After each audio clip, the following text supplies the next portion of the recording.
Hey, Seth. Your first one here. Nice to have you with us today. Now, just give me a sec.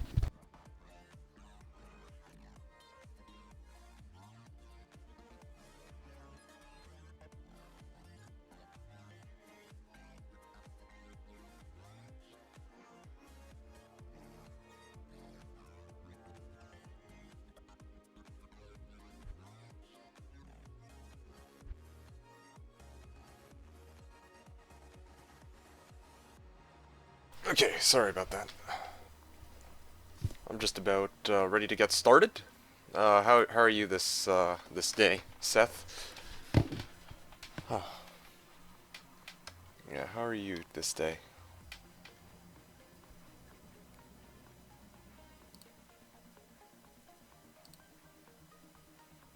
Okay, there. Start this up.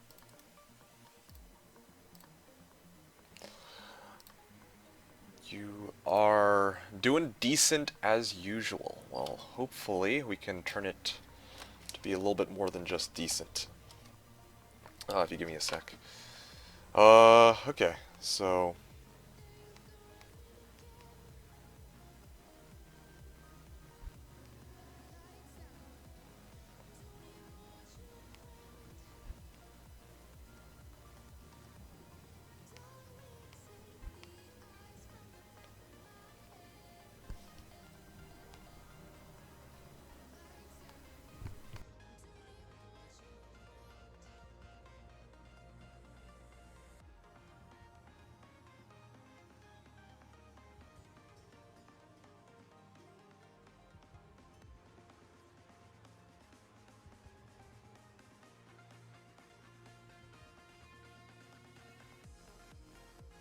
okay, there. I'm all ears now. Uh, so yeah, I think last I left off, I didn't mule any of my shit. So I'm actually gonna mule my stuff first. Yeah, I'm gonna mule some stuff first quickly. After I mule my stuff, I'll make a game and then I'll actually start farming. Last time, I think, Seth, you were here.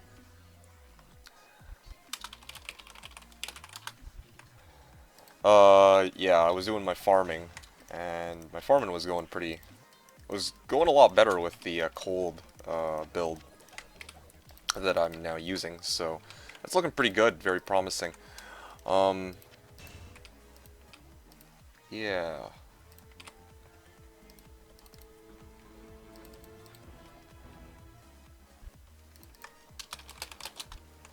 Casey's got a circlet for me. I'm gonna go on a limb and guess I probably won't need it, because I'm using Shaco, but we'll see. We'll see. There's a lot of people who've been contacting me about these circlets.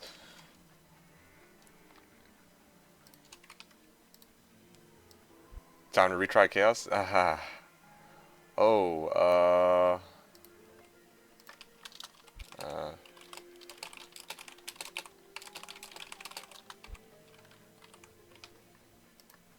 hmm. Can't use LLML on this build.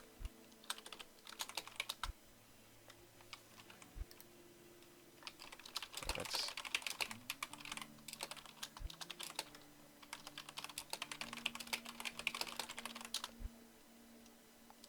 your thoughts on no drop.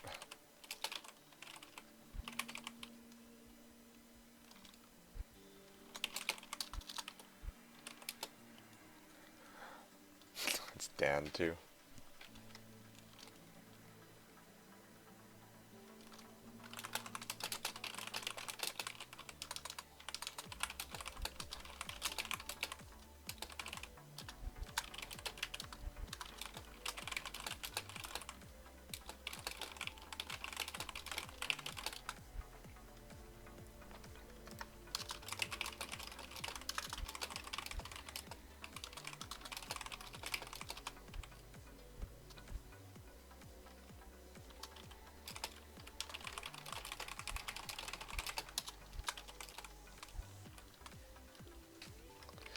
Okay, so Casey's asking me if he should sell his Ed Reaper's Toll for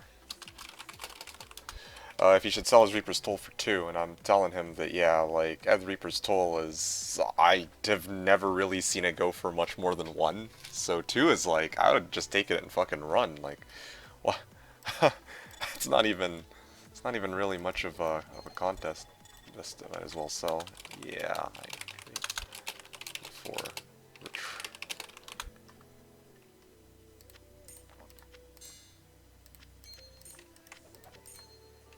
Okay.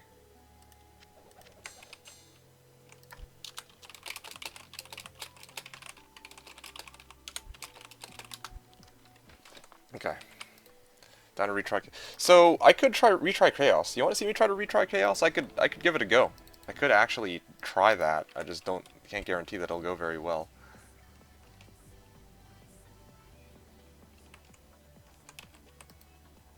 These guys. Alright, well then I'm gonna retry Chaos. That's what you asked for. I mean, I can't give you 1080p apparently, but I can certainly give you this.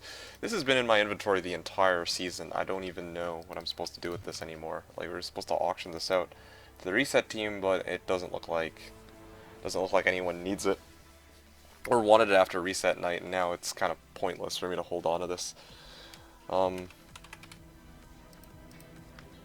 Okay, you wanted to see me run Chaos, is that right, Seth? I will retry Chaos. Yeah, I'm just trying to think what the best items for this would be. Maybe this brutal show. All right, well let's try it. Let's see what happens. Okay, so this is for River of Flame, right? Definitely when I walk in, I'm gonna be having to fade. Fade is probably gonna be my. I should be using fade. Oh, would you look at that? Okay, if I could make it into Chaos, that'd be amazing. This jank-ass teleport, dude.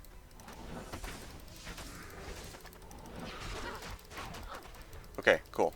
So I'm at the entrance of Chaos Sanctuary. So Seth, you're ready for this. I'm also going to reorganize my inventory, or my belt a little bit.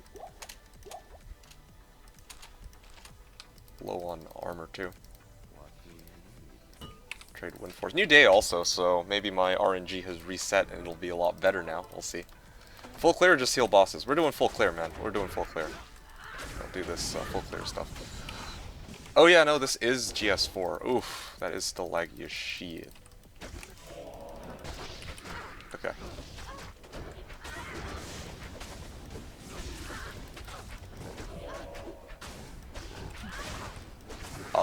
I still don't have the damage, man. This is... I mean, it's slowly going. But, not exactly the, You seeing this right now?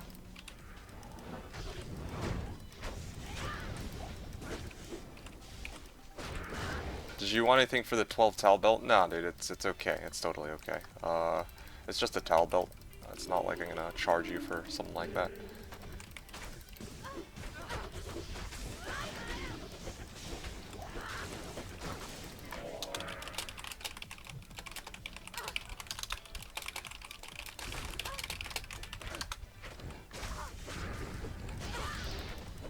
I also think that was a pretty good answer. Boo was asking, for the gents that have been through marriage and divorce, if marriage is not about money, then why is divorce all about money? And I was telling him, like, you just gotta take what you can get, dude. That's how it works.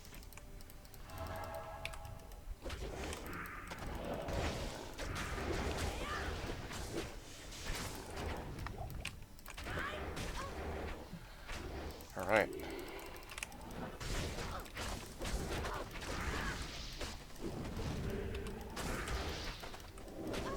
Oh, shit. Oh, I used Burst of Speed. Why am I using Burst of Speed? That's so dumb.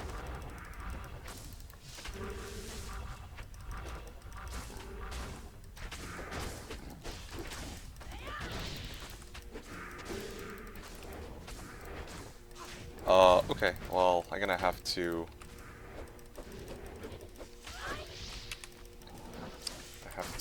play it a bit slowly here. It's slowly going. Maybe I'll come around back to those guys a little bit later. I want to deal with these guys first, maybe.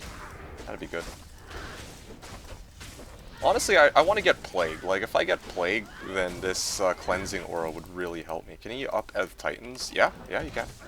No reason not to. Or there's no reason why you wouldn't be able to. Well, that's what a lot of people do.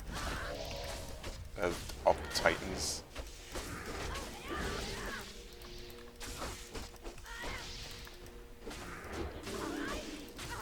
Uh-oh, drop a meteor.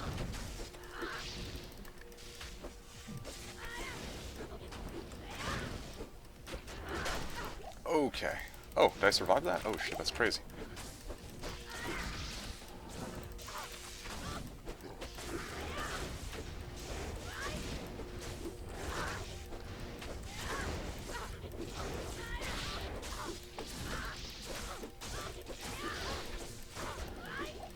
Okay, well, we're good. That was a pretty solid run. Or, not solid run, but you can see just how much better it is now compared to before. It's not gonna... Like, I'm gonna be honest here. It's not gonna be a run that... Oh, oh fuck. Oh, no. That was bad. Okay, I'm gonna need a sec. I was trying to teleport out, but my guy got swarmed. So let me just... I'm gonna need to find some scraps to sell.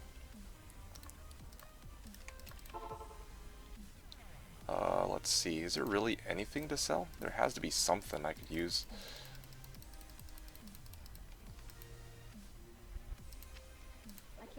Shark skin boots? Can't believe this. I had to clean scraps off the ground.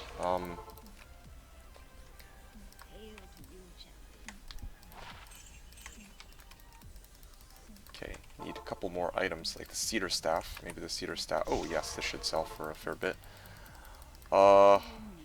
There you go. That's good. I just found something there, 161. Aw, that sucks. That's unfortunate. But I mean, hey, Titans is better than no Titans, right? You want life after each kill, a simple fix. Get rid of all your damage, use Dark Clan Crusher. Yeah, the AR to demons and damage against demons. Like, the +% damage to demons is going to be super useful for my Phoenix Strike, man. It boosts all of my spells. I'm sure, right? Yeah, if only.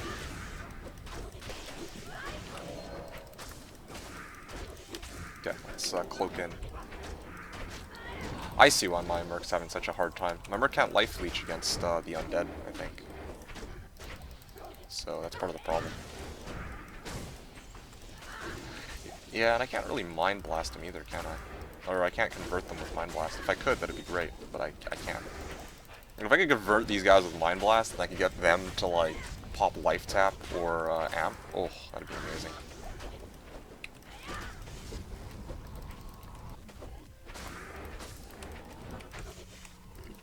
I don't know why. It keeps dropping the wrong one.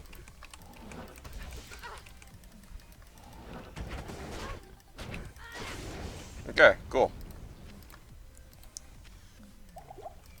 It's going, though. It's going. I think this will be a lot better than the last one, to be honest. Like, it's a little bit early to say, but I'm feeling like it's gonna be at least half the time, okay? I'd say 15 minutes. I'd say 15 minutes is how long this is gonna take. Oh yeah, no wonder they're stopping my mana.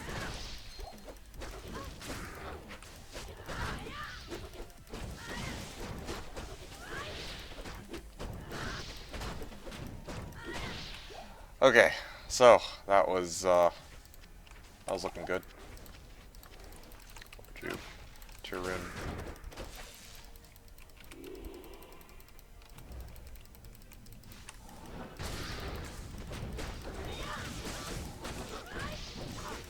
Okay, that was something.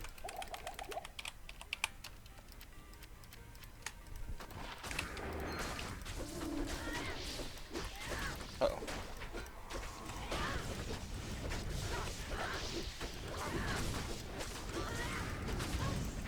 Alright. One.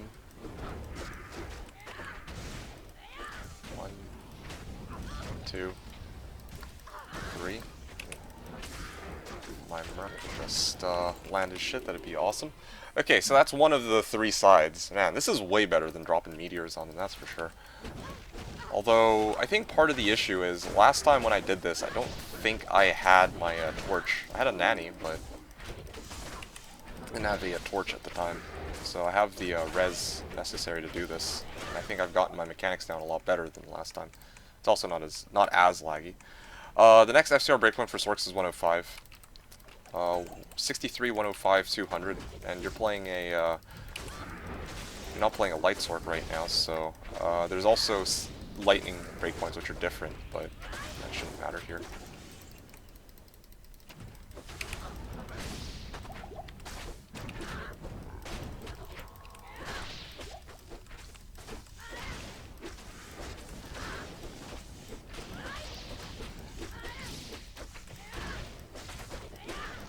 Oh, well, I mean, it goes, but it's not, it goes, but it blows. That's what I'm gonna say. This is something, like, hey, Incendies, what's up? Oh yeah. It goes, but it blows. What's up? Nothing much, just, running chaos, as you can see, and not in, it's not taking 45 minutes this time, so at least not yet. We'll see if it actually ends up taking 45 minutes or not, but I think for now I'm fine. Hope you get GG runes before I wake up in 10 hours. Well, I'm probably not going to be on in 10 hours, so yeah, I'm probably going to be playing for only 7 or so hours today. Yeah, that's my plan.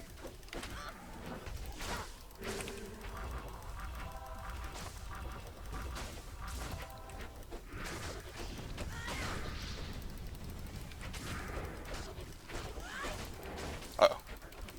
Oh, no, no, no, no, no, no.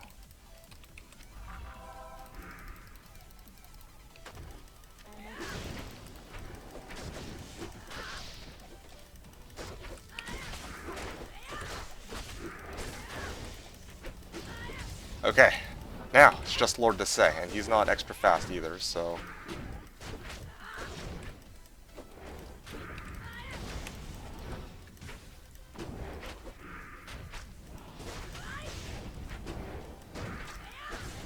Oh, okay. Should do the trick. He's down. Look at that. Alright, alright. I'm almost done this chaos run, and it is substantially better than the last time I did this, so that's good.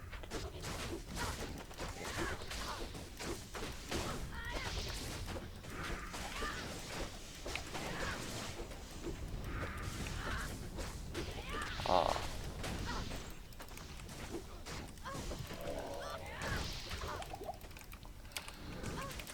Okay.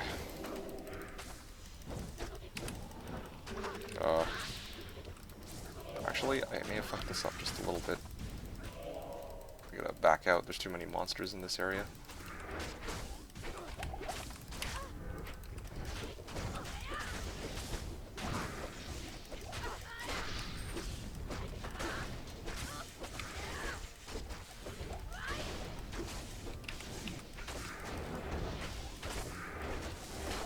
Yeah, too bad I can't just teleport in and kill all of them, but I just don't have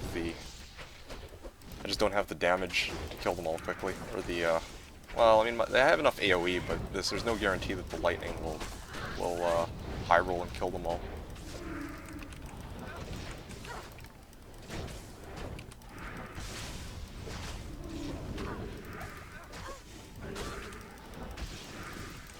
Okay.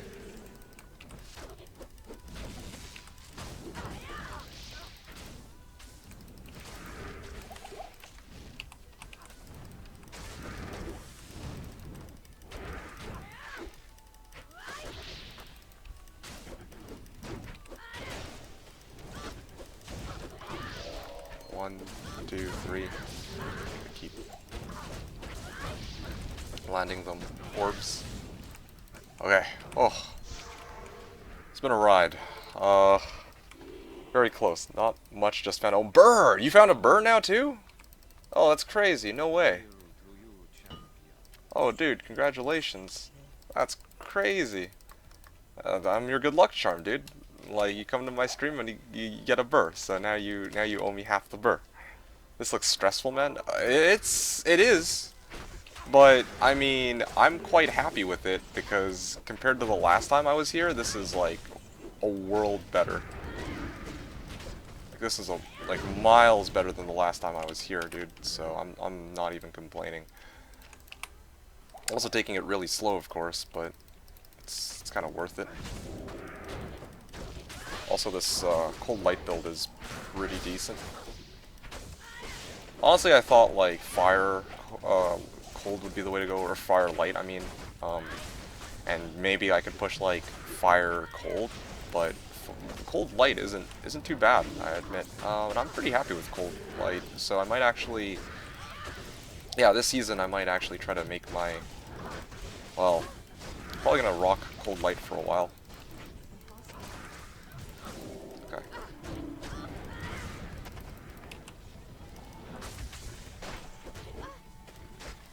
What is this? Myrmidon Greaves? Okay. Can't pick that up.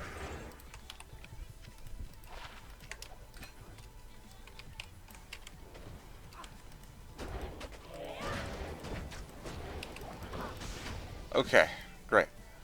So, gotta stock up on everything. This probably isn't gonna be a 15-minute run. Or this isn't gonna be a 15-minute run, of course, but it's, okay.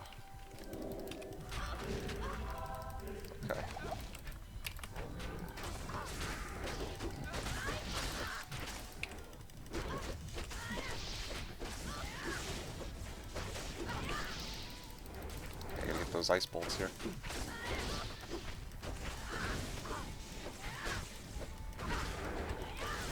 Okay, got most of them.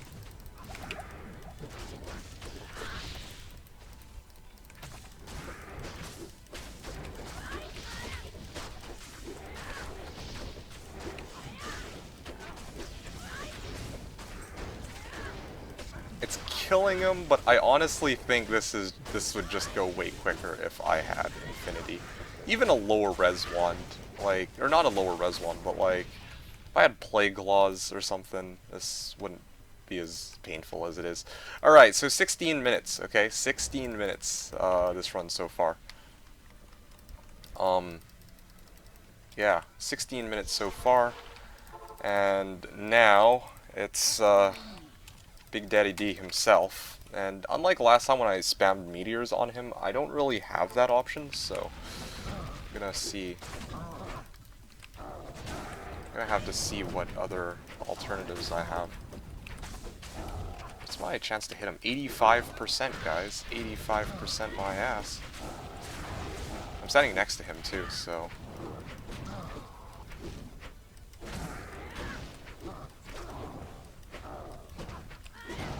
Okay, well, I can kill him. I know this. I'm pretty sure I can kill him.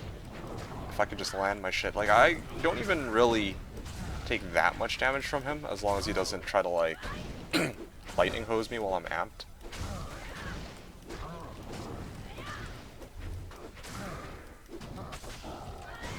And there you go. 17-minute run, okay? 17 minutes on this run. Honestly, it's miles better than last time. It is miles better than last time. Yeah, that was really good. Very happy with how that went. Pretty sad bar to be happy with, but to be honest, like in light of the last time I was here, that was like night and day difference. It felt like. Although, yeah, at the end of the day, I'm still not gonna be. Oof, fuck, I forgot to actually ID the damn thing first. But first time I've done that. The thing is, like, I'm still not gonna be doing these runs. Like, that run took 17 minutes. I'm not running 17-minute chaos runs, but that I'm actually able to do chaos in under a half hour is a very stark improvement from the last time I was here. And I think that's in part due to the equipment I'm using, like the Assassin Torch. Probably I could have even gone faster if I went Burst of Speed the entire way through and I replaced Skulders for Smoke, but Um, still, still very promising. Very promising. I just wish that there was a way to turn off block chance when you have a shield. That would have been great, because then I could have gone Storm Shield. And that would also make me a lot tankier, so I wouldn't have to chicken out all the time. But yeah, overall, yeah, I think the bottom line is, like, I've got all the equipment I need. I just need, like, a source of minus res. And that's going to come from Conviction. There's no way around it. And I was very keen on not using a Conviction Pally this season. Like, normally, situations like this, I could multi-box a Conviction Pally to solve both the issue of tankiness and lack of infinity. But, yeah, I really wanted to avoid that and just go all in this season. Okay, so, yeah, before I go any farther, yeah, Boo, you left yesterday before I could get to what you were asking about. The thing is, um, like, my computer crashed, so that I wasn't able to. Well, and then I guess you had hopped off. GG up, nice try. Yeah, thanks, Incendies. Well. Okay, this is actually a lot of stuff that I missed. I was so focused on this Chaos run. It was pretty nuts. I should get some Mage Fists instead of Trangs for the plus fire skills. Yeah, you probably should, unless you really need the cold res on Trangs. I think I have Mage Fists. Yeah, I do have Mage Fists. I could just give them to you. Me. Yeah, I have Mage Fists. Let me get into a game here.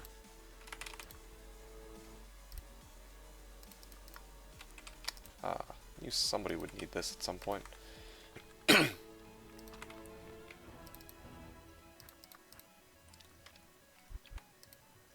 And I think... Ah, here it is, Mage Fists. There you go, Mage Fists on the ground. Game name D, password D. So... yeah, still, once again, congratulations on the Burr Incendies. That's pretty crazy. Now, like, I mean, I think you said this season that you have a really expensive looking endgame, so I'm curious to see how long it's going to take you at this rate to get your last wish, I think it is. No problem.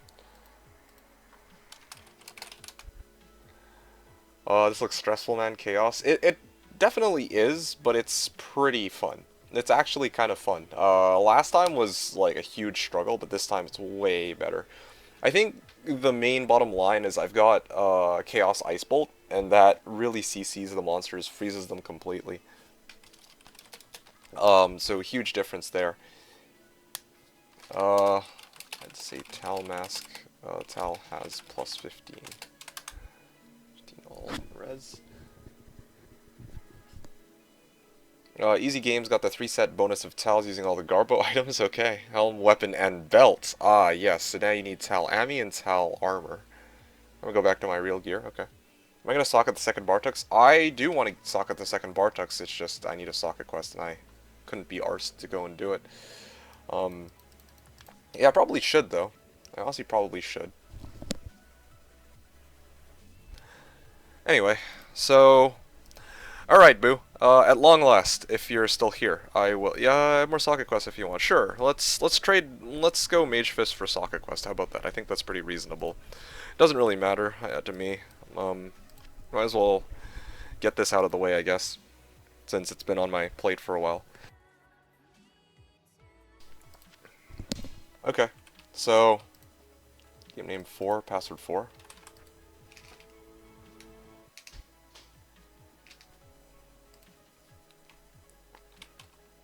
Ah, yes. Where are you?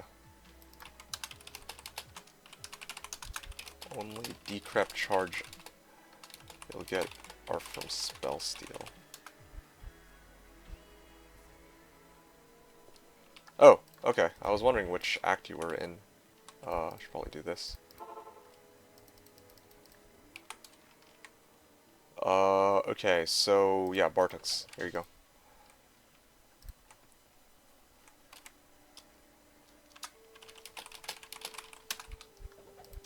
Okay, thank you. Alright, very nice. I got my socket. Yeah, you too, man. You're level 80. Okay, so you're still level 82, but you're making quite a bit of progress this season, so kudos to you. Okay, gonna go back to my game, gonna socket this with a shale at last, and then I think I should be fine. Really trying to think if I should maybe like look for some light facets and socket my Bartux with light facets instead, but yeah, that actually might be pretty good. Okay, I'm gonna do my rotation. To be honest, I didn't really think much of it. I didn't actually play much D2 after I hopped off last night, or I didn't really think much about D2, so I didn't really figure out if I wanted to key farm or if I wanted to just run pits or whatever. Like, I had a choice between either pits and AT, or I can run Countess. I could just run all three in sequence. It wouldn't be so bad, I think. Yeah, I could give that a go. I think that'd be a nice best of both worlds. That way it kind of keeps things interesting, I suppose. That way it's not just watching me farm the same area over and over again. So I'm gonna try to switch things up and try to do a variety farming here. I'm gonna start with Countess, or I'm gonna start with Countess so I can see if the map's good for Countess. Like this one. This one's pretty solid. It's because I don't have to hop over river. And then I'll rotate into pits, and then I'll rotate into AT. I think that's pretty good. Hey, what's up, Coaster? Have an 82 and an 80, both pretty well geared. Nowhere near perfect gear at all. That's fine. That's honestly fine. Grinding out for endgame gear does take a while. Except apparently for that season where you had like 3 SOJs, and the SOJ used to still spawn declone. Price of my Necro is 30 ohms, Pally's another 20 to 30. Oh yeah, you said you were... Okay, I remember you were making a Pally, like a pretty gnarly Pally, but why is your Necro so expensive again? What do you need on your Necro? Oh, ow, ow, ow, ow. That's painful. Ow. These guys all mited? Ow, okay, well everything's mited today.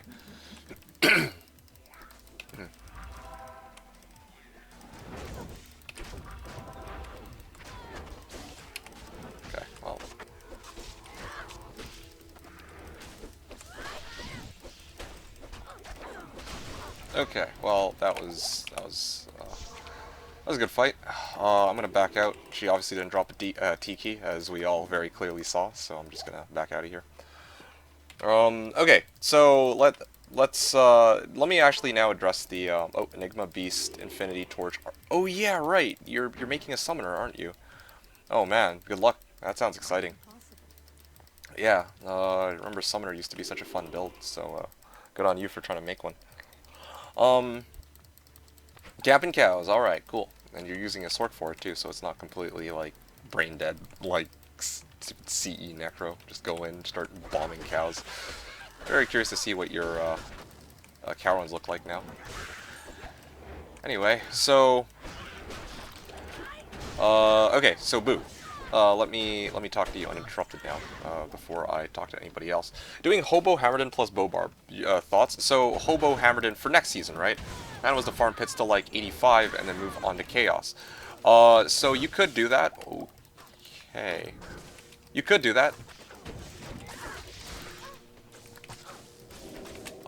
It's not a bad idea. I think ideally... What I was trying to tell you yesterday, before I got you know, DC'd because of my net, is that you can run Chaos with... Oh! First run of the day! Oh, that's crazy! Oh shit, okay. Okay, yeah, I'll take it. I could actually even maybe get a Cham for this. I could just set Bin to be Cham, because I'm really trying to make those plagues, right? So... Machine Gun Blazer isn't it, because I got tired of swap casting? Okay. Typical Ranger Sork. Oh, okay. Interesting. Huh, swap casting attack into Telly, I guess? Or some kind of FCR? I don't know. Yeah, I mean, I don't think you ever went over the details of how the build works, but next season. Okay, I see. Okay, so let's mark this down as a drop first. Light, Skiller with 16 life, and this one came from Pits. Nice start of the day. First run even. Really good. Swap casting teleport to Blaze. Ah, yes, right. That's why you call it a Blazer. Ha ha. Makes sense now. So, So as I was saying though, so Boo, um, you don't need to start off with pits, especially as a Hammerden. The reason I recommend pits in my budget guide video is because those guides are meant a little bit for single player. Since in single player you have you don't have no drop 0, and you don't have access to a bow barb. So if you run players 7 on pits, right, the no drop value is lowered down to as close to 0 as you can get. But here on Slash, that doesn't really matter. So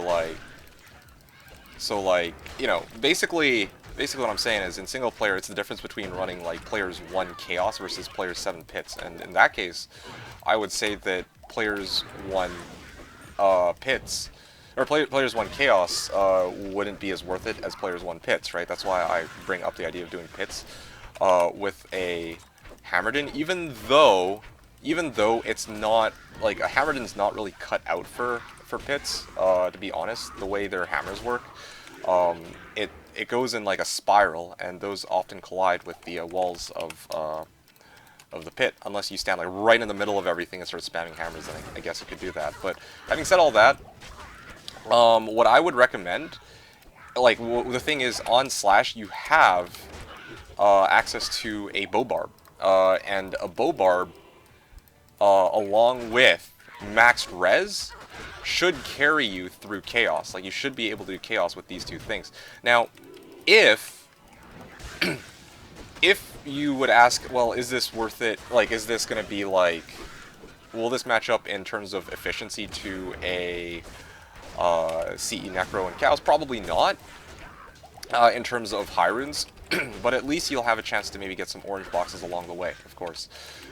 You might also have like a really big dry streak. I don't know how that's going to go for you, right? But if you don't care about any of that stuff, then yeah, I'm telling you right now, like all you need is maxed out fire res, right? I was saying that yesterday that what you need to do, it's pretty good. What you need to do is get like, I don't know, Whiz Spike ideally if you can, early ladder. Definitely you should be able to at least make it to Smoke plus Spirit. And then your helmet, okay? The rune word you're going to want to use for your helmet isn't going to be Lore if you're going to farm Chaos. The rune word you're going to want to use is actually going to be 3 Rals. Ral. That's the rune word you want, okay? So, I'm not even kidding. If you're running Chaos, you don't need to have the extra +1 to skill. Okay, it helps for sure, but more than that, you need Fire Res. Like, Fire Res is going to be the biggest killer for you in Chaos. Yeah. Oh, and of course, for sure, you're going to want to have Max Block. Like, Max Block is a given. I can't even imagine playing any kind of Hammerden without Max Block. Some people do. Some people go 50% Hammerden, but, like, with the point into Holy Shield, there's no way that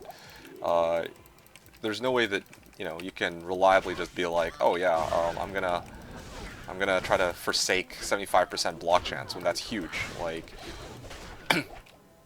yeah, you're basically not immortal, but you're gonna get through 90, I'd say, % of situations if you go hammers.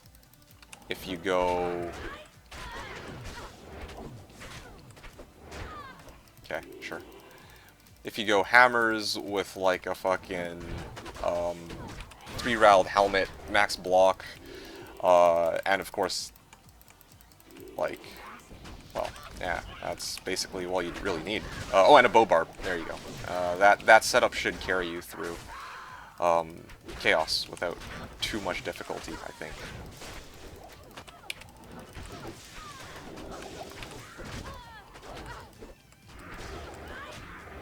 So hopefully that helps you out a little bit for next season. Definitely give that a try before the season begins if you actually want to put it into practice. Try running players 1 with like a... Oh. Okay.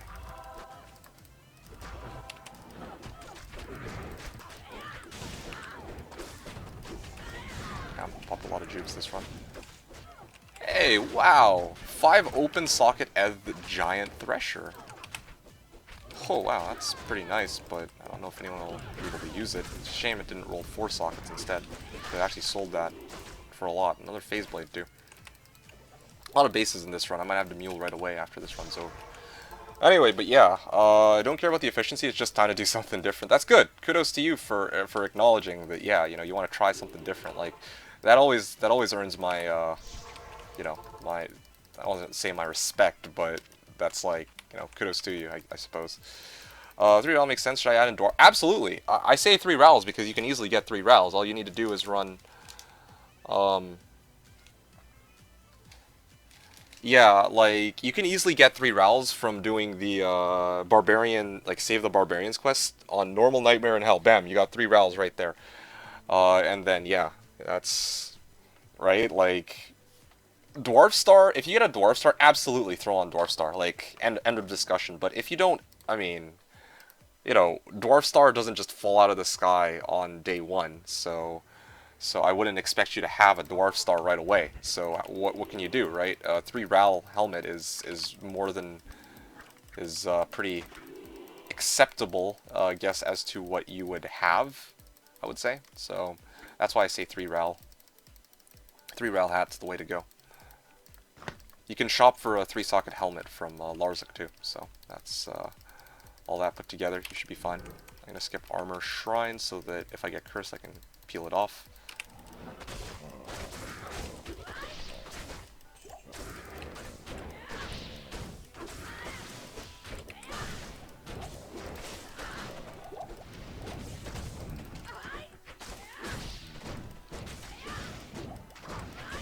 What the fuck? I hit everything there. Against these undead, I can actually hit everything with my attacks. Huh. Oh, that's very peculiar. I might, if that's the case, I might just farm here if they don't. This might actually be a prime farming spot for me with this latency. I never miss. I actually fucking never miss. This is crazy. 1, 2, 3. 1, 2, 3. 1, 2, 3. The fuck? The fuck is this shit? I can hit every... What? Yo, I should just farm AT non-stop. The fuck is this? Yo, fuck the fact that they curse. Like, I'll just suck it up and take the hit. Ow. Yo, this is crazy. Yo, I'm gonna farm AT from now on. What the hell? When I go up against these zombies, like, I actually hit my shit.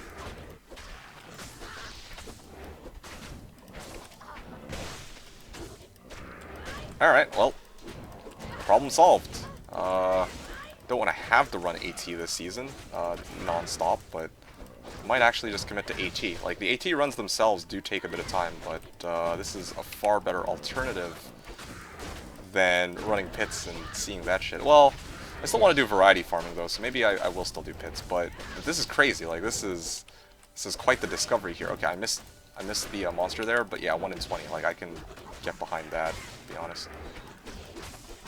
Oh yeah, there you go.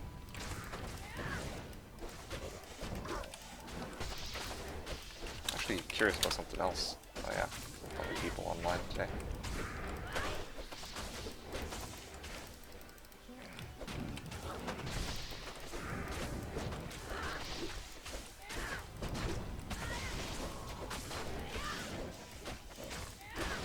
Oh, unique ring. Alright.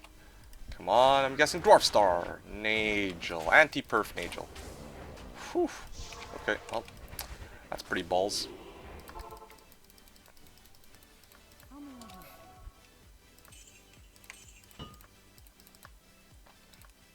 Oh, Ghoster and Cindy's is looking for you. Grab second 11 Tal Belt. Nice.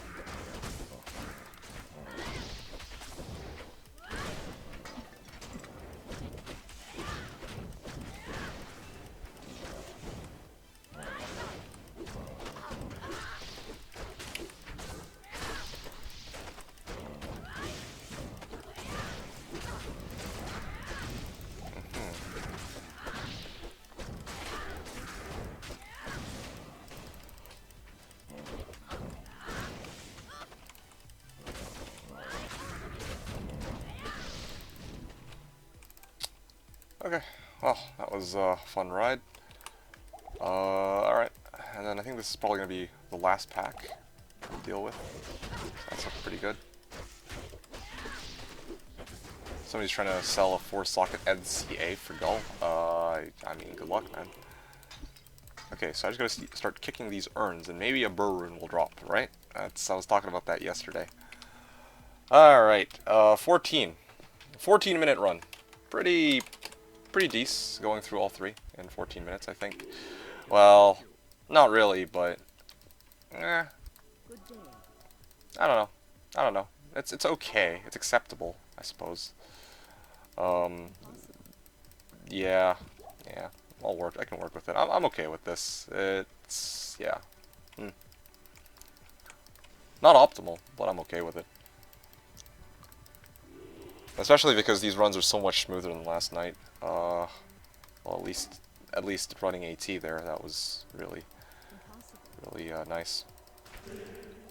I want my money. Oh, coaster. Yeah, no, I hear ya.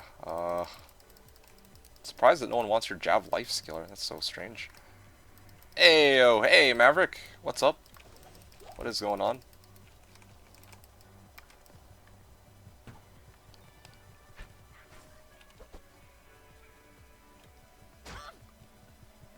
Uh-oh. Nada? Alright, very well. You're still poor? That's okay, man. Join the club. I'm in a pretty... not exactly swimming in wealth myself either, so...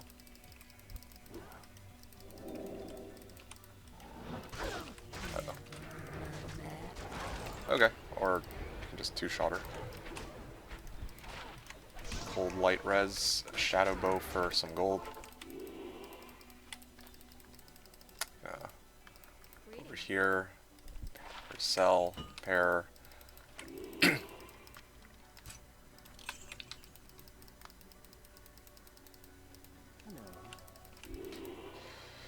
Okay, gonna start going now to pits, same rotation. I do think that AT is the way to go for me though. Like, the monsters there, I can hit way easier. Whether it's because the AI is set to walk towards me as opposed to flee every now and then, because the monsters are slower, so bigger or easier to hit, or bigger so they're easier to hit because of that. I don't know, but I definitely feel like there's a huge like when I'm farming pits, it's not uncommon for me to miss a lot of my attacks. But in chaos, okay, now I'm just gonna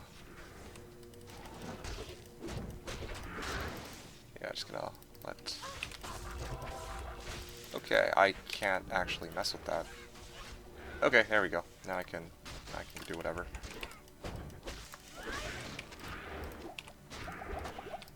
You found a purple box, you're ahead of me. Have you really not found a purple box at all? I know you found a couple gulls. I thought you had found a Vex at some point. Have you really not found a single high rune in all this time? And I know it's not like you've been, you know, you did like 100 runs and it's like, oh, I didn't find anything. You've been going for hours on end with that Javazon of yours, so I really don't even understand what's going on. Yeah. There we go. Oh, cool. It's like...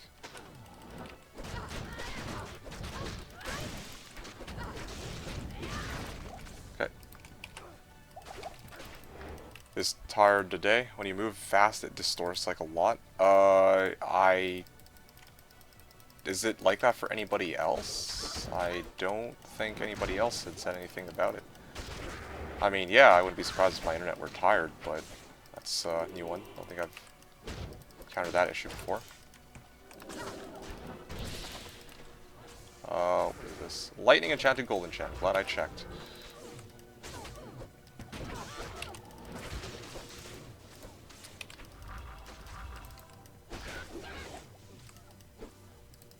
Cool.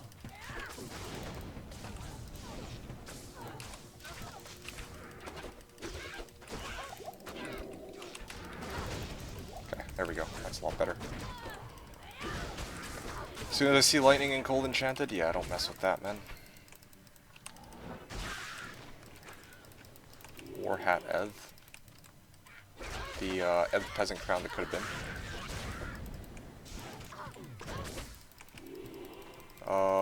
By my lifer.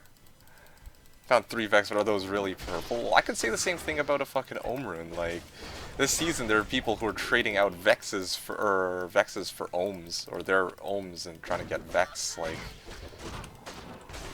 In that case, I shouldn't even be counting Ohm as a purple box if that's the case. That's just not fair. Okay.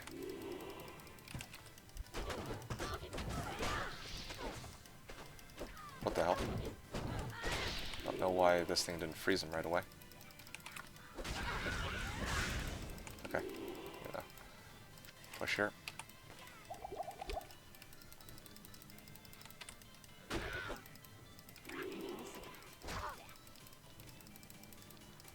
Okay.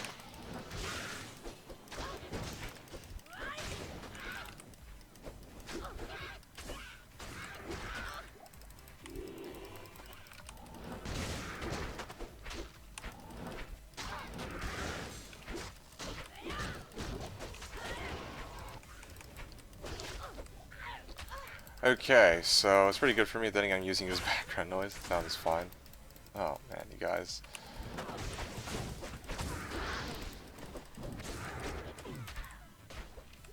You guys are killing me here. I don't know if my stream's looking fine or what.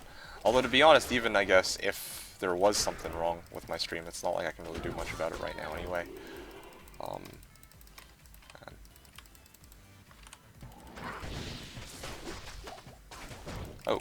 Let's go to Shadows this before I die.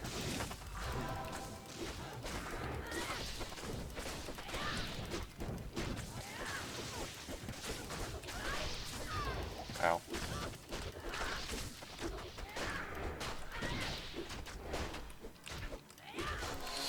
Okay, let's kill this guy before he becomes a problem. Okay. Yeah, alright, because that conviction can cause me some headaches, to say the least. And... okay, this is still going pretty well, I think. Okay, I'm just about done my run, though. That's good enough for me. I think this took about a little over 5 minutes. I can work with that. I mean, like, monsters are still dying. Bro coaster, ha. Check my bitrate, it's 3500. You know what yours is at? I set it to 2K. I mean, normally I stream under or on 1K bitrate, and then I upped it to 2K. Yeah, I upped it to 2K, and like the last time you asked, and now you're telling me now my stream is super choppy, so I have no idea why it's like that. I don't know, man. Maybe it's just Canadian internet. The Canada internet experience.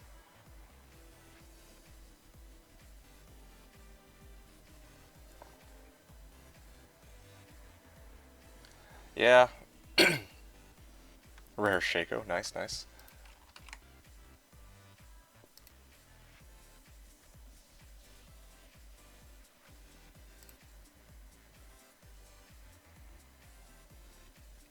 Yeah, so I have this light skiller here. I kinda want to just trade it out for a Cham rune. That'd be solid. Yeah, I really want to make Plague. Like, if I could make Plague, that'd be amazing. I don't know how I'm gonna be rocking Plague with Reaper's Toll though. Like, that seems like it's gonna be one big mess. Vex at Cham? Oh man, I wonder what Nicola's gonna be doing with that. Poor man internet. Canadian 2. I put my bitrate at 4200 and looks good. Oh, well. I guess mine is really poor man's internet then, because anything higher than this then becomes pretty messy, so... Anyway.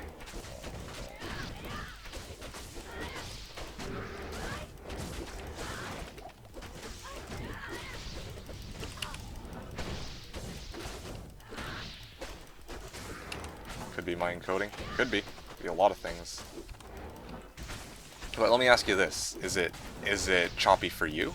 Like, is my stream choppy for you? If it is, then, well, then maybe it's a problem on my end, but definitely the last time somebody told me there was a problem with my stream, I think that was Seth, it was actually on his end, since he had, I don't remember what it was, but I know that there was an issue that he had, and then he thought it was me, but actually it was him. So yeah, I really don't know. My stream is as it is every other day, as it was yesterday. Okay.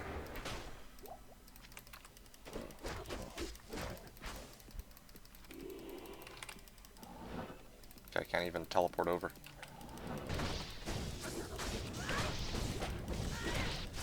Not choppy isn't laggy. Oh shit, I was reading.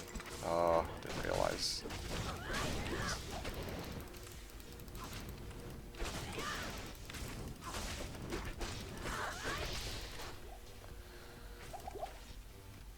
Have you on 720p? Yeah, no, that sounds about right. I mean, I'm just trying to stream on 720p.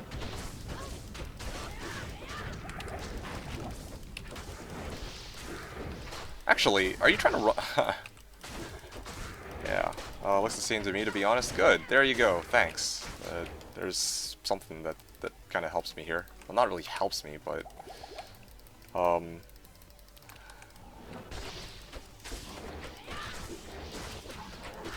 Neat, my fire damage is high enough so I don't need to mode trick meth. Might do something with knowledge in the future. That's good. That's good. That's always nice to hear something like that. Choppy isn't laggy, but yeah, not sharp. Yeah, okay, so is it any less sharp than it was yesterday? That's what I care about. If it's less sharp than yesterday, then okay, then there might be an issue on my end, and maybe I'll look into seeing if there's something that I need to do about it. But if it's the same as yesterday, and you guys just want me to up the like the bitrate or whatever the fuck, I can try that, but there's no guarantee it'll be any better. In fact, it might end up worse, depending on how my internet feels about me actually using a higher bitrate. Okay, you don't see any difference between today and yesterday. Alright, solid, done. Looks same as yesterday. Okay, cool. Next time, I'll try to up the bitrate, just to see what happens. But last time I went, like, I think it was 3K, and then it was messy. So yeah, I'll try to reset it to 3K, and then if it turns out good, then great. But otherwise, yeah, well, I mean, tough luck. Fuck Canadian internet. Well, granted, it's not as bad as it used to be, but it's still annoying sometimes. 721 moving fast makes things blur, but that's how my streams usually are. Oh, I believe that.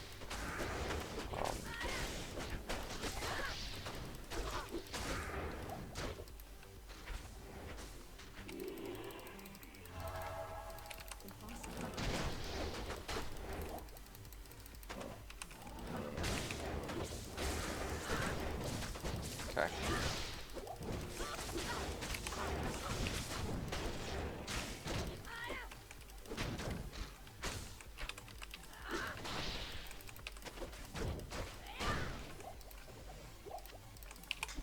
Okay, so that's the end of one run. I'm gonna go next, GS43, I think, and then continue from there.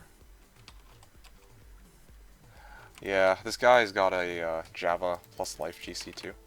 I really want to just trade mine out for a Cham, dude. Or actually, no, sorry, I don't have a Java. I have a light lifer. I don't want to just trade mine out for a Cham. That'd be solid. Wonder if anyone would take that light lifer for Cham. You know, really use that Cham for Plague. And I have the runes for it now too. Or do I have an I think it's here, one sec. Pfft, they don't have a Plague rune word in their bot. I was wondering if that would be the case actually, but I thought I'd try anyway. It's not one of the usual rune words. Ow.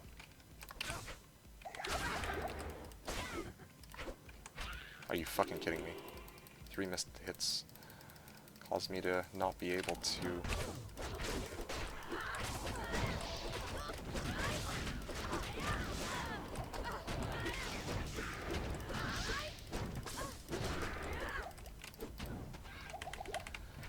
Oh, Saccharum shield, useless.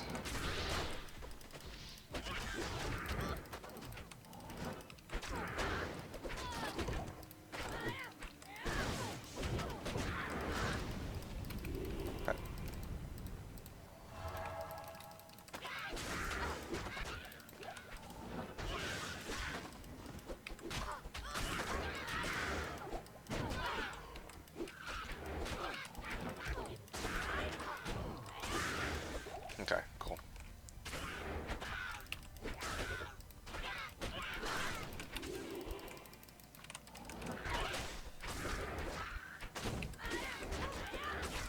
on, just land the hit. Useless fucking Dragon Claw, dude. Oh, okay, there we go. 28 light lifers, no bites, so unlucky today, maybe. Well, we'll see, we'll see. Maybe. It could just be a slow day. And it could also just be that no one wants to make a light Sork this season. I don't know. It'd be nice, though, if I could trade it out, but there's obviously no guarantees for sure.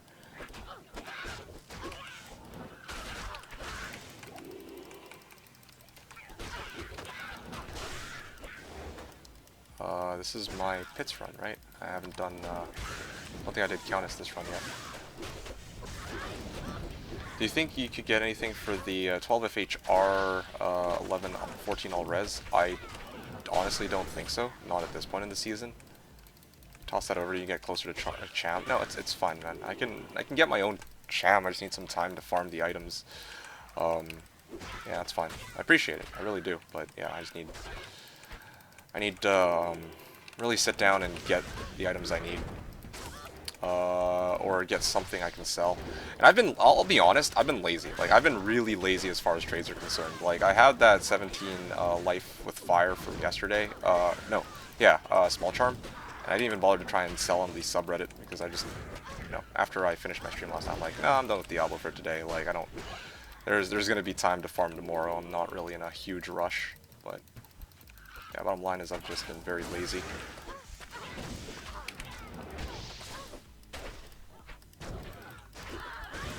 Okay. There you go. Okay, there are some monsters there, so I gotta go kill them. If I could skip this side, but apparently not.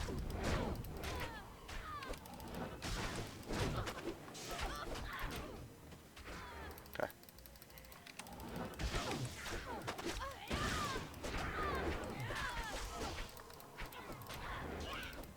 Surprised at the number of peeps who don't understand how chanting games work. Well, I mean, it's strict. It's probably because of the number of people who are migrating here, back here from like long hiatus, and they're probably, because with coronavirus being a thing, right?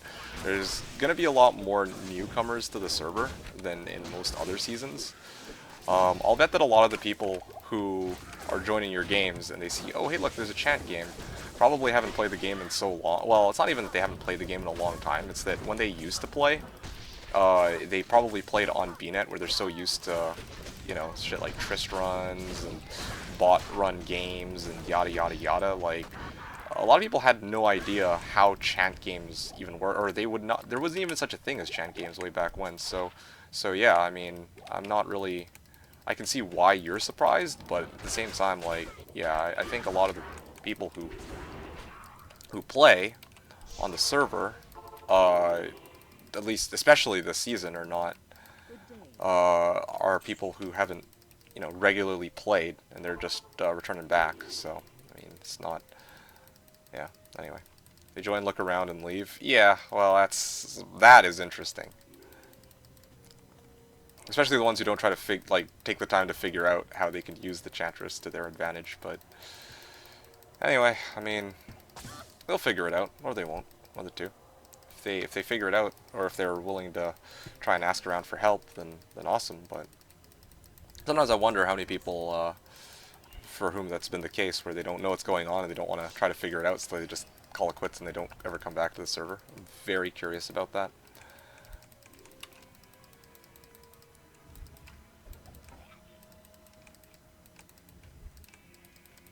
Purple did I find? You mean this season? Only one ohm.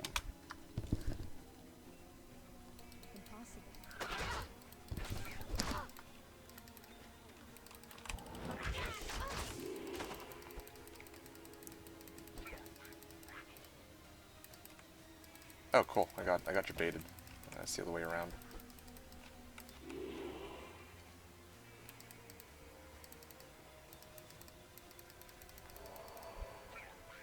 It's having a good season so far.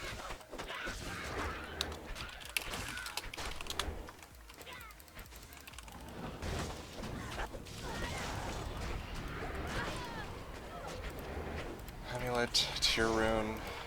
Okay. Wow, look at that. It's like It's like Amara's, but not quite like Amara's. Imagine if something like this actually had like +2 all skills.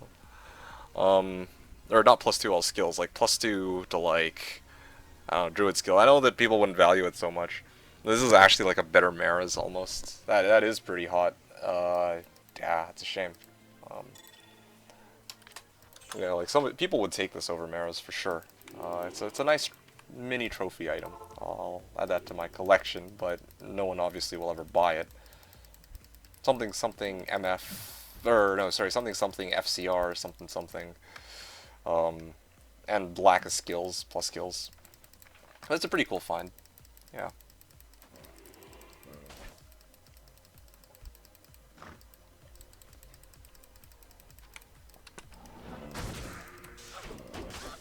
Okay. Well, mana burn. If you're going to sell it, how much would I be looking for it? For free, of course. Like, it's it's not at all an item that anyone will ever use. That's just, yeah, that's hot garbage. Um, I mean, it's great for leveling. If I got that in like Norm or Nightmare, that'd be insane. But obviously, it's not quite like that. Hey, what's up, Vivi? Yeah, do you want it? I'll just give it to you because I'm surprised that you don't have anything better, to tell you the truth. If you need it, then great. What are you using anyway? Very curious. If you're not, if you don't have something better than that amulet, then what is your current amulet? Anyway, how are you doing, Vivi? How's it going? What's up? What's up? I'm just running some AT here with my martial arts assassin.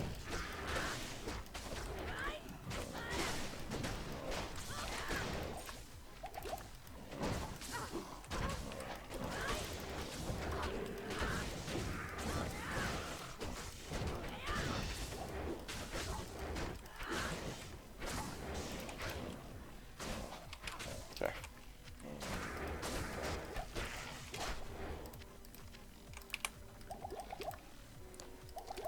Okay, next thing I'm gonna do, of course, here. Oh, these guys are extra fast. With nothing else useful? Oh, okay, well then shit, yeah, come collect this fucking thing. Like, I'm not using it, so... And I don't... Like, no one in their right mind would buy it.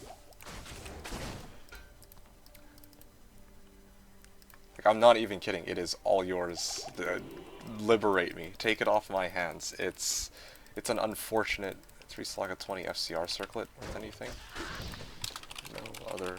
Well, it's a 3-socket, so I don't even need to ask. I already know.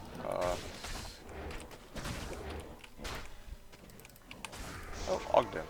Oh, wow. Somebody needs it. Okay. Let's get you your amulet.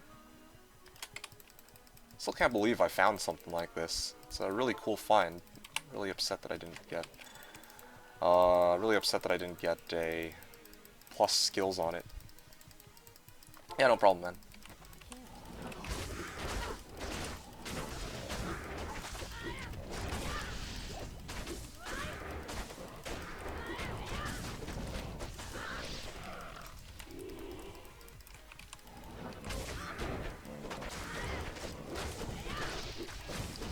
Really starting to wonder though, like, if I do end up going for Plague, that means I probably have to sub out Reaper's Toll on my Merc, and that means I'm probably gonna have to go Insight, which isn't bad, but that means I lose my Decrep proc. I'm not sure how keen I am about that. I had a High Lords this whole time. I could have just used that until I got the M you just got. That's how bad my other amulet is. Okay, well, I mean, yeah, I'm surprised you haven't found any better amulets in all this time, dude. Like a +3 of any kind, or that you didn't have a trade that you could have made for it. You said you're a Fire Sork, right? No, you're a Blizz Sork. Ooh, that is a spicy Small Charm. Damn, we've gone from boots to Small Charms now. You're fire? Okay, well, yeah, +3 Sork Skills Amulet. I'm sure you could have found one. Also, you can... I don't know if you're already collecting Ral's Ams and P Amethysts, but those might help you. If you collect... Or wait, why am I say Ral's Ams P Amethysts? Ral's and P Amethysts. Ral's and P Amethysts are used for crafting, so if you collect 88 of some combination of Ral's and P Amethysts, those usually go for like an ohm, just so you know. Bought that amulet from Geed. Okay, yeah. 5 FHR, or 10 PR, and that's from AT. Very solid find, I would say. I don't... Honestly, I wonder if there's going to be somebody who might want it for something. If it were Fire Res, that would have been like... I'm sure somebody would have bought it for sure. I don't know if anyone needs Poison Res, though. That's the problem. By itself, it's a pretty nice find, but just don't know if there's any demand for it. Got a 5 FHR, 11 Fire Res Smell Charm. Oh, nice. Very nice. Got a 1-up me there.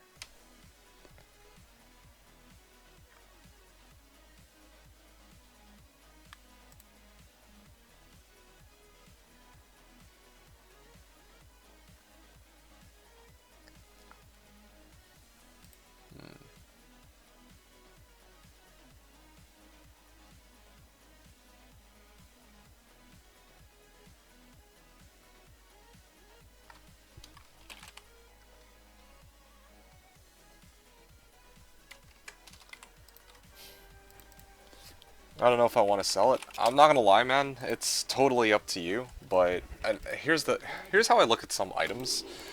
How desperate am I to get whatever I feel like I can get out of the item, right? Like let's say I see your small charm, and I think to myself, I think it's worth roughly a Vex. That's like... I think about the case where it's like maybe double that price. I think of the case where it's worth as much as I expect. And I think of how rare or how valuable the item is to myself personally, and I try to evaluate if it's even worth trying to sell it or not, right? Like, of course you can always put it up for trade on the subreddit, see what offers you get, and if you don't like any of them, you can just pawn it off. But sometimes for me, I'm like, some people are like, oh wow, these are like the sickest boots. I'm gonna give you a mal for them. And I'm like, okay, well, I'm just gonna fucking use the boots then if that's the case.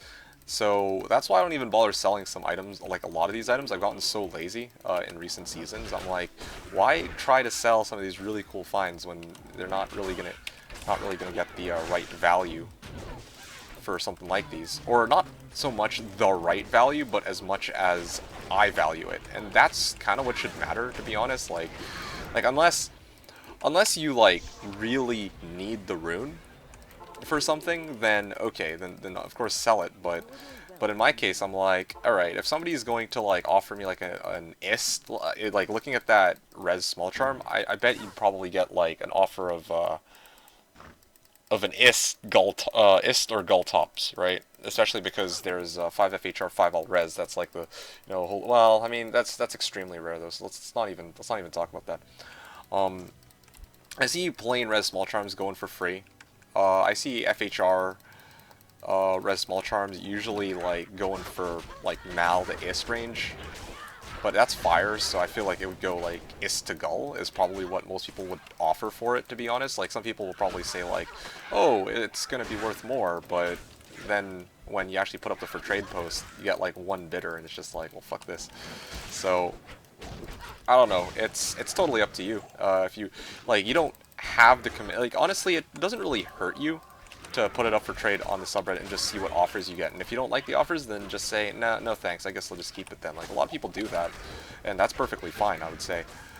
Since, then you get to actually gouge, like, you get to actually see what the prices that people are willing to put up for it would be, and whether or not you're willing to take it. If you're not even desperate to get, like, to sell an item like that for even, like, an ohm or 2 ohms or whatever, then, like, no need to really bother.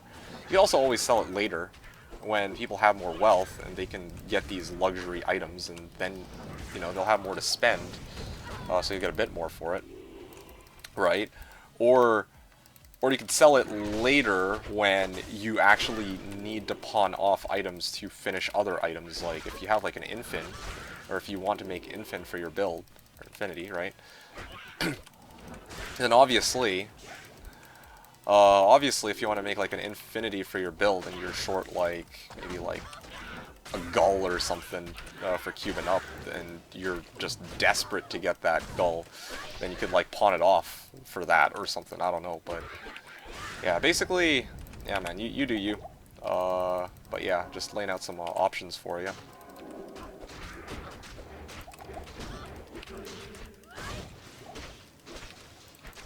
Yeah.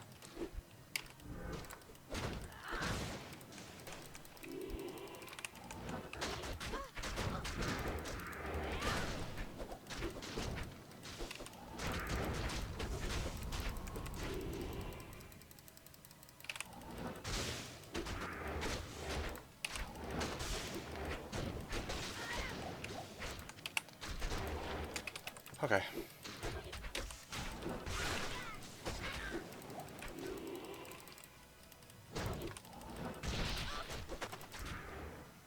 I'll just do this, I guess.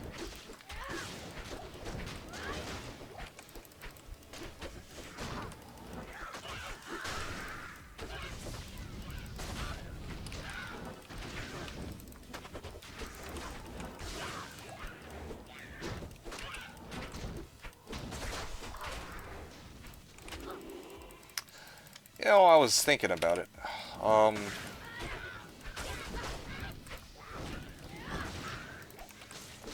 I was always talking about a season where like the next season I play Sork, it'd be nice to try to do like Seal Glitch Chaos to try and farm my wealth instead of LK.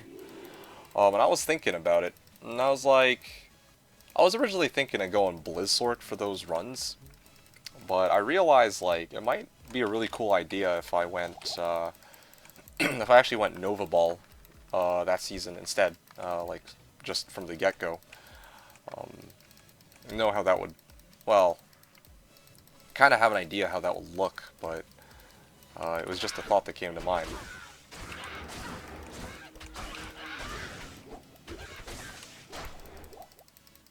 Yeah, I don't know. That sounds like it'd be a really fun season, actually. Like first I was like pretty on board with just going Blizz, but maybe get something out of switching it up.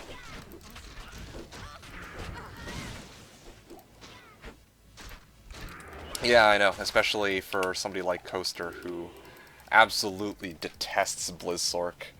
I mean, here's the thing. At least it's not Blizzsork into AT, okay? It's not Blizzsork into fucking AT.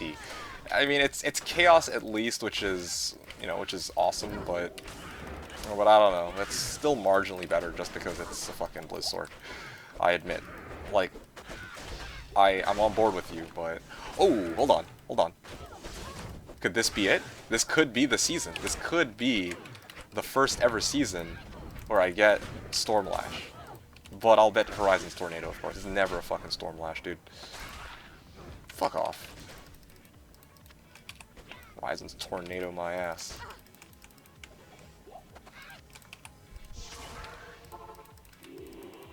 Dog shit, purple boxes. Purple box is... Okay, well, that was useful. I don't detest Blizzsork, you just dislike how overused it is. Oh, I hear you, dude. I understand entirely, but... Found a burr or jaw in my life. Oh, that's so funny. It's funny because, like, it's interesting how RNG works. I feel like I get more burrs than most, like, the ratio of burrs and jaws I get to, like, the other purples is much higher than other people. I admit to this. Like, makes you kind of feel bad in some ways for others, but at the same time, I guess that's just, it's just how the game works sometimes. And I just realized in the last run I forgot to run AT, but guess, it's gonna be a bit of a wash. My first run, Peasant Crown, I don't know if I should use that for my +2 Sork skill, Circ, no other mods. I'd say I'd look at it like this. Are you dying? If you're dying, then, or if you're dying a lot more, then maybe use Peasant Crown because you get Vit, right? But otherwise, there's really no reason to trade out damage. Anyway, but yeah, with regards to the whole Blizzard being overused, like, I don't really relish the idea of playing Blizzard either, because of that, but at the same time, like, if I'm gonna run, like, day one Seal Glitch Chaos, then probably, well, of course it's gonna be Sork. There's no other way around that, really. Maybe an Assassin with Burst of Speed and, like, a Harmony Bow, I guess, but I obviously wouldn't do that. So it's gonna be a Sork, and it's gonna be either like a Blizz Sork, or there is one other alternative, which is to go Nova Baller, but of course the damage is pitiful to start out, so I really need to try and work that out, exactly how that's all gonna fit in together. Oh, wait, no, this was right originally.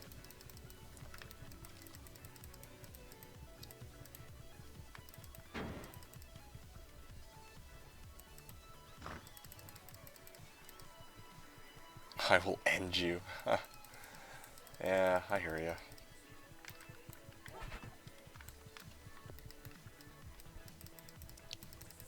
Okay, let's get rid of this. Maybe I'll even throw this on too while I'm at it.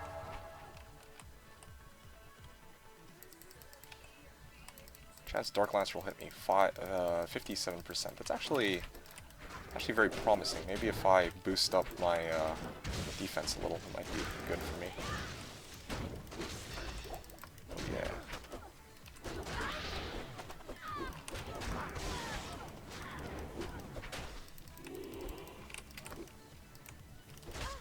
Uh-oh.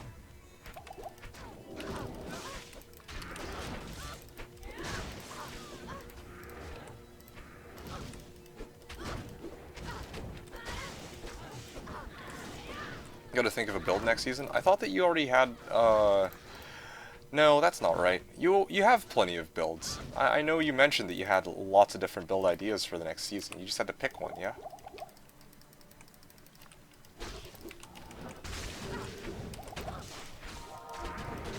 Fuck off, I just pulled up the skill shrine. Thought the monster was dead.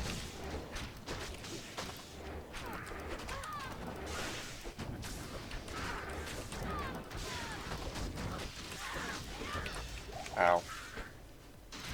Yeah, definitely dunking a lot of the juice this run, but that's because the monsters have spawned very dangerous modifiers. Shadows. Now's the one before Ist, that's right.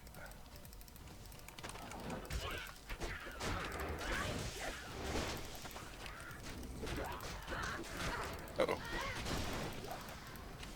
Oh, this is something.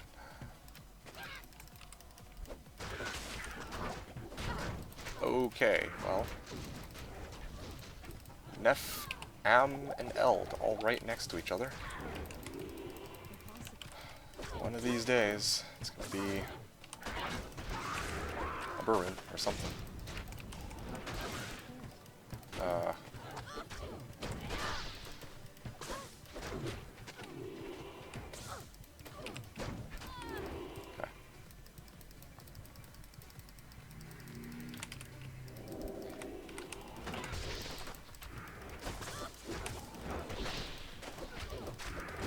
Gold enchanted, alright, well... Why does it pulse twice and hit me twice? Is it because as I run, it like... That was weird. I don't think anyone saw that but me, but... I took 2 ticks of damage, it looked like, from that cold explosion. I don't know if it's because I was actually outrunning the cold explosion. I got hit by it once, and then I got hit by it again, because the game checked like a couple frames later that, oh, hey, D2D2's still in the range of this Frost Nova. I don't know.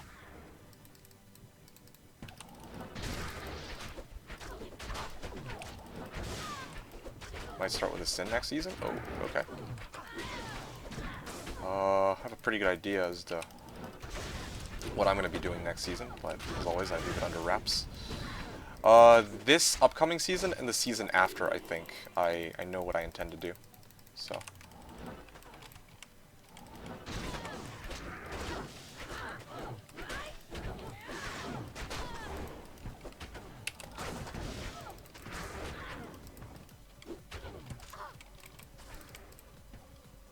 Okay, sure.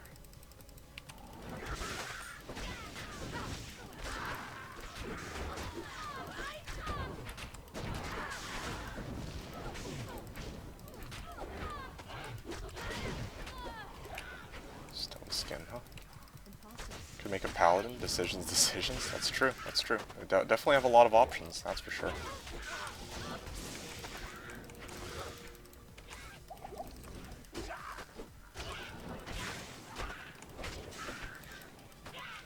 Go hard and no life MFing.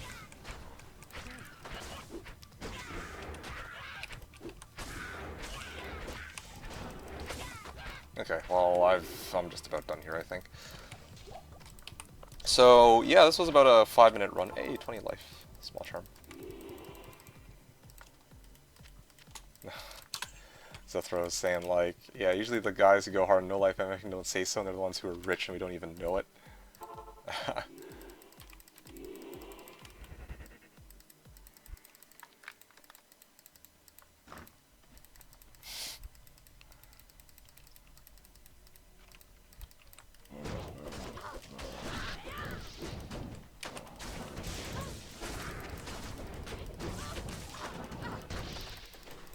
That's a lot of monsters. I don't think I can survive this if I don't pop fade.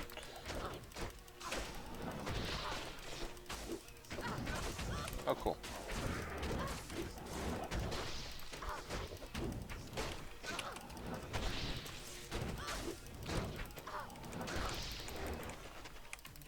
Almost out of juice. It's probably the first time I've been so low on juice. I actually had to use so many in this run. Maybe that's why my run was actually a lot quicker than it usually is. Ow. Ow. Yeah, fuck it.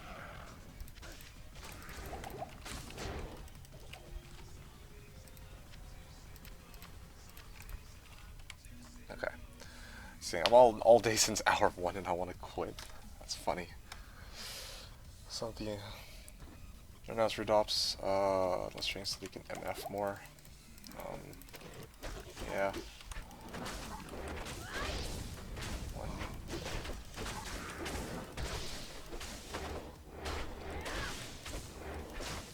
Oh yeah, I'm gonna have to repair my Shaco at some point.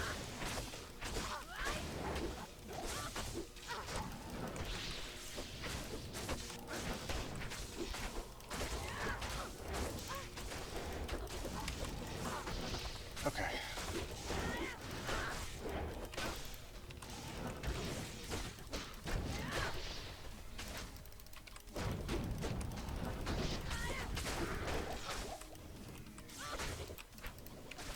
Oh, hey look, towel orb out of this chest.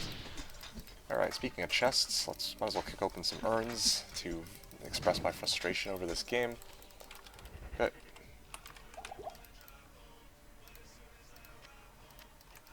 Okay, cool.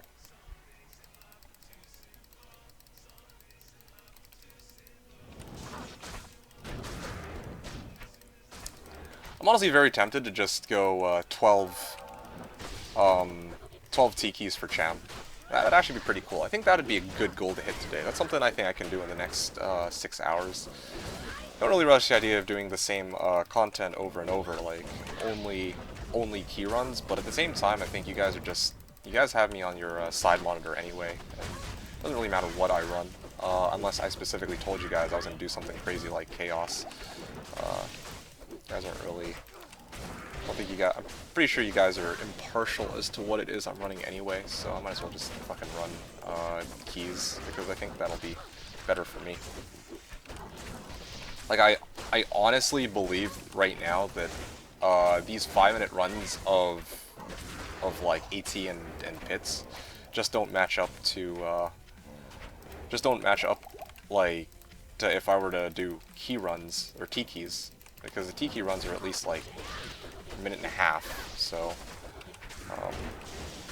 Maybe if I farmed like, I'm thinking 12 tikis, maybe somebody would bite. As side monitor won't be clicking off my D2 by accident.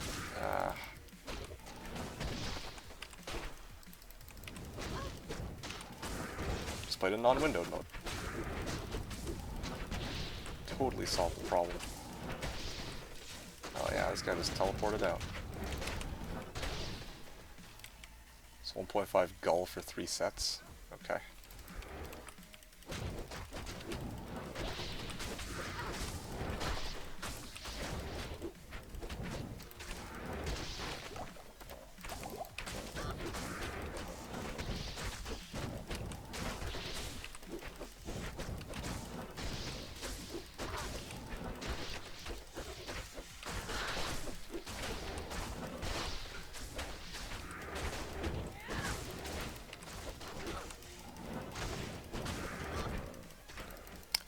You know, also, maybe I should try to... You know what, I think I've got it. I've got a game plan. I'm gonna probably power farm, well, I can't really call it power farming, but I'm gonna farm keys after I make it to the next level, because I'm actually really close to level 88.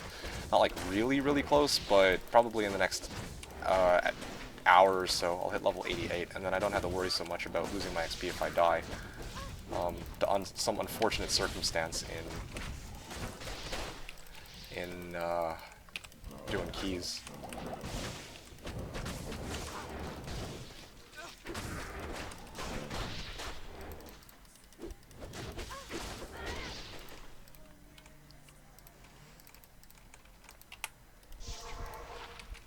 Okay, I'm just about done here. So, another Tal Orb. Cold Lightning Fire. Junk Bone Wand.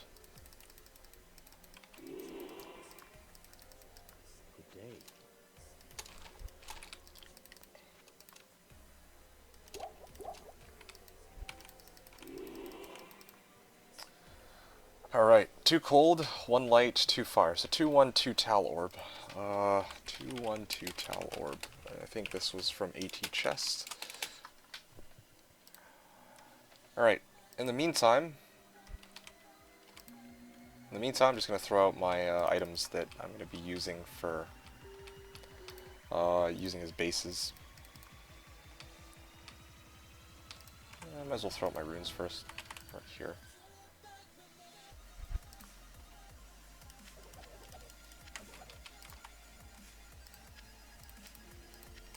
Actually, wait a second. That was the right game. Whoopsies. Or that was the wrong window that I left the game with. Base is...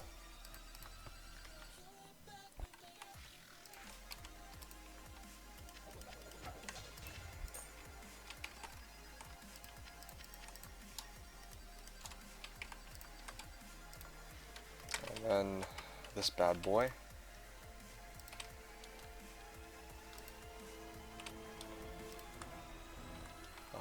Sets mule.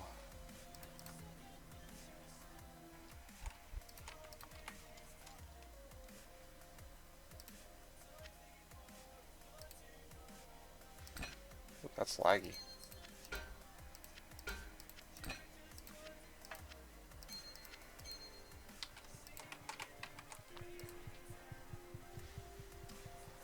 Okay, kind of want to trade out this light skiller.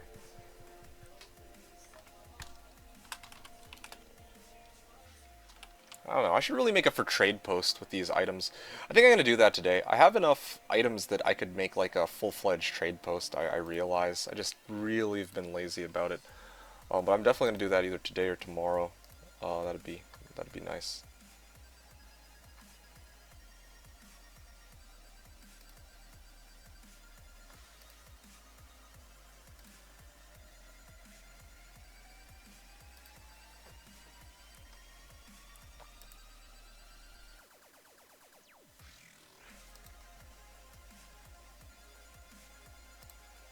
Somebody's offering a...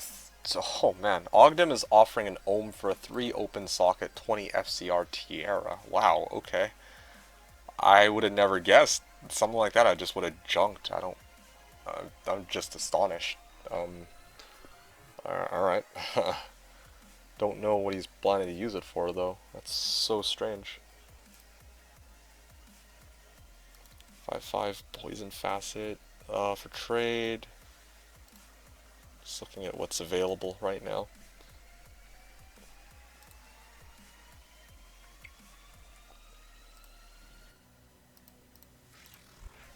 You know what I'm gonna do, guys? Give me a sec to make.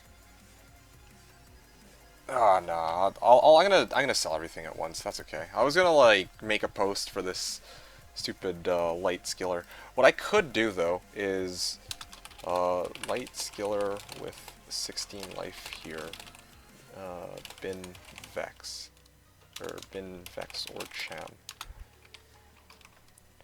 But I think it's a very far bin. But I mean, I'm expecting this would go for something like somewhere between Ist to Gull, to be honest. But yeah, I mean, Cham is what I need, so I figure it's fine. So we'll just give it a shot, give it a try. Anyway, so I've muled off most of my items. I'm gonna continue running 85 areas, of course. It's really nice that I don't know why I didn't think of this earlier. I'm putting GS4 into the game title, which makes it much easier for me to remember what run number I'm on, and also to actually type in GS4. So I have to rely on the launcher to do it for me, because we all know how that went.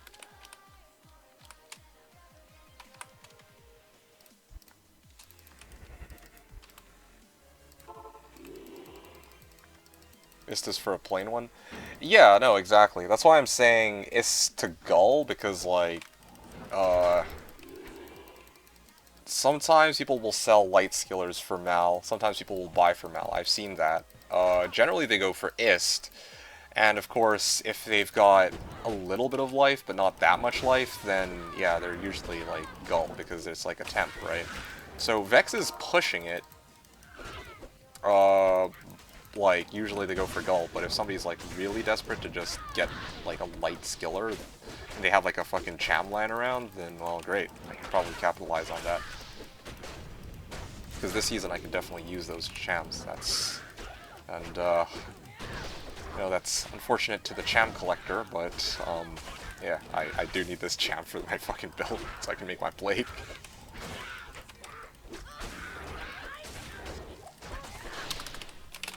Burr.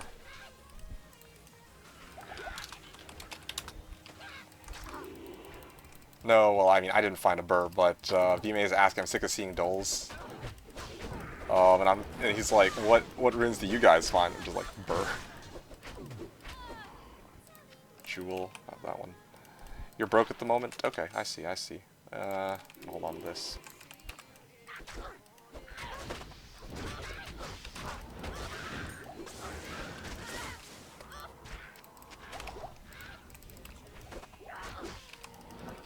Yeah, this is definitely GS4. I had set it to such. I remember specifically as I was talking about this.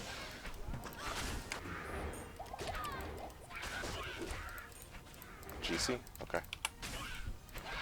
Oh, look at that. Now, wouldn't that have been great if I were actually playing a Trapper? Man, I'm getting some pretty solid charms this evening. Or this afternoon. Okay, cool. Trap Skiller from Pits. I think that usually goes for like to Mal range, from what I've seen. Let's see here. Looking to see what I could upgrade. I could try to trade like this Trap Skiller for like a fucking 7M FSC, or maybe 2. Probably 2 to be honest. You probably got 2 Trap Skillers with, or 2 7M FSCs with this Trap Skiller. One if I'm really desperate, but.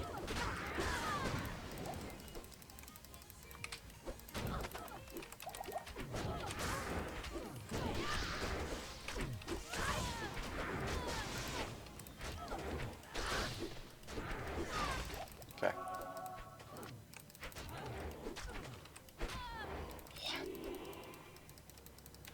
I don't know why. Like, it's specifically.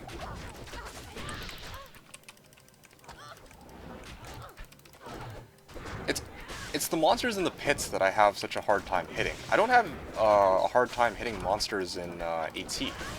I don't know why that is. I really don't understand.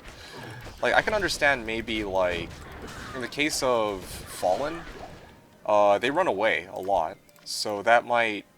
And they run pretty quick. Maybe it's just the speed of the monsters, actually. When the monsters go so quickly, and all of them actually run, then it's really hard to keep track of... for the server to keep track of where they are. Whereas compared to, like, in AT, a lot of the monsters are undead, like, slow undead, so... that desync issue doesn't occur nearly as much at all. Okay, well.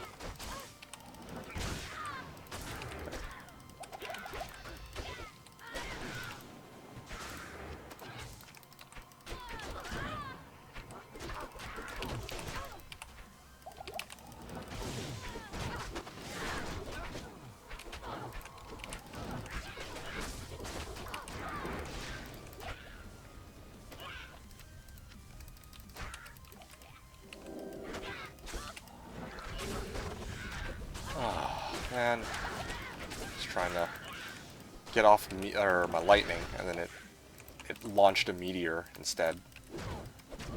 Okay. Now pits. I'm gonna activate Fade before I immediately die when I step in here. Okay, that's actually pretty good. A good chunk of these monsters here. As well as the armor. And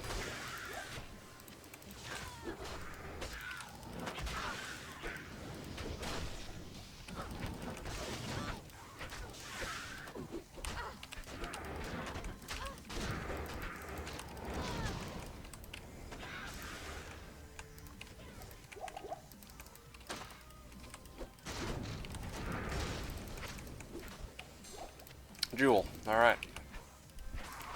So he's going for his D-Web. Trying to make his Poison Necro so he can just farm pits non-stop. Alright, there you go. 5-minute pits. Yeah, I've had better, but it's good enough for now. Outer Cloister, I think I haven't yet run Black Marsh, yeah, so I'm gonna run Countess this time. Once I make it to level 88, I'm just gonna drop everything but Countess, and I'm just gonna try to run key sets non-stop.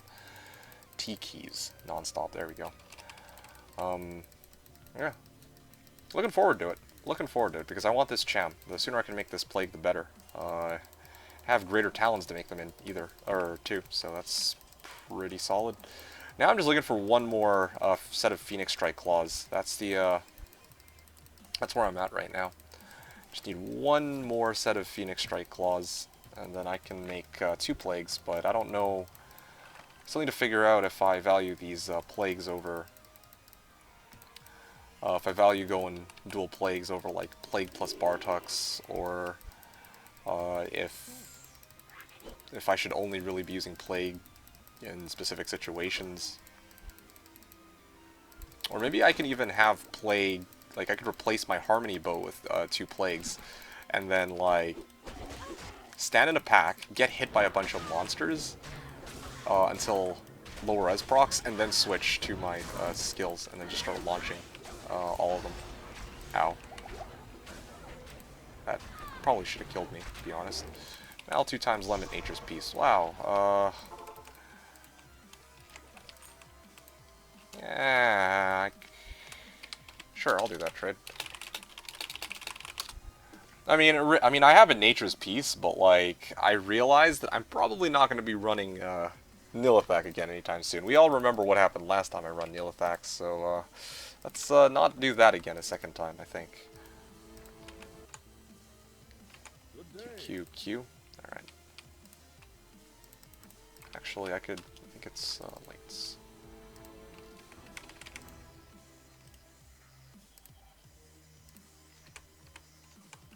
Ah, yo. Alright.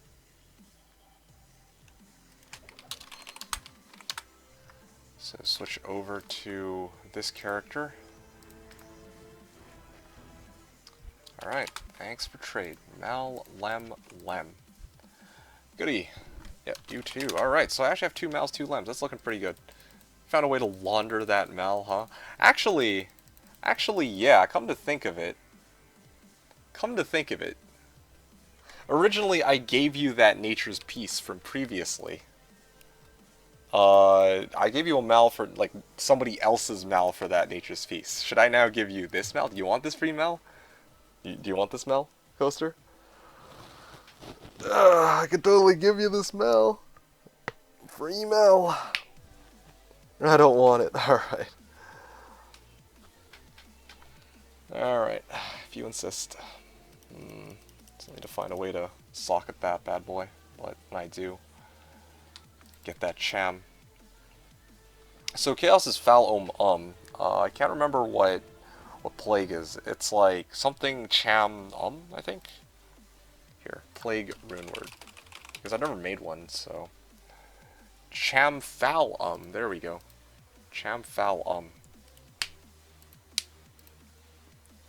Cham foul So I can get an that's pretty trivial. The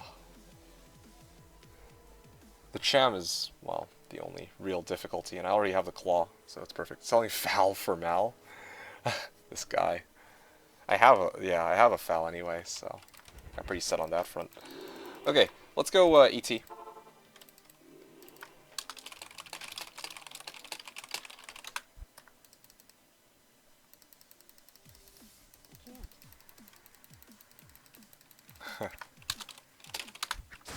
Yeah, I'm gonna let Nicola give that a try. Because, yeah, I tried that earlier, and we saw what happened when I tried to call the RW on Plague, so...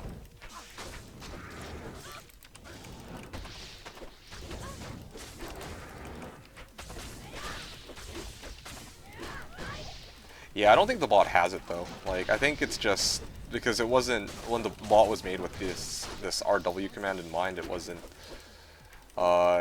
they weren't accounting for Plague, of course. There's so much difficulty trying to hit the horror mages, but I'm not actually too surprised that I'm having troubles with horror mages. They like their AI is set to run away from combat, so that kind of makes sense. That I can't hit them so easily, unlike the rest of the monsters. The rest of the monsters, no problem, I can hit them. The real problem when I fight them is their tankiness.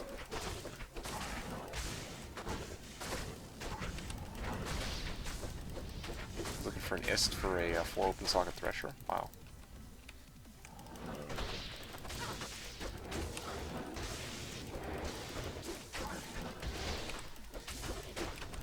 Okay.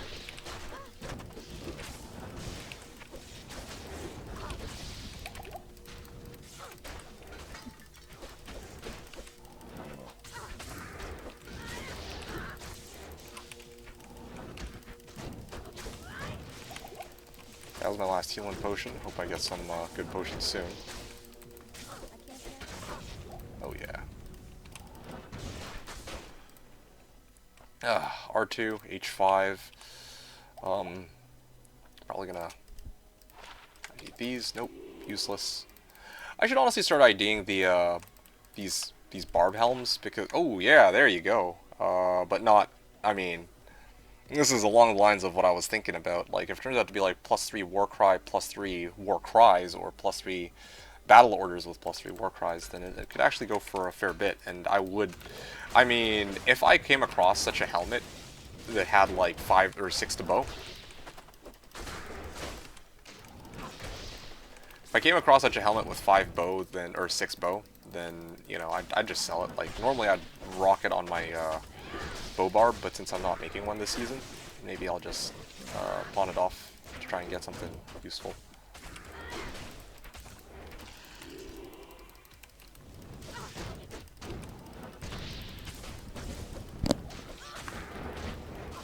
Definitely getting a lot more champ packs in AT though, I notice, as I mentioned yesterday.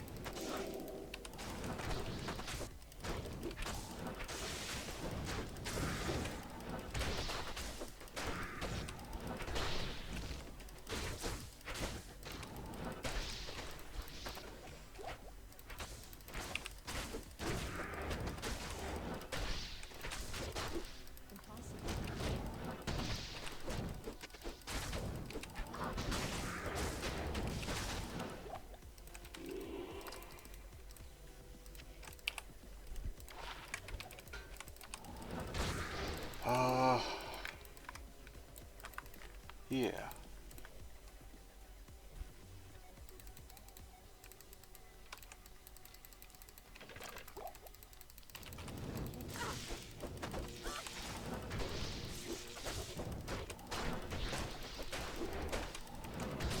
All runes of infinity. Light belt, huh?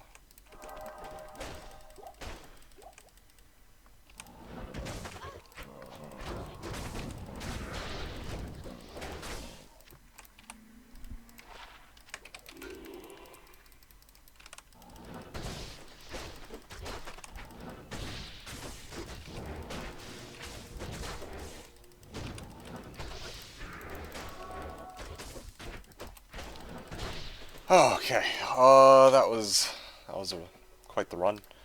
Got nice 4% XP out of it, so I probably only need to do another 3 runs of this, so it should only take another hour or so.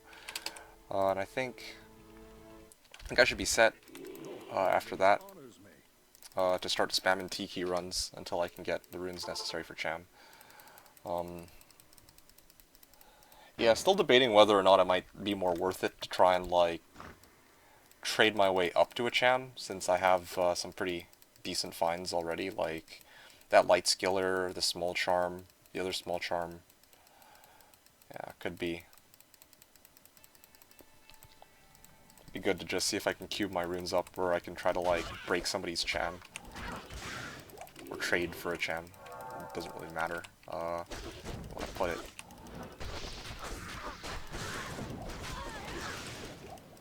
Really curious to see how this build will do with Cham, though. Or with Plague. It's a lot of disappointment, but you never know. It could still turn out to be pretty good.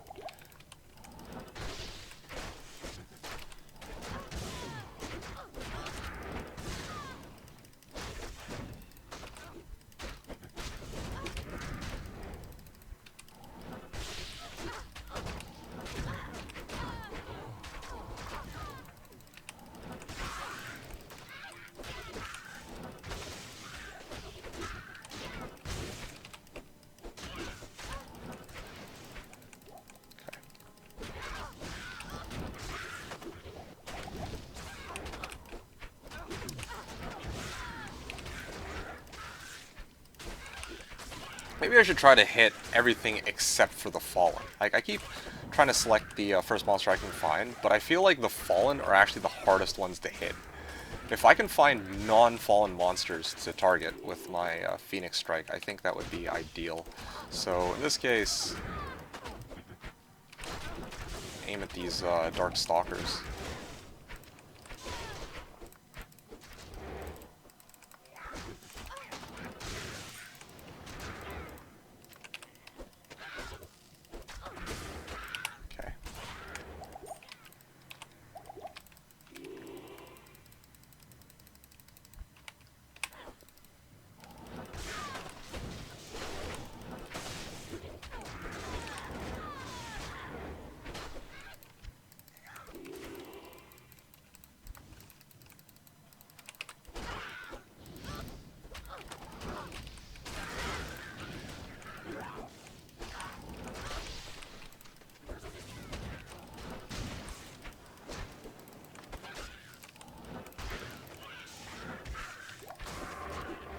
Oh, I accidentally clicked on the Stamina Shrine and overrode my XP Shrine.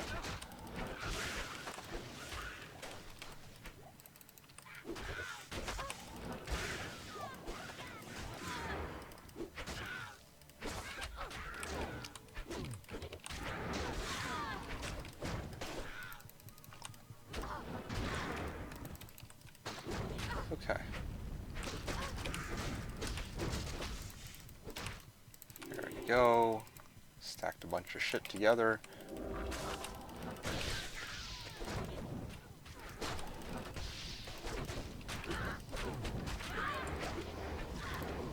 Okay, as long as the one with the Might Aura gets taken down. Oh, hey, look, and just under it there's some monsters with fucking Fanat. Yeah, that's scary.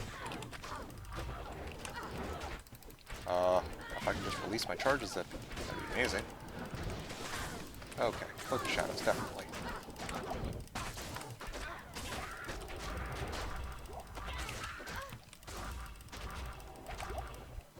How many does it take?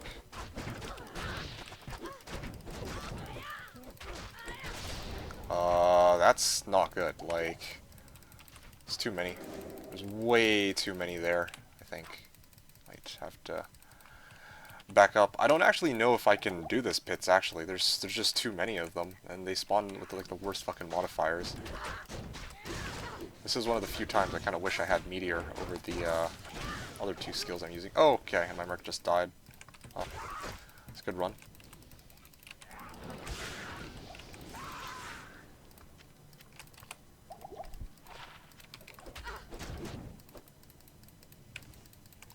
Well, at least I have a decent bit of gold now, so I'm not completely screwed.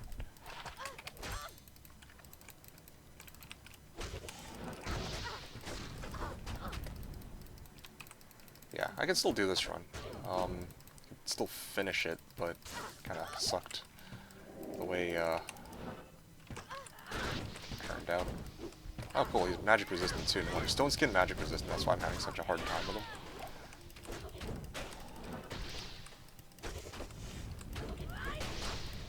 Okay. I'm done.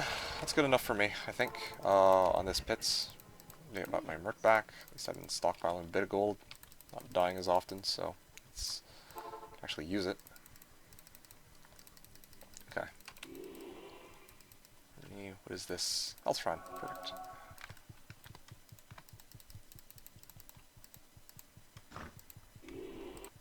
Huh. Chat has been surprisingly quiet today. Get some music up. Don't know why there's no music.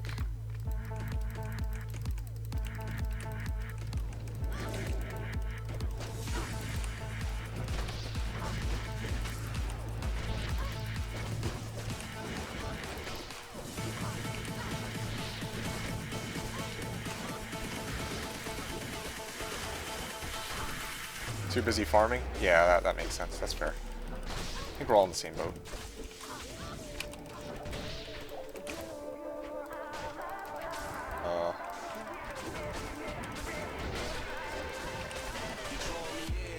Let me actually turn down the volume. Maybe it's a little too loud. Alright, here we go. Let's put this here, here, and oh shit, that's a lot of monsters. I was alt-tabbed out of the game, so I didn't realize there were monsters right on me. Okay. Well, I don't play hardcore.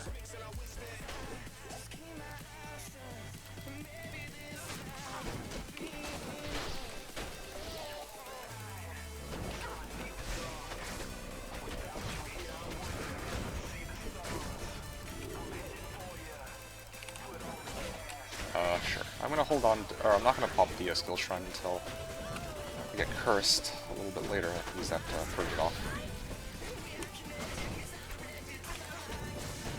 Be a good, another good small shrine for all I know.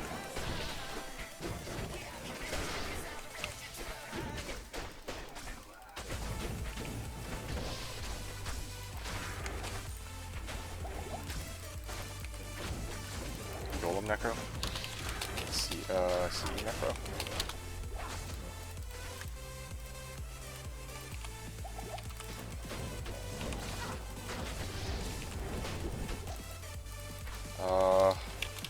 Cow's CE for Pit's Poise, assuming P1.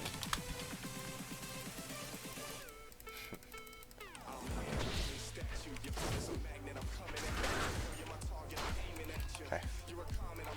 Ugh.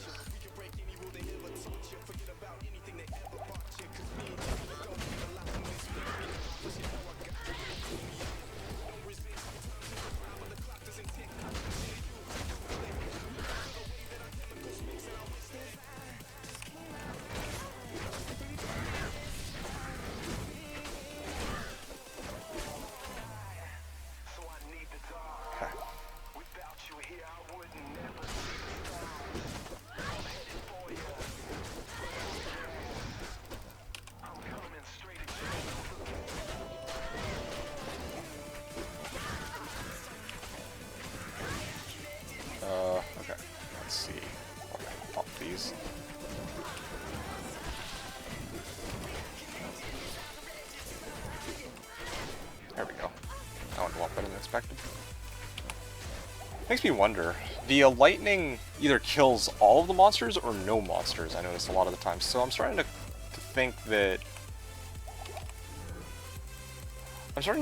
the lightning has a static amount of damage it does to all monsters. It's like each of these bolts have the same damage. It's not just like, you know, every monster takes a different amount of damage. It's probably constant for all of them.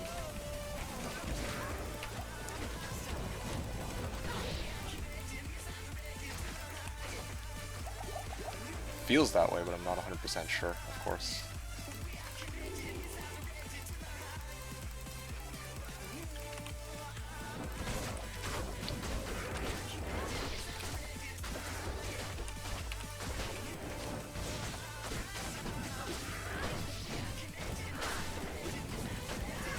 You're gonna fuck around with a bow and run it solo through normal? Any tips?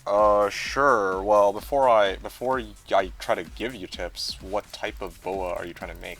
Do you have one in mind? Like, you could make like a fire boa, a cold boa, and you can make also just a plain physical boa. There's different advice I would give you for each of those things.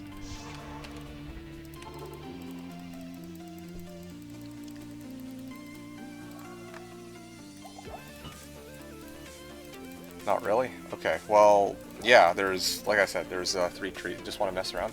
Okay, well, how about this then?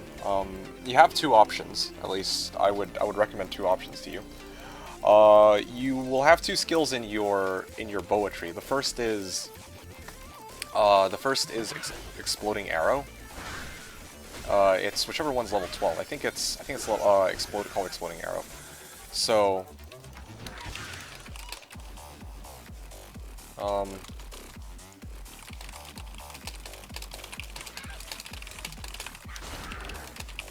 But it's generally not worth the farm.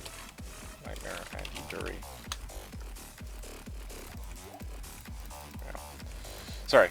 So you have exploding arrow and you'll have multi-shot. Okay. For exploding arrow, one of the things you should know about exploding arrow is it carries over all of the fire damage. Wait, what am I doing? It carries over all of the fire damage on your character, like on hit fire damage. So like if you get enchanted, or if you have fire damage from other sources, then it gets carried over into your exploding arrow. You can take advantage of this by putting 3 rowels into a bow, or like rubies, and then letting that get carried over using exploding arrow. That's one way you could play out your boa. The second way you could play out your boa is by getting 3 Tal runes and then stuffing that into a bow, and then using multi-shot. You can actually multi-shot monsters with poison, which is pretty fun. So there's 2 options. Like if you're asking for advice, there's 2 different paths you can take there. And then of course the third one is the classical. You go and, shop for, or not even shop, but look for a bow that has really good base damage.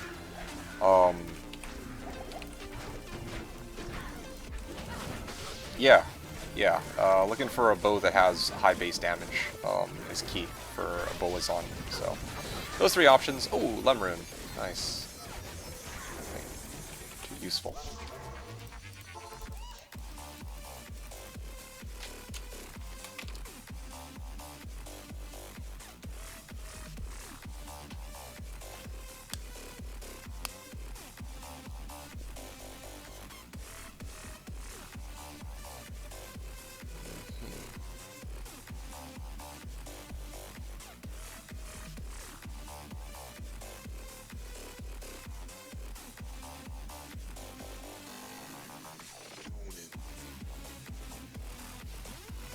Okay, so it's GS for, okay, so Lem, right? Lem, rune from Countess. Cool, I'm done with this run. So like I said, I'm trying to go and reach level 88. So 2 more runs and I should be there. It's also a bit frustrating because if I didn't die so much, I'd have already been there and then some. But there's been times where I just RQ'd out of the game because I didn't want to waste my time trying to collect my body. But yeah, now I almost regret that. I really just want to mess around. Gotcha. Yeah, I'm doing it with no gear from my other character, so I'll have to make do. Okay, so, what you could do then, you could still, no, hold on. What you could do is you could farm normal Countess until you get 3, Tal runes. And it might seem a bit silly, but it's actually pretty silly, like, watching everything get hit by poison and then just dying to the poison, when you multi-shot monsters with it. In normal, it's pretty effective, stacking 3 Tals for it. Right? You can get a 3-socket bow easily from Charcy, I believe.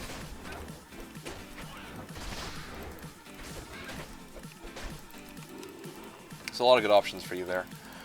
The only thing you're going to want to look out for, though, is that Andy has an 80% resistance to poison. I think it's 80% or some crazy shit like that, so... Well, actually, that doesn't matter. That actually doesn't matter because Talrune is level 17 requirement anyway, I think. So you're probably not going to be using 3 Tals until you make it to Act 2. But once you make it to Act 2, you can actually try that strategy I mentioned. Okay.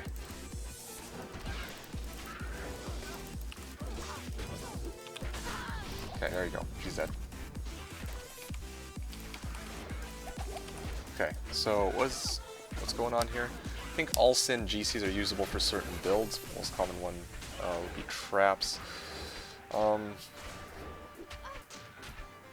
Yeah, traps by far. Shadow Disciplines, I've only ever seen valued if it has plus life. And MA GCs are basically worthless.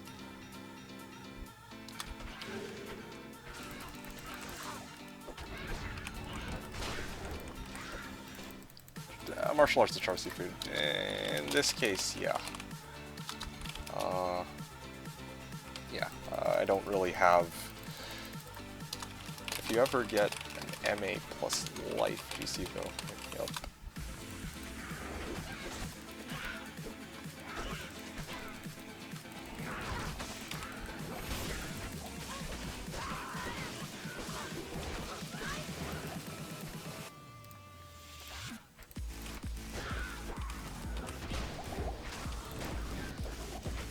Makes sense, thanks. Yeah, no worries.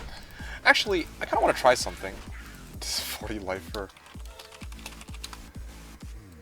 I want to try something. I've never actually...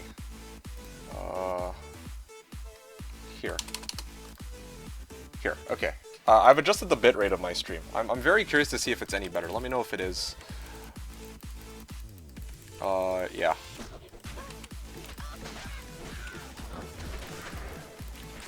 Like, especially Seth, if you're still around. Nice if you could check that out for me quickly, since I think you were one of the people who brought it up. Had to reset the stream for it to take effect? I'm not so sure about that. I adjusted on an Expert Broadcaster, and it says that the bitrate I'm putting out is now much higher and different. And last time I adjusted, on my last stream when I adjusted it, it adjusted automatically. So... yeah, I'll let Seth check it out and see, or one of you guys, I guess, if it's any smoother. And if not, then I'll just wait until next stream, and then I can look more closely then. Okay, okay, well, I'll check later, maybe.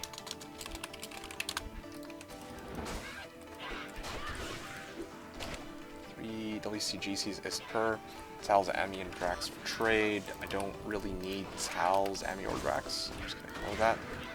I'm using XSplit Broadcaster. It's the more ghetto one.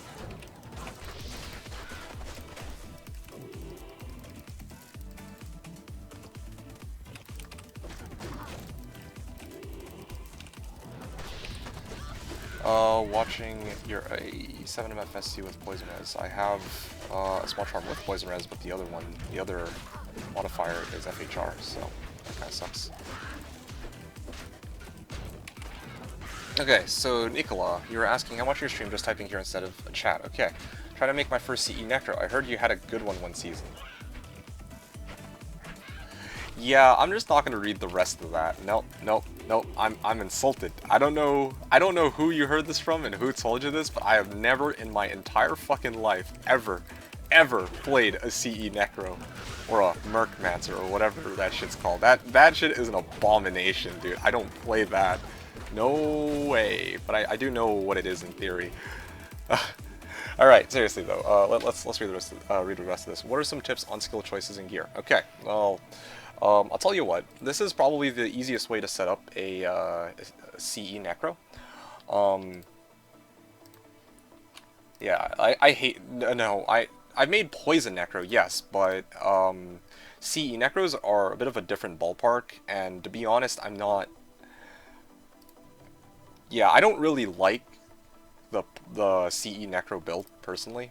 I don't like the playstyle. Like, it's fun using CE and it's fun killing cows, but the problem is that it's overplayed and it's very there's really nothing to learn about that build. You're only really like people would only really be playing that build if they're trying to optimize their farming for high runes, and that's basically it. And you're only really going to be running that build in cows, okay?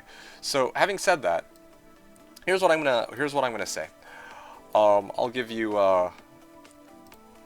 if you want a good template for looking for like a good CE Mancer, just look at okay, maybe not this one, but let's say Goro. Yeah, this is booze. Yeah, okay. This is probably a decent. Yeah, this is a good template to use, right? So your core spells. I'm actually surprised that he didn't max out amp damage, but your core skills usually, from what I've seen, is max out amp, max out corpse explosion. Then after that, you max out. Actually, why is it like this? Hold on, that's kind of strange. There you go. Damn. There you go. Maybe this one. Yeah. Max out amp damage, corpse explosion, golem mastery, and blood golem. And then you dump the rest of your points in the iron golem. This is usually the not looking for CE, just a necro overall. No clue how anything works. Okay. Well, this is how a CE Mancer works. Okay. Like if you're asking about a CE Mancer and the skill choices, yeah, you max out Amp and Corpse Explosion first, those are the givens.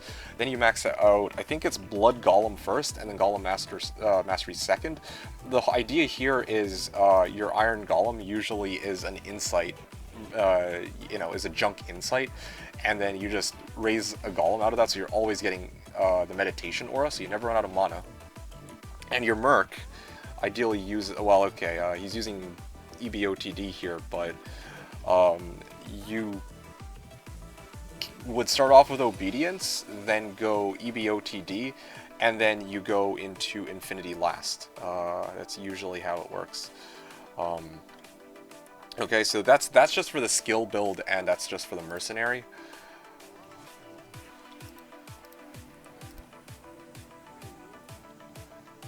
Let's see. Now, and the gear, you're just going to want to hit 125 FCR. So, of course, what he's got here, I mean, this is when you're already fully geared up, but you could easily go, like, dual spirit, like, spirit sword, spirit shield, with, like, a stealth even if you wanted. Harmony on switch will get you around from place to place quicker. Or Nagistaff. Actually, sorry, scratch what I said. Go Nagistaff. That's probably best. Because then you can reposition yourself in your Merc. Plus 3 PNB is nice for more range.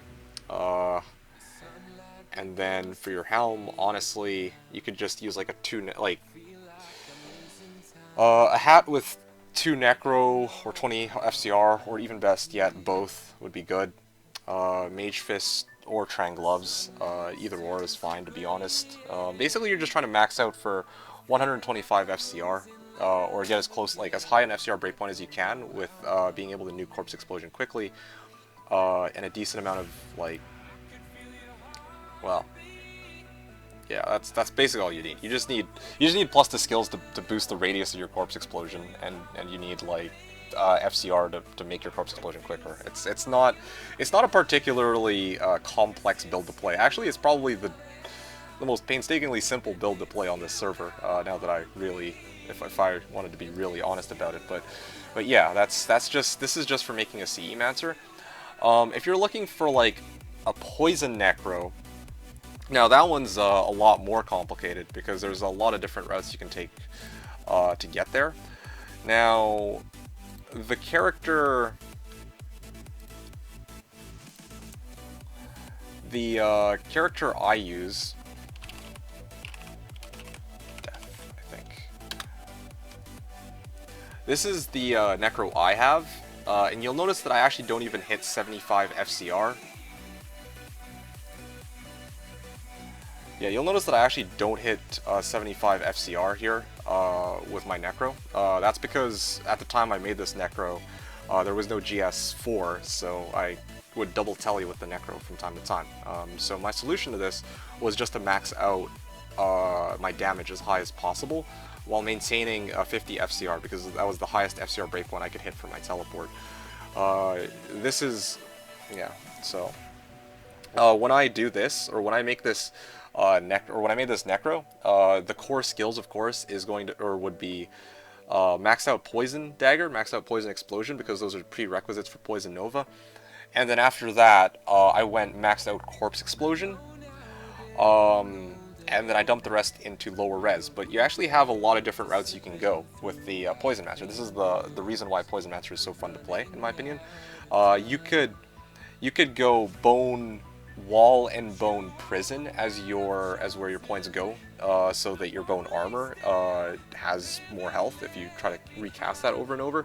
You could go most of your points into lower res, and then that would increase the radius of your lower res, right?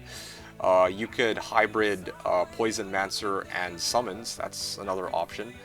And then there's probably plenty of other routes too you could take, right? Because you only really need 60 points for Poison Nova, Poison Explosion, and Poison Dagger, and the rest, yeah, the rest is, like, you can play around with the build as you see fit, okay? Alright. So, stream is way better. I'm just watching a VOD just to check the VOD is blurry when you move while it's completely clear on live. Alright, great. Well, nice to know that I managed to adjust something and made it work. So, that's, thanks, Jomon, by the way. So does that answer your question though, Nicola? That's one way to, would I suggest CE or something else Poison for Necronoob?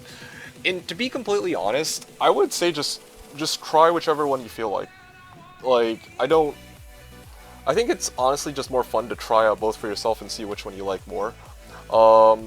CE Mancer is only really good for, well, it's only really like if you're going to be running a CE Mancer, it's only because you're going to run cows.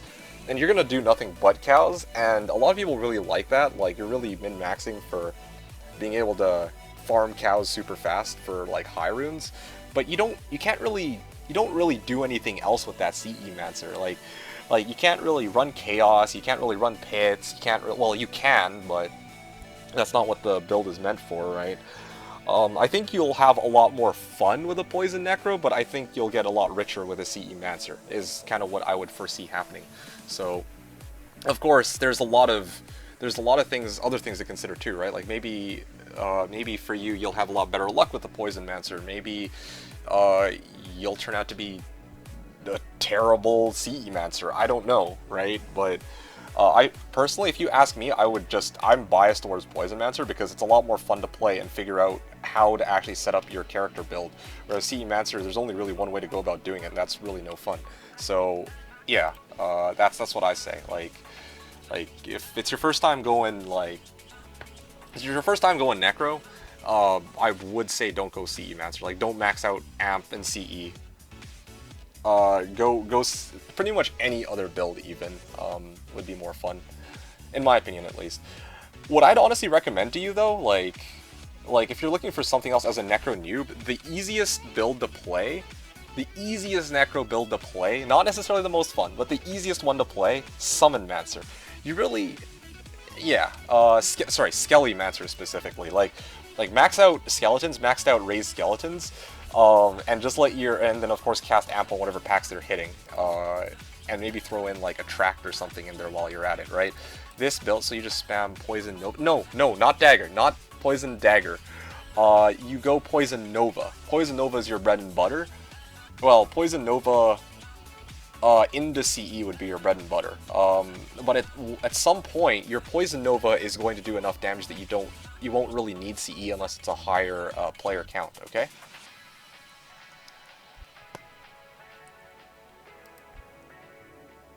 Now, with regards to...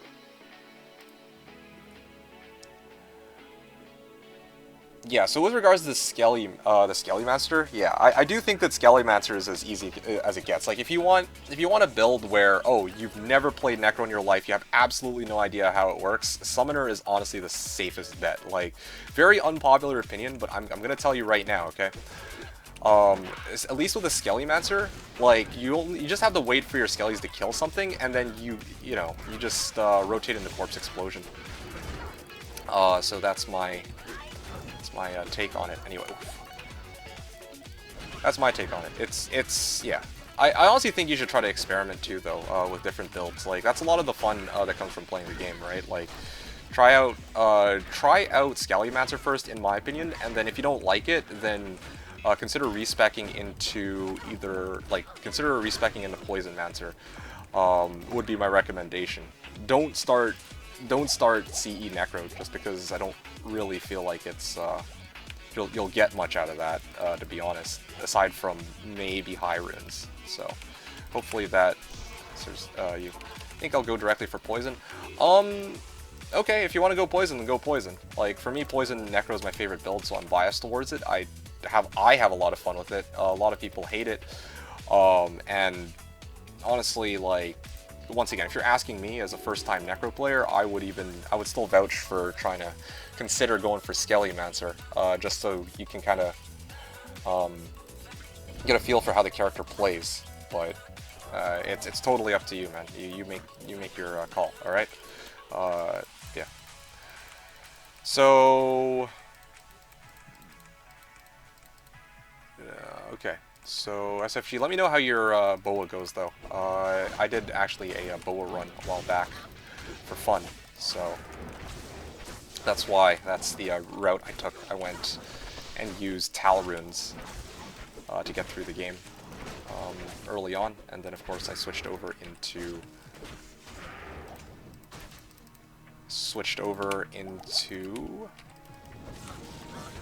oh, at least the wrong one. Okay. Well, my Merc somehow died there. Anyway, yeah, I rotated from poison multi-shot over into fire, so that was pretty cool. Pretty fun. 3 Tal bow, man, I'm telling you. A lot of builds are gonna, or a lot of guys are gonna tell you use this specific rune word or whatever, or like use like iths, like a bunch of iths in a bow. Oh man.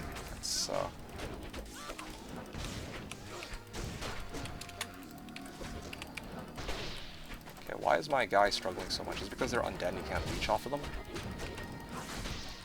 Oh, Conviction. Probably the Conviction's killing. Okay. So, what do I think of Shadow Master versus Shadow Warrior? I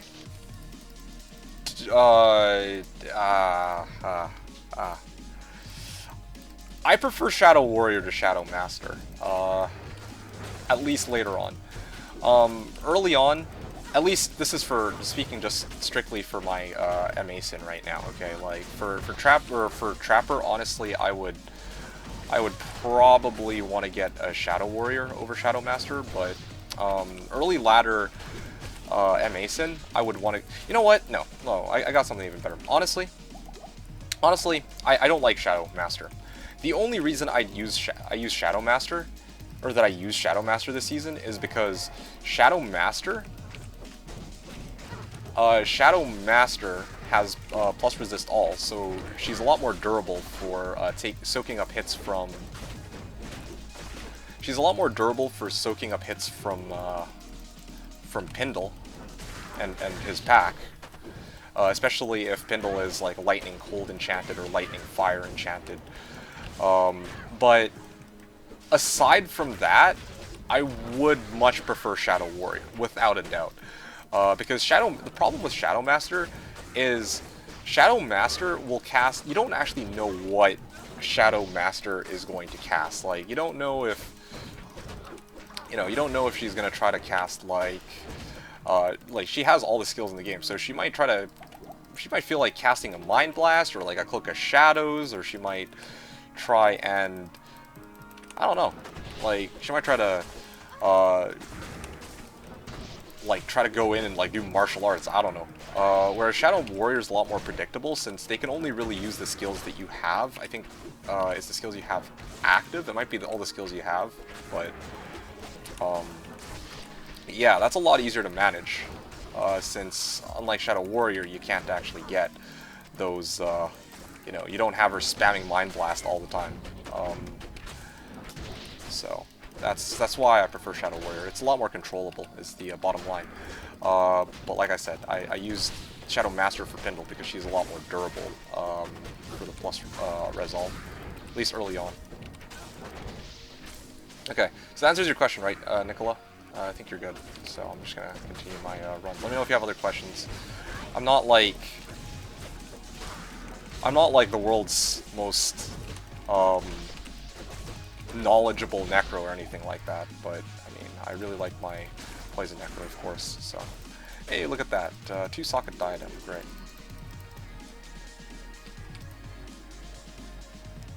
Did the Boazon have to do a lot of nightmare farming? Okay, to be honest, after I made it to... Yeah, no problem, Nicola. After I made it to Nightmare, I tried to use some of the runes on my other characters to get the items for them. So I didn't actually do it completely untwinked.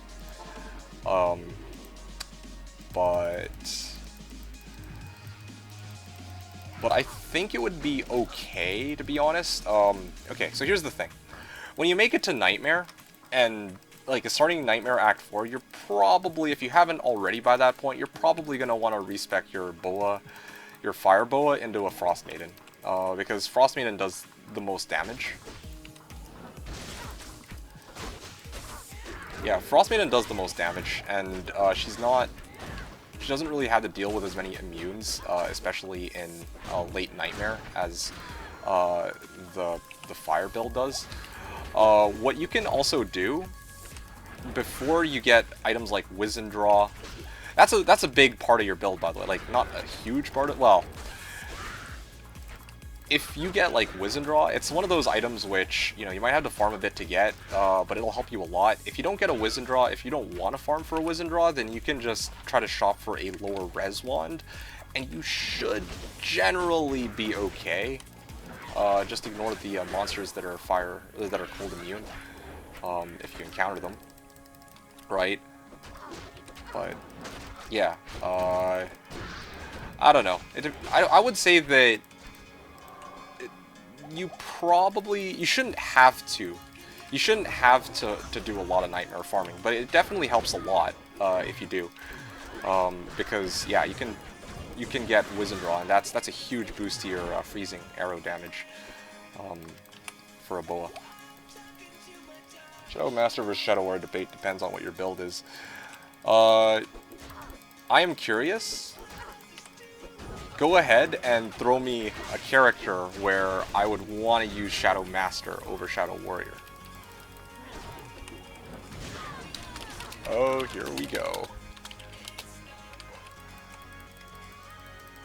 I'm very curious to see what the responses will be to this question. What's the best clear everything at speed? What do you mean, clear everything? Players 1?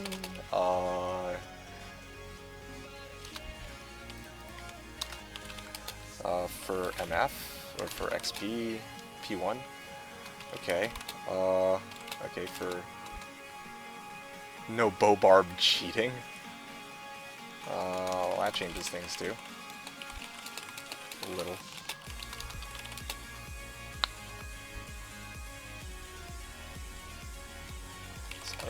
say, oh, this really differs.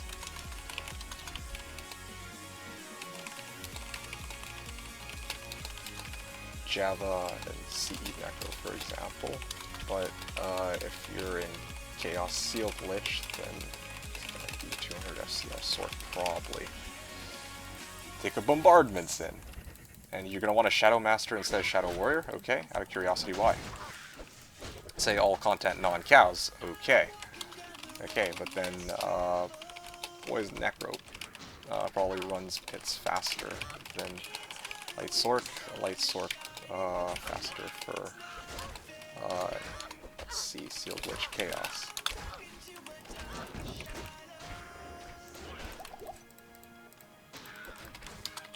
It really depends, honest opinion. I have specialized characters for that already.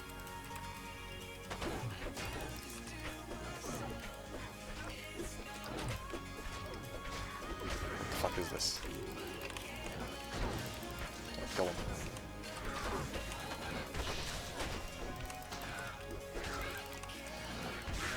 You rather want a Shadow Master because of crowd control? Okay.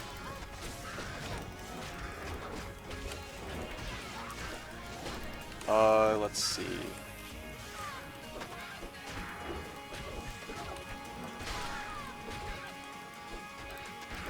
By the way, this was something that I never got a chance to address earlier. Is it part of the fun experimenting yourself? Oh, you just copy what somebody else does? Yeah, so I definitely agree with that too, like that assessment.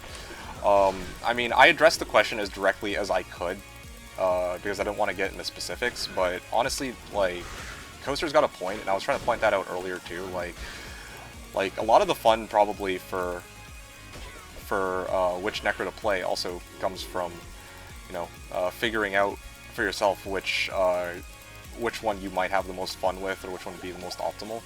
So it might not be worth it to like just copy somebody else's, but I was using the since other people already have CE Necros, if you want like a point of reference or whatever, then yeah, like those are some Necros who have already built CE Necros.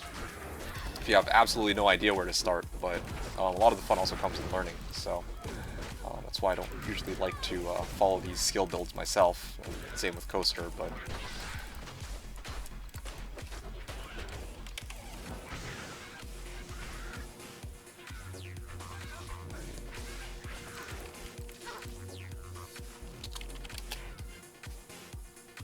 let's see.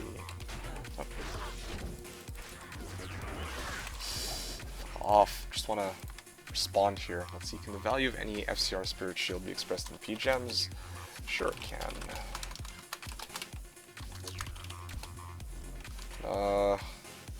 25 FCR Spirit goes for Istgull. 34 goes for free-ish. 88 PGEMs has often sold for Gold of X in the past. Numbers off of that.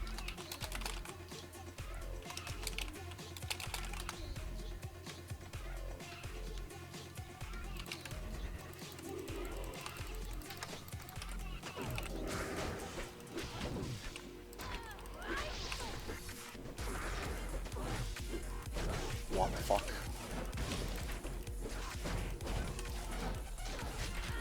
Okay, next.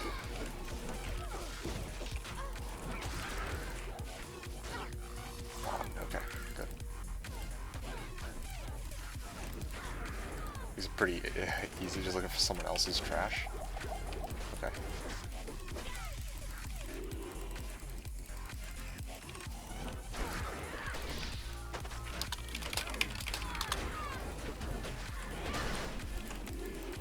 Alright.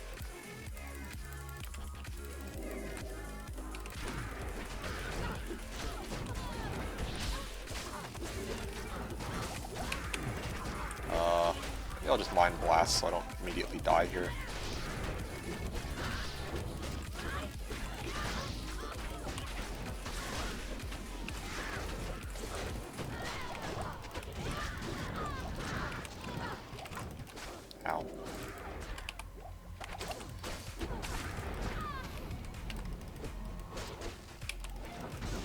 to cut slash peel an orange. Alright, cool.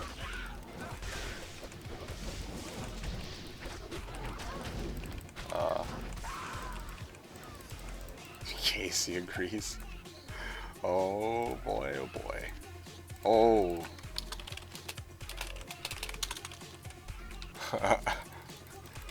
Like to see how this argument goes.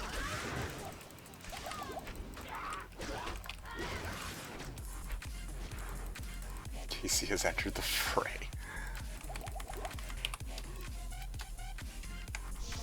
Difference is a defense block rate.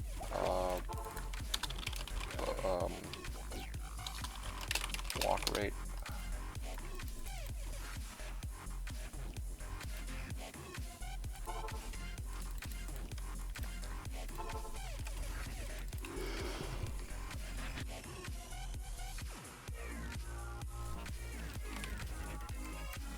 Oh, okay, I can't run down this way. There's nothing I can port to. Oh, Corey's paying 15 for a D-Web. Hot damn.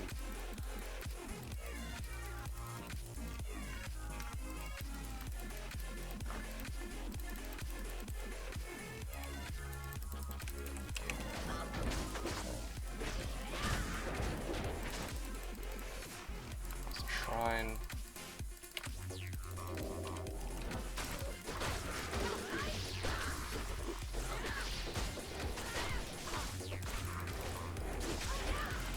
Oh man, that actually just melted him. You don't even have one. Nah, yeah, no, I hear ya. It's pretty rough. I think you actually have it the roughest out of all of us right now. I don't know anybody else who has nearly such, like, among the people that we've regularly talked to, I don't know anybody who's poorer than you except for Seth, although I don't really count Seth since, I don't think he's playing nearly as much as we are, to be honest.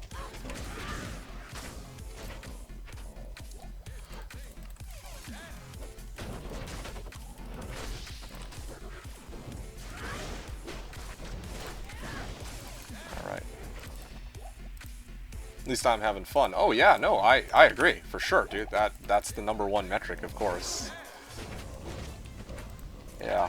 I mean, in my case, like, my pit runs are 5 minutes, but I'm really enjoying the level of complexity the build has, and how it plays. I just... my only complaint is that stupid desync issue. Like, I can get behind the fact that the damage is low, that you need a shit ton attack rating, but... You know, I feel like, at least if the attack rating is high and it says 95% chance to hit, it should be a 95% chance to fucking hit. That's really the only thing that gets me, like, and I think it's a fair complaint, like otherwise it's just too much, but otherwise, I'm pretty happy with how the build's turned out, especially for a build that's so, like, you know, that was looking at the start of the season to be completely, like, unviable even, or just ridiculously slow, just basically impossible for farming hell with. Yeah, I'm very happy with how the build has turned out at this point.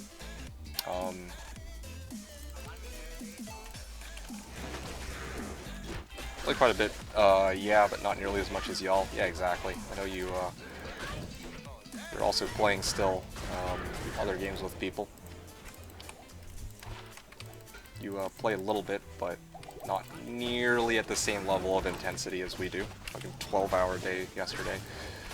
I mean, even this season, I admit, I'm definitely not going, like, all in as much as I usually do. You know, usually I'm really, like, you know, 20-hour days, yada yada yada, but I think the first week I ran into those technical issues, and what's stopping me more than anything else, well, there's two factors this season. Like, oh, there you go, there's a level. Oh, level 88, very nice. Almost at 1700 life. Cool. Doing some monotonous shit. Live as Jeebus did 7,000 LK runs. Yeah, dude. I mean, all the power to him, I guess. And that's a nice... It's a nice Vita GC. Lucky Grand Charm of Vita, alright? That sounds about right to me. If only I'd have rolled, like, MA or light skills. I'd be swimming in dough right now. Oh well, it's okay. Just have to deal with it. What do you get from 7k LK? Well, I can tell you what he lost, I'm sure. His fucking sanity, I'm sure.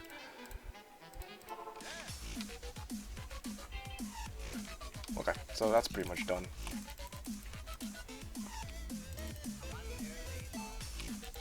Yeah, that's fucked.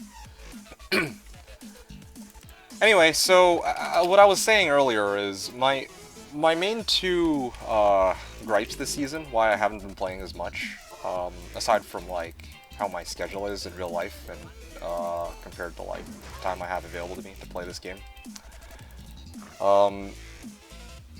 The two main issues is that I usually hit a good stopping point this season. For every stream I've done, I've hit a point where I'm like, alright, this is a good point to call it quits for now, and there's really no need to really push it any farther than I already have. Actually, I don't even know why I'm here. I'm already here, so I'm going to finish this run, but I should actually be in Pitt's, or Countess's tower. So, in the past couple streams, I've hit, like, good stopping points. Like, you remember the fight, or the attempt I did of Chaos? Where it was a disaster, but after that I was able to say, okay, well, this is a good point to kind of call it for the night. Like, yeah, you know, that was... I think for me, this season has been filled with that, where I don't... You know, usually most seasons, I don't really have a good stopping point of like, oh, well, should I stop after I get, like, a purple, or what? But there's been a lot of that this season, where I can just... You know, I have a good idea of where I kind of want to call it for each day. Especially while I'm waiting for other equipment too.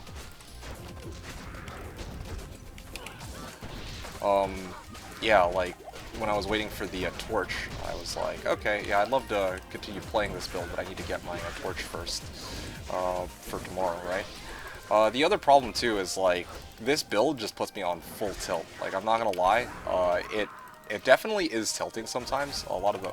Okay, I should be dead right about now. I'm just gonna chicken out now. I'm done with this run already. I'm just gonna do nice and chill. I'm just gonna do nice and chill Countess runs from here on out. Just gonna relax. Anyway, yeah, like when I farm, when I do my farming, I run into so much shit.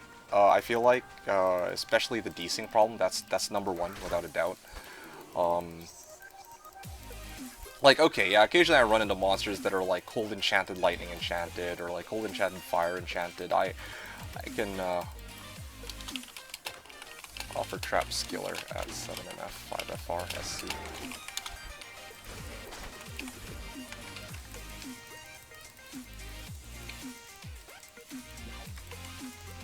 Yeah, like I can get behind dying to cold enchanted, light enchanted because that's like a part of the game. Okay, that's a bug. That's its own bug, but. Okay. But like I can still understand that because that's like actually a part of the game. Okay, fine. But like the latency problems with desync and stuff, where I can't hit my attacks, so I can't I can't actually launch my charges. That for me is like that does get tilting, like really tilting sometimes. Is this desync problem worse than with all the other melees? So to be honest, it probably is, but I've never.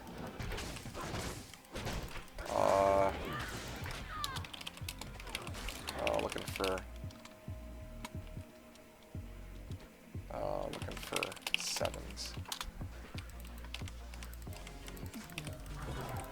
So, like, this is okay. So it's less if it is present on the other meleeers, it's definitely not as bad, like in terms of how much it affects me.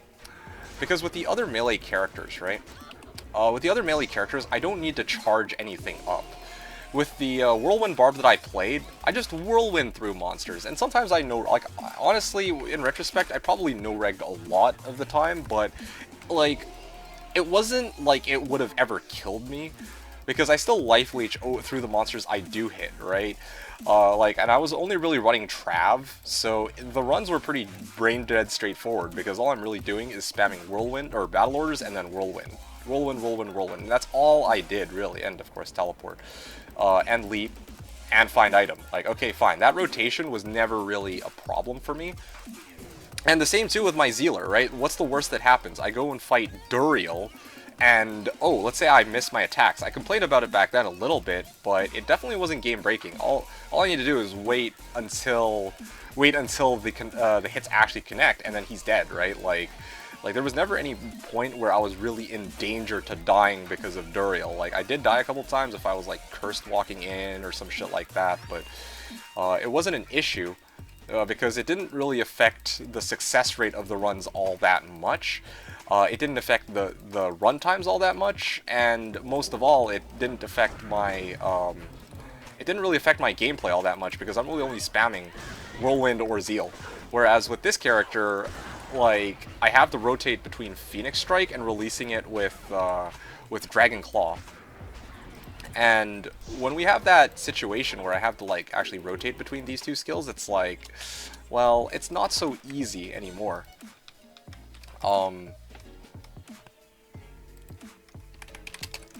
Yeah, it's not so, like, at some point I want to dual KDK or some of the others in non-ladder because I have my barb there that's set up for that kind of thing now, but yeah, I'll do that some other time.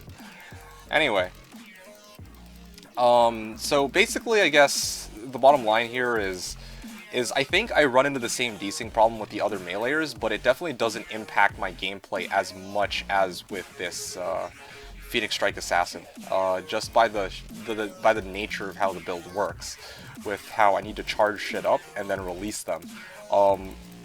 If I mistime my attacks, it's the difference between dropping, instead of Chain Lightning, dropping like a meteor. You know what I mean? Or like if I want to release Frozen Orb and then I release Chaos Lightning instead, then, well, it's super awkward if I'm up against, like, cold immunes, right? So I'm actually doing no damage to these guys in two ways, not just because I missed the monsters. Oh, ow, that actually hurt.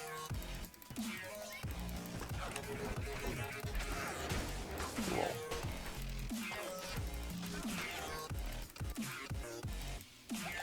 So yeah, I hope that answers that question, Jamon. It's a really good question, and yeah, it's something worth considering here.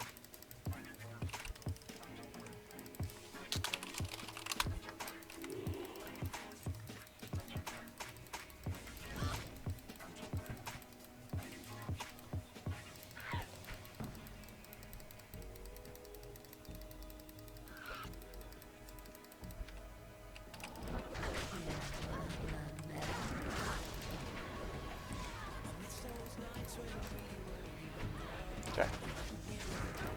Yeah, but here's a good example of what I'm talking about, though, right? When I teleport in with Dragonflight, I have to hit, then I have to check if my hit actually connected.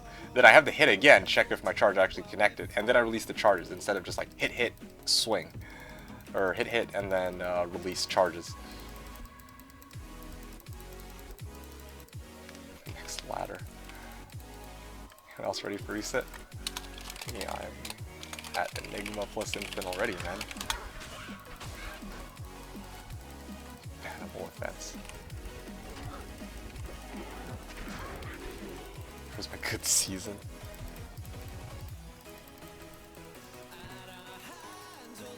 Keep myself occupied by running 1,000 sewers runs. Oh, okay, sewers. That's a new one. Yeah. Oh, fair enough. All right. Well, so you can definitely hear me here too, but I figure we're in a chat channel, so other people who aren't on my stream can't hear me.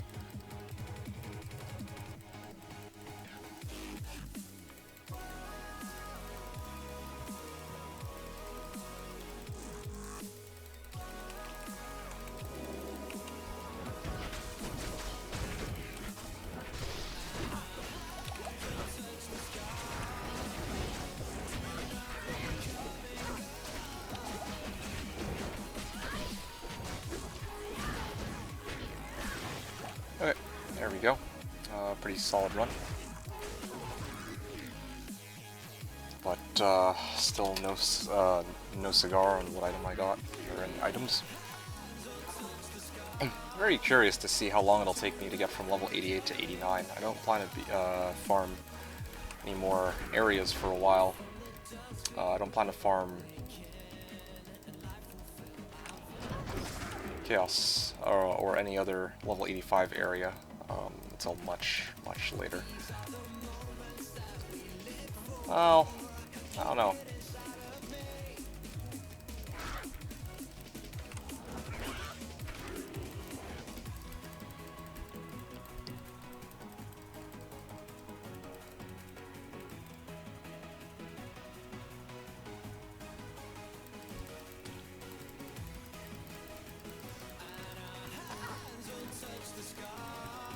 Okay, well that's dangerous.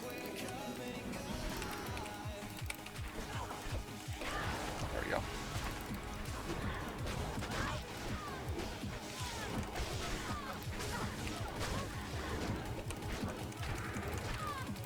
Okay, done here. Hey Matthew. It's going well. Well-ish. I mean, I've already found some decent finds already. Got nice small charm, got a nice light skiller with life. Found a trap skiller, found a lem rune. Still looking for the big break though, you know what I mean? I'm looking for that high rune to show up. And I just don't know when that'll happen. That's part of the issue here.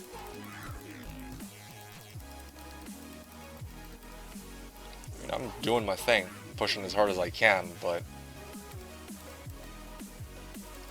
I mean, right now I'm just running keys. I feel like keys is a pretty good thing to run with this character. In terms of like how lucrative it is, like I haven't really been getting any high runes. So at this rate, I might as well just go slow and steady wins the race. Like I'm not gonna be.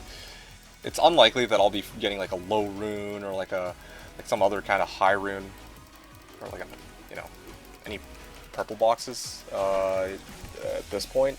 Like farming Countess, but at the very least, eventually she should drop me some Tikis, and I could sell those, right? And at this point, my runs are also about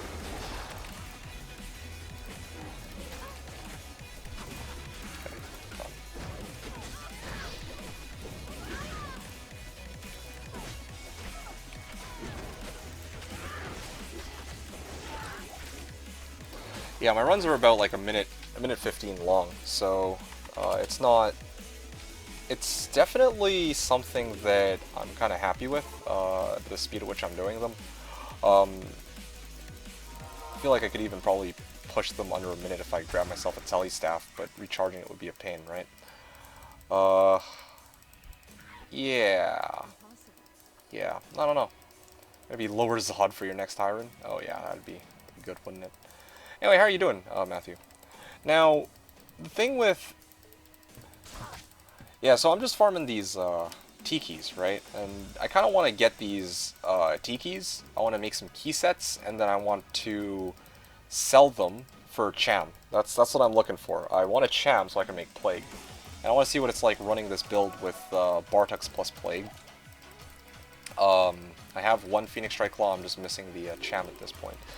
If I get the Cham, via Plague, maybe I can pop a little res on these monsters and boost my damage by a lot. How many times have I run it? Today I've run it 16 times. Well, give or take. I'll just say 16, just to make my life a bit easier. Since I've been using this number to also count for the number of... Yeah, originally, this, like, before you showed up, I was actually running...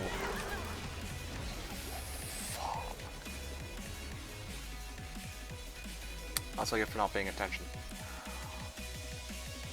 Yeah, okay, so this is a perfect example of why I didn't do Countess farming until now. Before you showed up, I only ran Countess with Pits and AT. I was doing that rotation. Yeah, I was doing that rotation of areas. But I realized that I was really close to leveling, so I decided that I would only do level 85 areas until I leveled up to level 88, and then I would spam Tikis from there on out.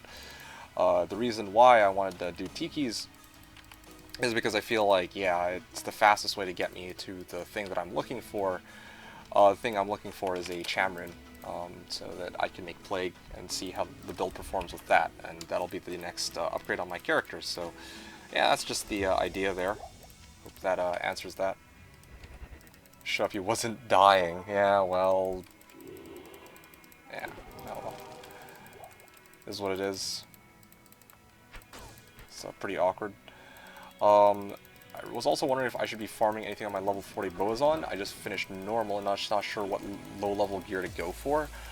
Okay, well, what kind of boa are you making?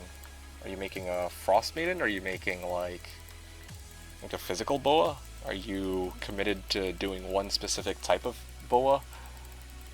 Like, what's the story here? Fire? Oh, man. Are you using... Well, I mean, with Strafe and Valk? Okay, I see.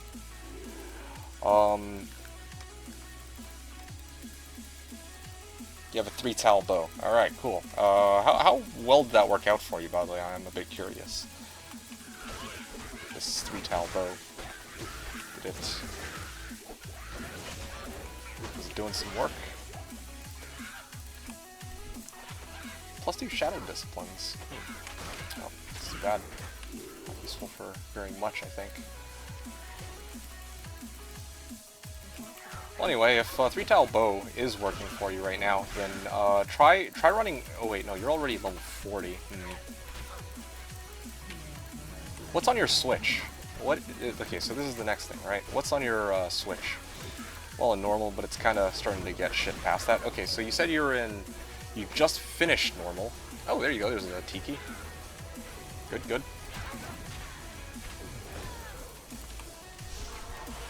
Ugh, trash. Tiki.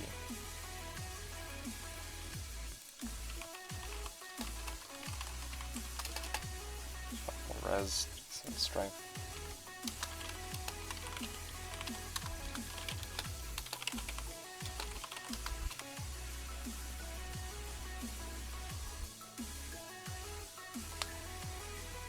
Okay. I need to sell 320s. Sure, not gonna answer. Okay. So you're just in Act 1 or in Nightmare. It's not working out for you, yeah? If not, then it's outlived its usefulness and it's time to do something different. So,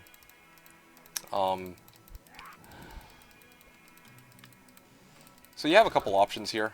Here's the other thing too. I don't know what items you have either, right? I don't know if you're using Pluggy. I don't know if you have, if you've managed to find Kuko Shikaku.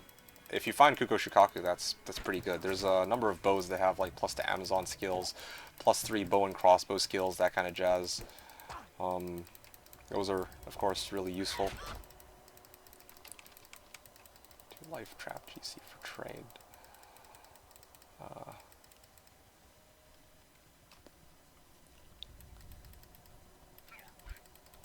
Bitter Needle with 3 Monosteel on Kill and Fire Gem.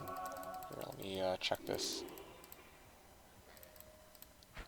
Also playing base Diablo 2 LOD. Okay, so right now you have Bitter Needle. I assume that Bitter Needle is a... I can't believe I'm double checking this, but... Yeah, okay, so as a bow... That's not actually a unique, that's a rare of some kind.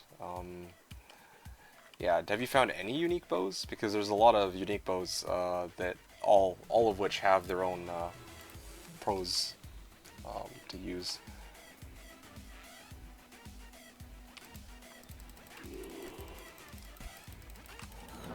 Like I said, if you're going like fire build, you're probably gonna want, I think it's Kuko Shikaku. There's another, I think there might actually be another one even.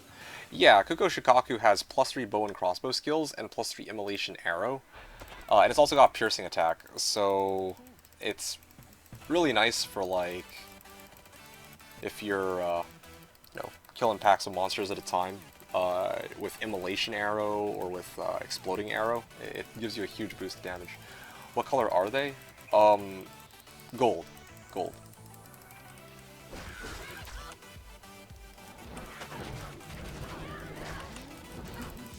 Okay, well, big pack of monsters here.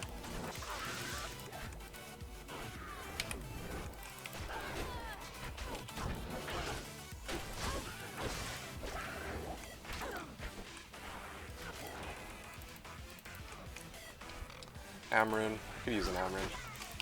Very short on those. Who should I farm for that on normal? You shouldn't.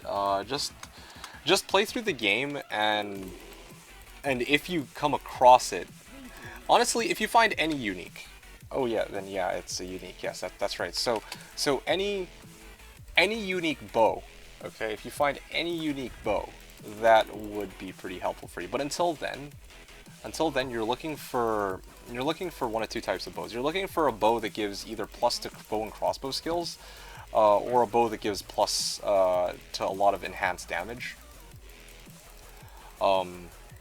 Because the damage on your strafe and the damage on your regular attacks, not your immolation arrow, like not your elemental arrows. Like you probably have like immolation arrow. Like you said, you're a fire boa, but with strafe, right? If you're a fire boa, then your damage is going to come from plus to skills, and also if you have things like a Ral rune that increase your fire damage, then, or if you have like a demon limb that gives enchant, then your immolation arrow or your exploding arrow will carry it over. But if you're using shit this way, circlet, all right. If you're using like fire. If you're using like, if you're using exploding arrow, then yeah, the plus to skills help, along with the plus to immolation arrow or exploding arrow, along with the plus fire damage. If you're using strafe, then your bow's base damage is what matters the most, and you actually have a few options here. You could use Harmony temporarily. You need Tur, Its, Soul, and Co for that. I think you can farm most of these from... Well, the Ko rune does take a bit of time to get, though, but the other runes are, like, you should come across them at some point playing through the game, or you might have already come across them. Or you can look for a rare bow that has high enhanced damage. Either of these two are what you're going to need to maximize the physical damage output of strafe, right? So what I'd recommend right now, either you have, like, you could have two bows, one bow for exploding arrow, and one bow for your strafe, and that might also, you can use your like exploding arrow for AoE, and you can use your physical damage boa, or your physical damage bow for if you're coming across monsters with, you know, fire immunity, high fire resistance, or if it's like a boss of some kind, I guess, maybe. My bow has 23 enhanced damage. Okay, that's pretty pathetic. You're gonna need a much better bow than that. You might even be able to shop for one at this point from Charcy, I think, in Nightmare. I think. Here, let me. Yeah, it's been a while, so I haven't actually. You know, I've never actually hit that point, but I think ideally that's what you need to do. Of course, any bows that you find on the floor, you should be always picking them up and IDing them. Whichever ones have the highest enhanced damage will probably be the most valuable to you. Because the higher the enhanced damage, like the way the damage works is kind of interesting. Like, the damage on your bow is, like, the damage that you're dishing out is equal to, like, the base damage, or the damage of your bow, right? Multiplied by its enhanced damage, and then multiplied again by all the other bonuses that you have on your equipment, and also for your plus to skills, right? So right now you have this bow that has 23% ED. That's it's not that much at all. You want one with like a lot more ED, right? You want bows with like I mean, you're a Nightmare. Probably I could pull up the like, I don't... You're going to want one with a lot more ED than that. And unique bows are the easiest place to look for an upgrade to your existing bow. But, yeah, like, as far as rares are concerned, you should be subbing that out pronto for something better. Alright.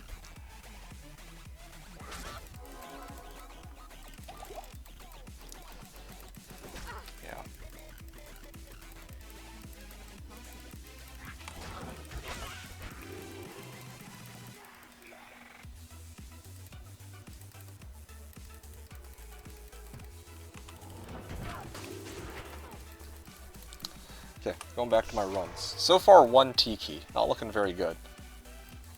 Not looking very good to me at all.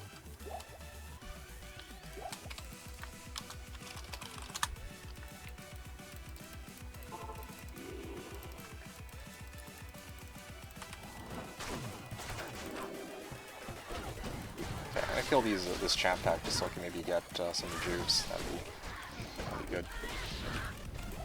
R2, yeah, there you go. Poison res.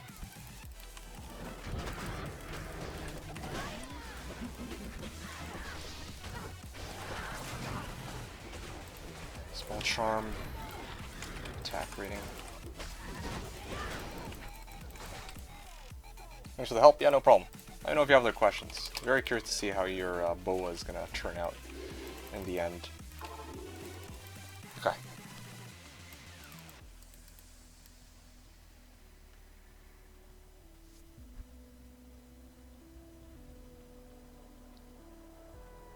$15, $12, 3 open socket, dusk shrouded gull. Oh man.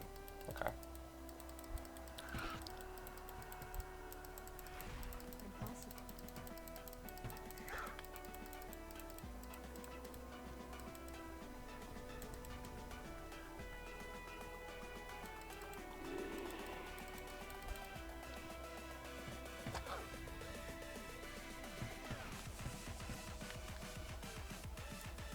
This is a pretty quick one.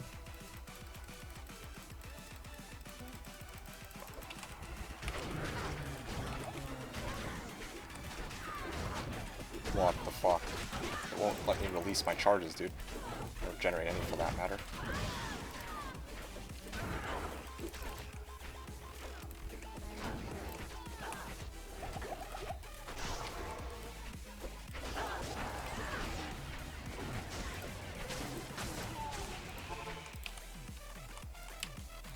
Circle the CS pop with that infin. Yeah, Blizz. That's pretty usual.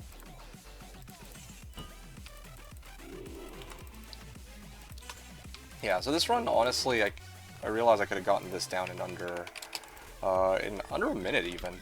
It's looking pretty good. As long as it's not a terrible map, I think.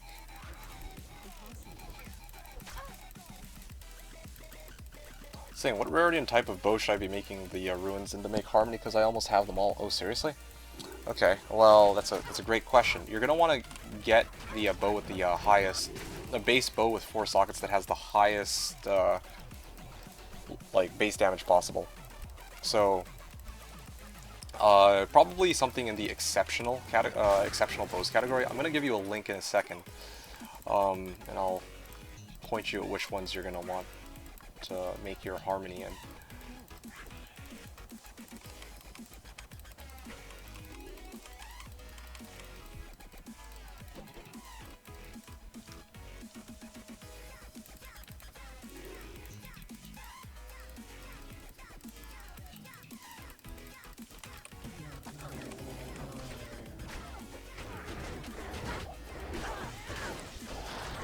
Okay, there we go.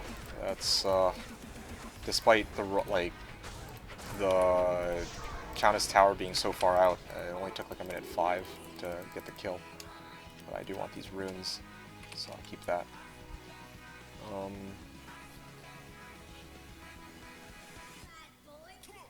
Okay, so let me get you the chart of bows, and then I'll continue doing these runs.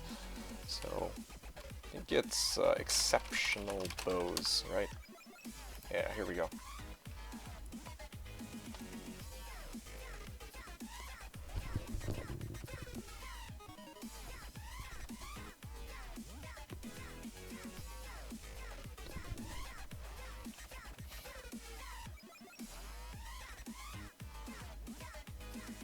So here you go.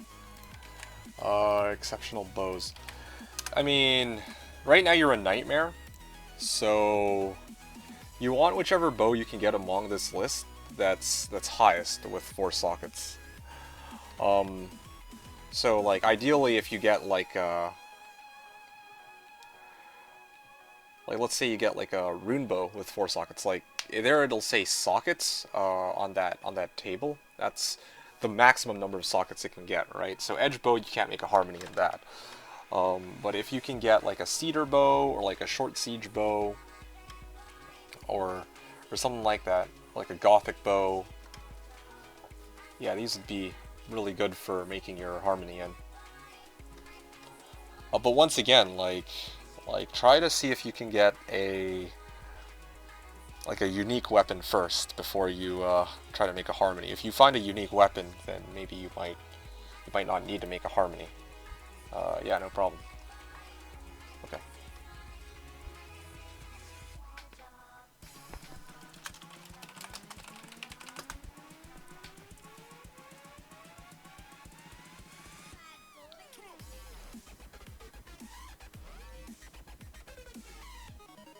I'll look for other stuff first. Okay, sounds good. One other thing you're gonna want to look out for, at some point you should try to shop a wand with lower res charges. That might help you a lot. I don't.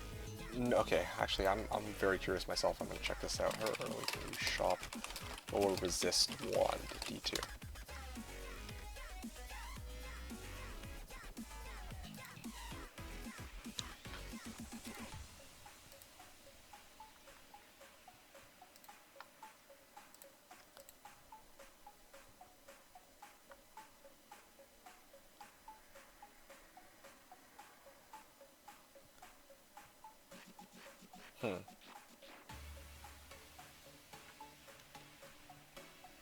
Actually, you might not be able to shop a lower res wand after all. I don't know, just play through the game for now. Yeah, because I know lower res wand is Act 2 Nightmare or Hell. Oh, okay.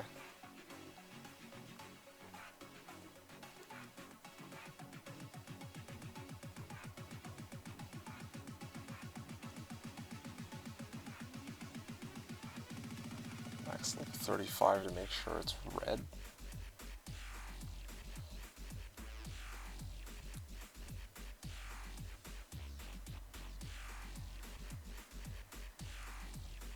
A level 36 to get charged suffixes, and I level 53 for LR. So you're a little bit out for. I'm just digging in to some stuff right now, and you're a little. You need an item level of 53 to get a wand, I think, for lower res. Wait, it can spawn from A level 36? The hell? B level. Nope, never mind. Never mind. No. Wait. A level 36 with item level 35, so shopping with 30 should work. Yeah. I've never actually tried this for myself, though. I only ever try to shop for lower res ones, like, once my character is already, like, in hell.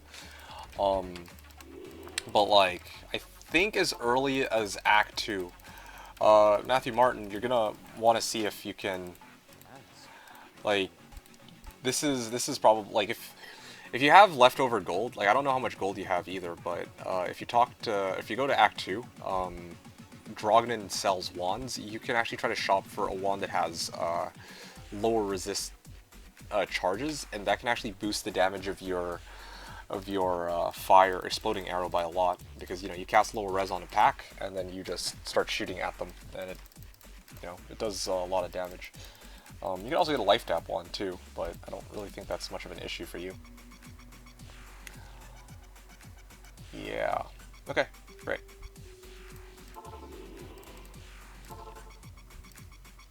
Let's do this. Let's do Shadow Dancers. I just took a nap, but now I'm back. Awesome. Hopefully we can find some perps tonight. Oh, I feel you. I don't see myself getting any perps, though, since I'm going to be farming Countess for the rest of this evening.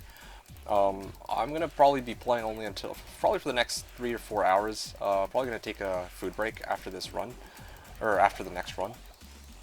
But yeah, I'm only going to be playing for 3 more hours a night, and the big goal for me is to try and get the Chamrin. So I wanted to farm like maybe 9 to like somewhere between 9 and 18 tikis. no one's gonna pay Vex for 9. Probably no one's gonna pay Cham for 9, so I'm thinking like I might even try to put up 12 Tikis and then set the bin price to Cham. I wonder if somebody would try to take on that 6-hour stream. Ooh, yeah, that's the plan for this evening. Tomorrow...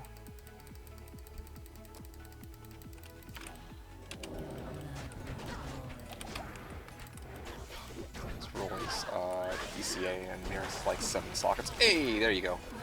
Key of Terror. So yeah, I'm not gonna be streaming, or I'm not gonna be here tomorrow. The following day, so Sunday, I'll be back. I'm gonna try to go for as long a stream as I can on Sunday, and then probably I'm gonna also be streaming all day Monday is my plan. Okay, so yeah, just to give you guys the idea. This place to shop at Telly Staff? Yes, yes. Is indeed the case for Drogden. Countess 24. Okay. Go next run here.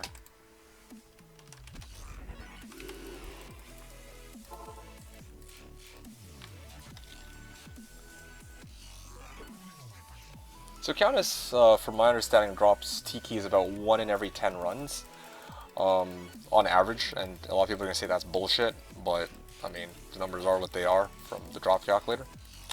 So, it should take me about, let's see, if I want 18 T-keys, I need to run about 180 of these, and I've already run about 25, and I have 3 T-keys already.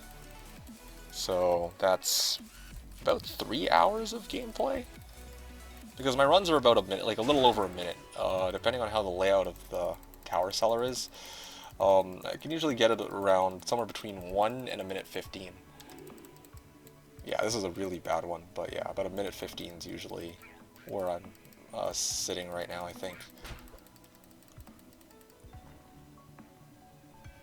Yeah, this one's gonna be about a minute 15, unless I die. Oh, this is...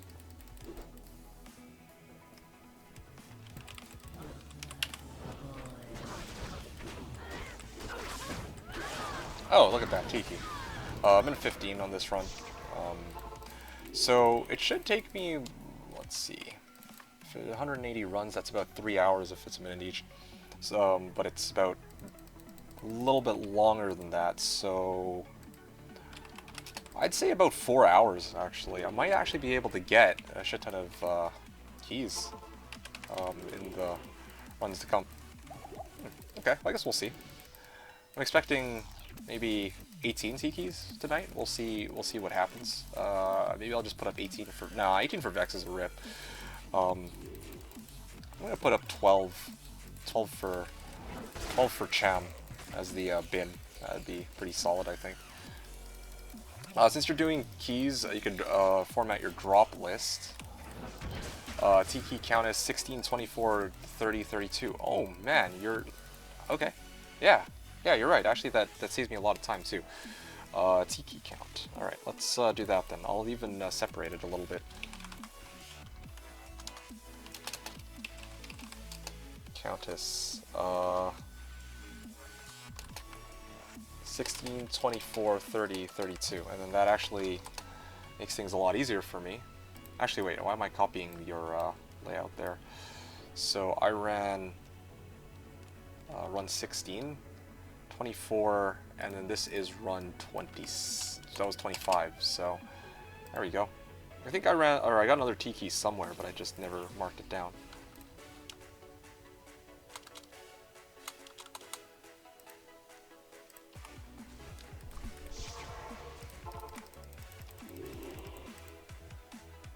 That was this other T-key, I don't know where it came from. Oh well. Maybe it was from yesterday. I think it was from last night.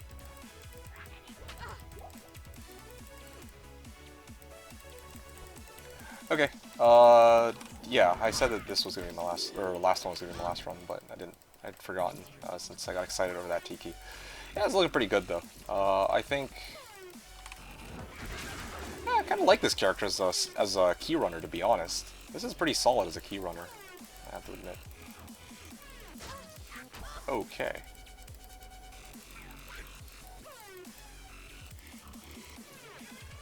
Burst of speed with this harmony bow means I can run like a bullet. This way.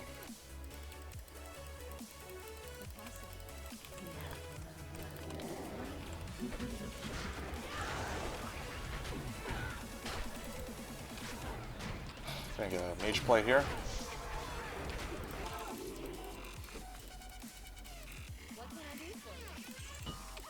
Next. Okay, this is gonna be my last run though. Assuming nothing goes wrong, or nothing goes really well. Yep. Just gonna... Oh, here's a nice clean one.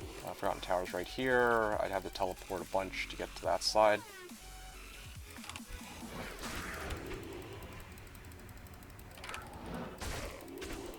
Yep. Very handy having this Dragonflight. Oh man, there's no monsters next to that entrance. See you later. Okay, you're hopping off. I will talk to you later. You're gonna be going for dinner, I assume. I also need to go grab some food for myself too, so perfect timing. Alright. Well, thanks for tuning in. Talk to you later, Coaster. So I'll play the Gull, 26 in Ist. Search a 7 MFSC with P-Res. Ah, yes. Thing I don't have.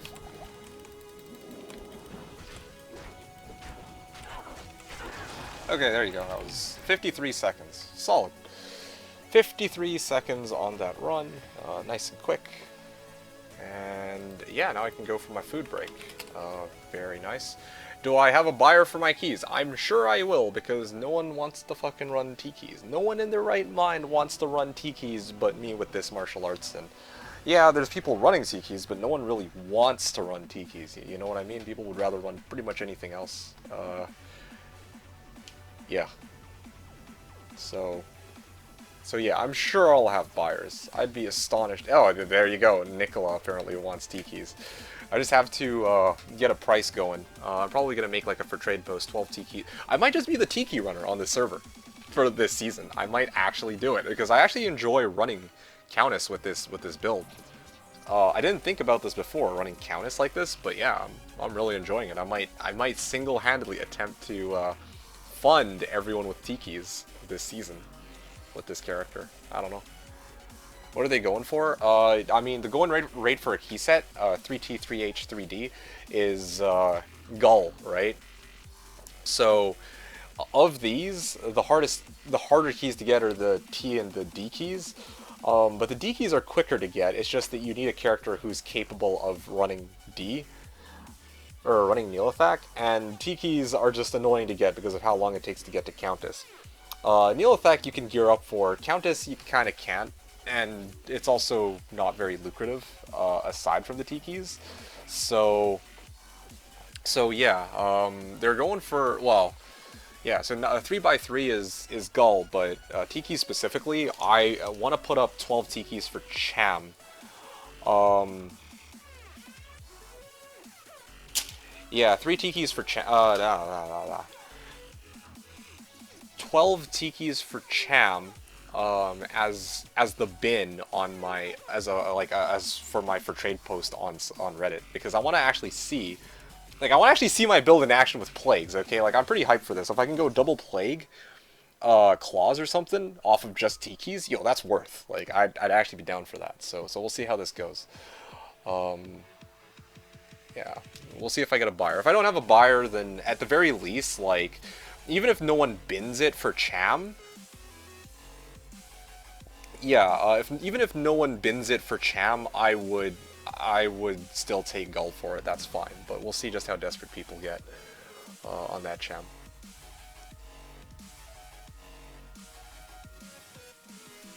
Okay, if you need a T-key, there's one on my Zon. Yeah, thanks, Seth.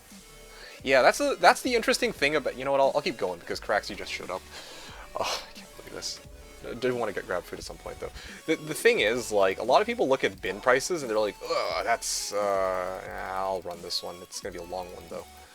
They're like, oh, yeah, that bin price is too high. But, I mean, the whole idea behind a bin price is, you know, if you really mean it, that you want it now, like, buy it now, then, yeah, you be prepared to make a proposition where, you know, it really knocks my socks off, right? Like,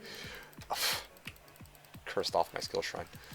It doesn't even have to be like knocks your socks off, just has to be something which, you know, it's something in this case that I'm looking for, and I think 12 T-keys is pretty reasonable because of how annoying it is to get T-keys, especially on this server. It's also the least likely to drop, so that's also another problem. Yeah, this is probably the worst Countess Tower I think I've had yet.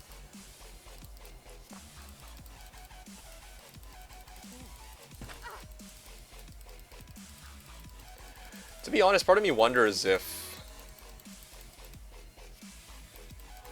I actually want to try something after this run. I think it might get me killed, but I'm actually very curious if... what would happen if I subbed out...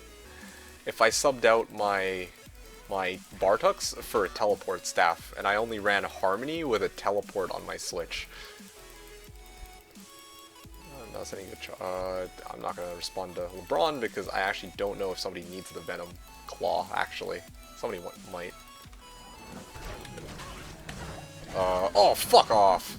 I thought I had full rejuves on one, but I had a stupid healing potion, so I popped that, and I'm like, oh shit, I'm healing. Wait, that's not good. Anyway, that's all that time spent trying to run that, and ends in death.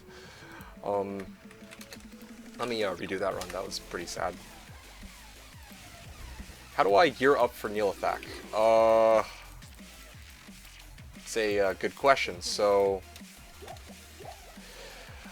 Neelathak. Honestly, Neelathak is somebody who you can deal with him in a number of different ways. One of the ways you can deal with him is by using Nature's Peace, okay? Or any other item that gives slain monsters rest in peace. But usually, most of the time, it's going to be Nature's Peace, because you don't really have to sacrifice much for Nature's Peace. It's just one ring slot, right? And probably it's not like you're going to be getting like an SOJ early ladder anyway, or something like that. So, to deal with Neelathak, either you can use slain monsters rest in peace, so it doesn't just immediately bomb you with corpse explosion. You can use somebody with a lot of range, like a Jabazon, and you just, you know, hurl a bunch of... Well, honestly, I don't know if Jabazon would be good now that I think about it, but definitely Trapper. That's the one I was thinking, Trapper. So, if you use somebody with a lot of range, then Neelathak probably can't corpse explosion you.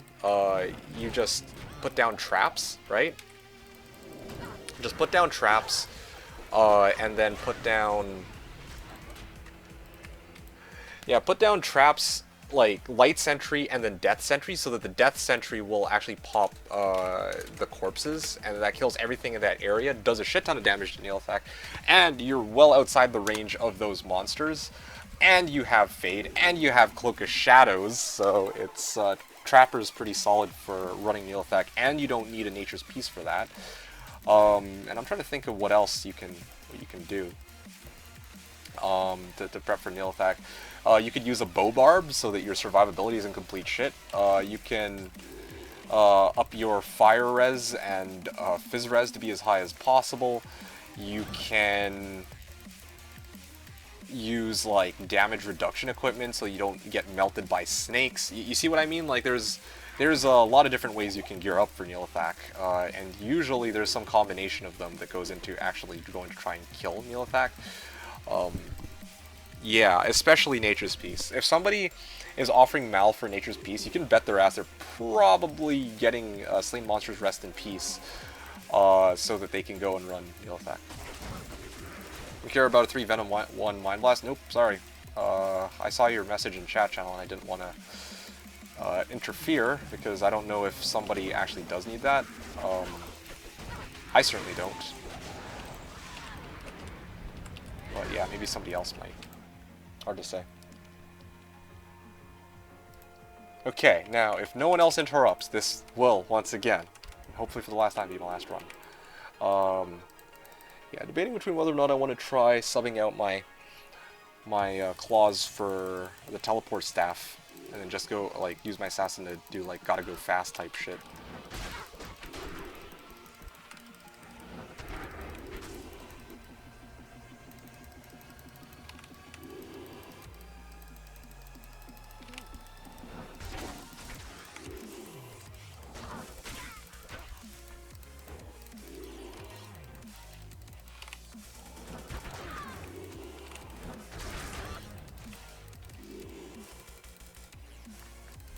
mean, yeah, Dragonflight's pretty nice, but it doesn't... It's not what I need, let's say. Oh, right.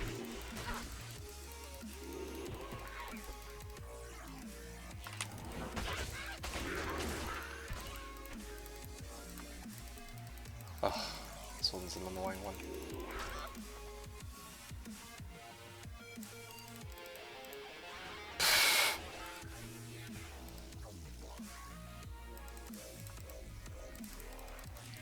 Yeah, maybe when I come back I'll try the teleport staff idea out, and I'll try to use my teleport charges sparingly, although trying to repair it might be a problem. I don't actually... Definitely not swimming in gold. I could, I guess, buy some off of Seth, or some gold off of Seth, but... I don't know how keen I am on... keen I am on trading out runes for gold right now. Anyway, I'll think about that later. I'm gonna get ready to bounce. When I come back, I'm gonna continue on with the runs. I'll be on run 31, and then we're gonna try to go forth and run Tikis for the rest of the night until I can get my cham. Not a perp, but I got 34 Viper Magi. Oh, congratulations, dude! Are you able to use that? I think you are, right? It's a pretty nice. That's a pretty cool find, man.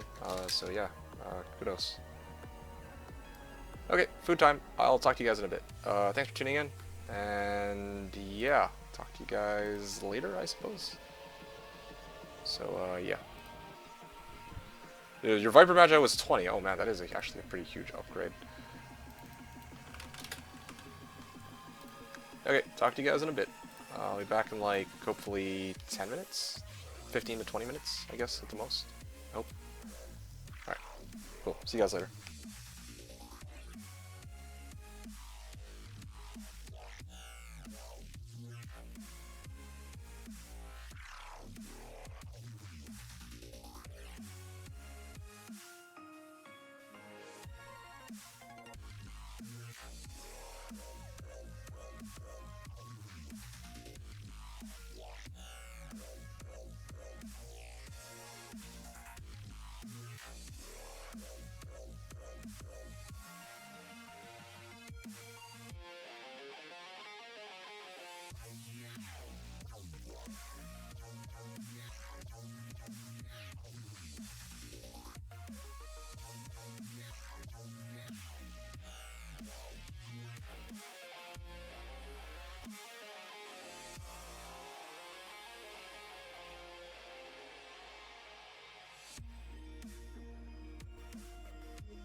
I think of the future,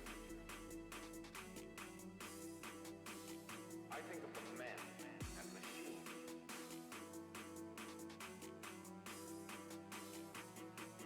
And friends and ideas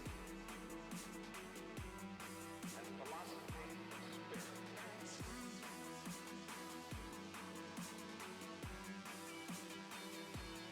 Men and machines.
Hey guys, hope I'm not scaring anybody here.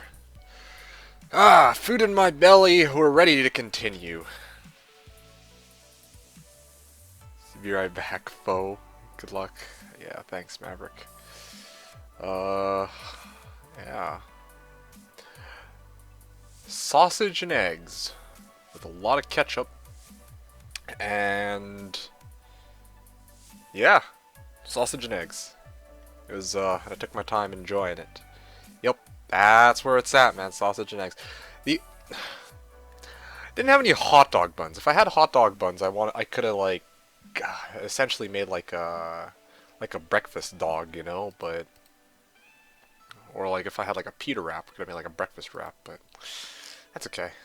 Pretty good for having put together some leftovers for that. Anyway, let's take this shit off.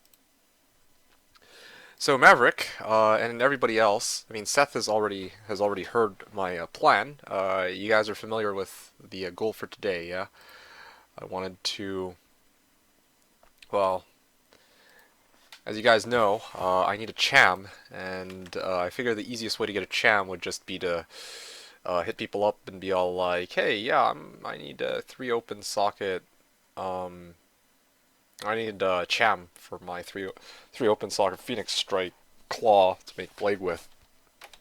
My hope is that next week or next stream that I do, if I could get one, maybe even two plague claws, I could run pits in maybe under 3 minutes. I'm really wondering if it's possible to make this build run pits in under 3 minutes. If under any circumstances this build can run pits in two, that's GG. Like I'm done for the season, man. Like that would be crazy. Like of course, in order to get to sub 2, I'd need Infinity Enigma and shit like that. But I'm telling you guys, looking at how Chaos Lightning has turned out, it actually seems pretty good. Like, if I'm being completely honest, I really like. I'm really starting to have a newfound appreciation for Chaos Lightning. I think that Chaos Lightning just needs the minus res, and then it'll be a lot. I'll be cranking out a lot more damage. But anyway, that's for way later. I'm getting way ahead of myself. I'm still in the middle of farming pits here, or not pits. I'm still in the middle of farming Countess's tower. Now, the thing with farming Countess, or the thing with farming Countess right now, like, this is actually a very far departure from my original goal. At some point, I'll show you guys the area that I was going to farm 1,000 times. Um, I had to be real with you. Like, I really, I think part of what I'm being bottlenecked on too is my MF. Like, I still don't have a way to get it all the way up to 400 like I really wanted to.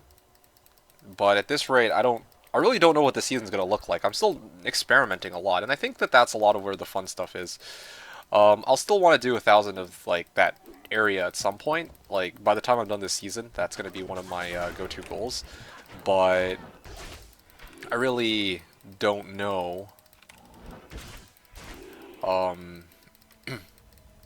Yeah, I really don't know how I want this season, or how I'm gonna make this all work out. Since, yeah, like I've already deviated so far away from what my original plan was. 1,000 Pindle, 1,000 Eldritch. I followed that part of the plan, but really trying to set up my character to hit 400 MF. I didn't realize it'd be so difficult. So definitely. Okay. Claws themselves do a lot of damage. I honestly could upgrade my claws. If I upgraded my claws, I could probably I'd probably do a lot of physical damage too against these monsters, but I really don't want to do that, since if I upgrade my claws, then the physical damage will kill the monsters before I can use them for charges. So I'm deliberately leaving them as unupgraded claws at the moment anyway. Stockholm Syndrome, Javon is saying. What do you even mean here? What do you mean? Search a fire fastest with +5. Oh, he's probably making a Chantress. That's probably what it is.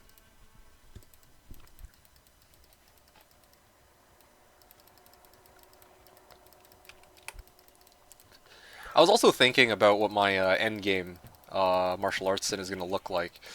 Because I realized that right now, probably port over. I realize that right now I'm using a Shaco as my helm. Like my armor is without a doubt going to be an Enigma. If I really wanted to push it, now we're running with people, then maybe I could switch out. Oh, for fuck's sake! I had to run all the way around for this. If I were running with others and I had like a Sork or some other character that had Enigma, even like a Bobarb or some shit, I could probably use that character to teleport me into the throne room, and then use Dragonflight as my main mobility tool, and then use Ormus as my armor. That is one way I could maximize my damage for P8, but generally speaking, I would want to have Enigma otherwise. And of course, that leaves my helm, and this entire time I've been so committed to Shaco, because I need the MF, of course. However, if I am doing P8, Bales later on, I'm probably going to want to do something different, or I'm probably going to want to switch it up and do something else.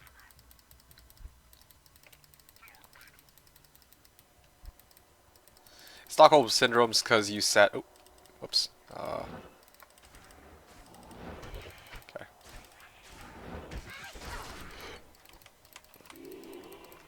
Stockholm Syndrome because you said Chaos Ice Bolt looks good. You're being held captive by your assassin. I mean, yeah. Yeah, man, it's earned my captivity, I suppose. Chaos Ice Bolt and Lightning.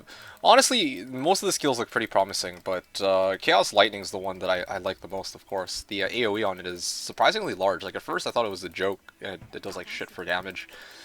But I think with Infin and Plague, it can actually do some serious damage, at least on players 1. And then for players 8, I could probably get this character geared up for players 8, but of course it would take a bit of additional preparations. Key of Terror, okay, that's a good run to come here. That's a good T-key to come back to.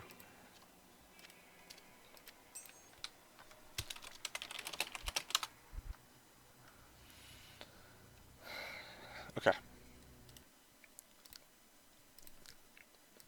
This is run number 33, I believe.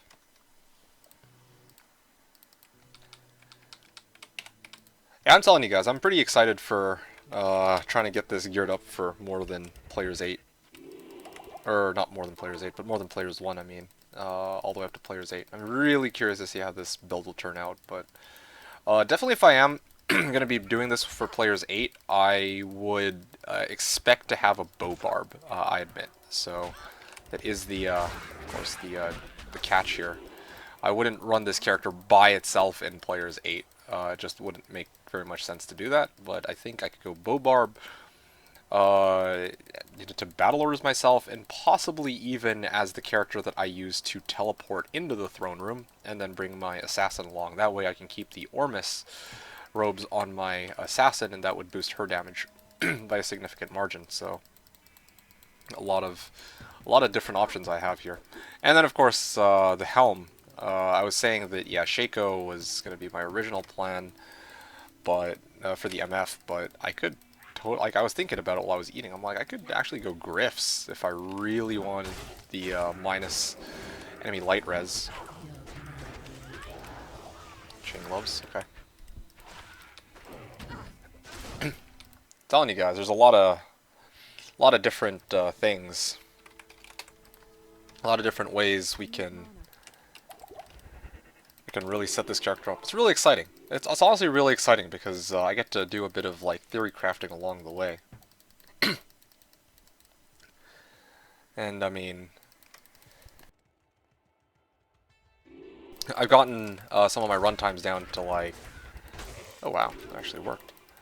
Gotten some of my run times down to about 3.5 minutes, so I think it's actually very possible that I can start pushing for 3 even, especially if I have Enigma and other things that boost my damage. Once I get Plagues, I'd love to try and push for... yeah, once I get Plagues, I'd love to start pushing for sub 3 even. if I can get low res procs off. But I have to actually see. 20% chance if I get hit to lower res is not... Well, it sounds good in theory, but I don't know if it'll actually work out the way I kind of expect it to. I don't know if, you know, it'll proc a lot, if it won't proc at all.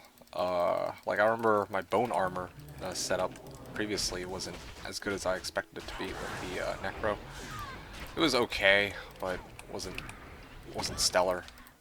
I'm worried that chance to cast on hit would be pretty infuriating to deal with if it doesn't ever proc. Oh yeah, of course. I'll walk all the way around.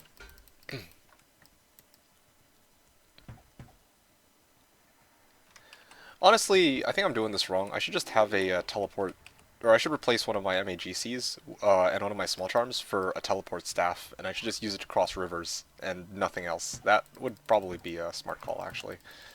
That'd be a good use of my teleport charges. Here's another good one where I could... Yeah, I'm gonna do it. I'm gonna do it. Use it only for if I can save myself 10 to 15 seconds running all the way around. I'm gonna get the teleport staff after this game. Yeah. Yeah.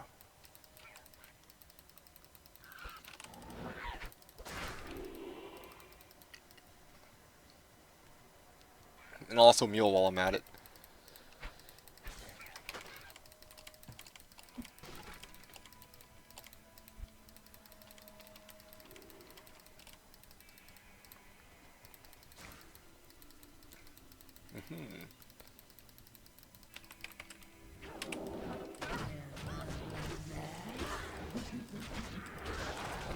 Fanged Helm. +3 Warcry Helm. That's unfortunate. Okay. Add CV, add CA, add Thresher, Trap, GC. Nice bases there, Nicola. Alright. Just 437 next. In the meantime, let's get up and running here.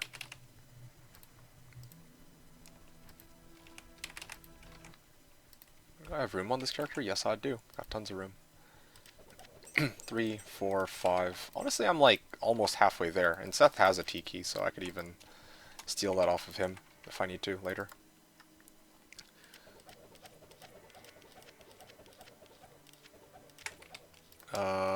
Yes.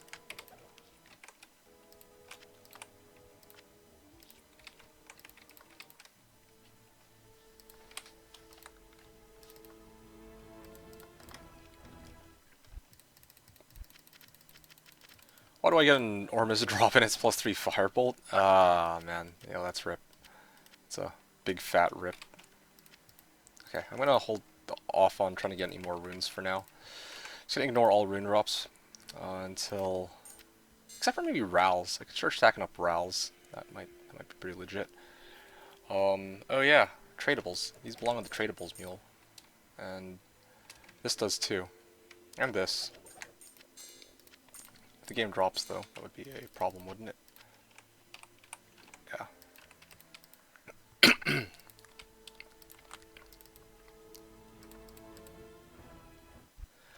Alright, cool.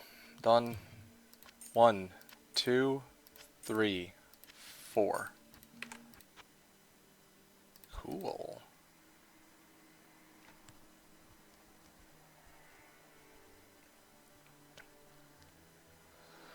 Okay, well, work out the rest later. What else have I got on this character? Oh yeah, this GC. This one. I think I could throw this onto my Charms Meal.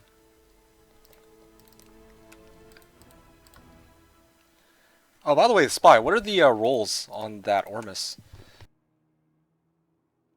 Yeah, what did you roll on it?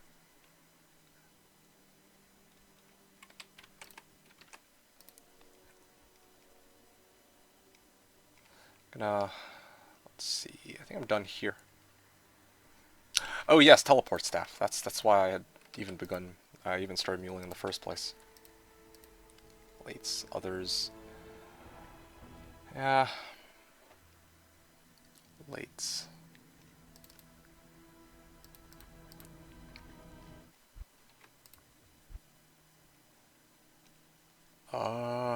Ah, here it is, teleport staff.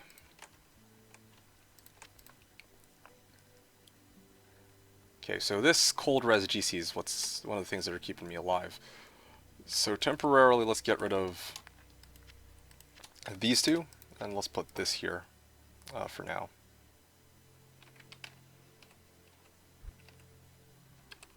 $92, that's acceptable.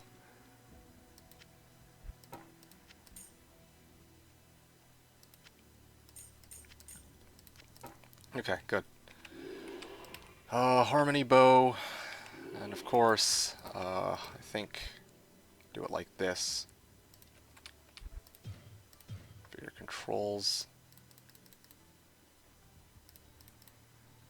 Could totally do this. 5, and this becomes E. Set this to be E, set teleport to be F5. Okay, perfect. Oh, okay, no problem. It's all good, it's all good. 12, 12, 4. Okay.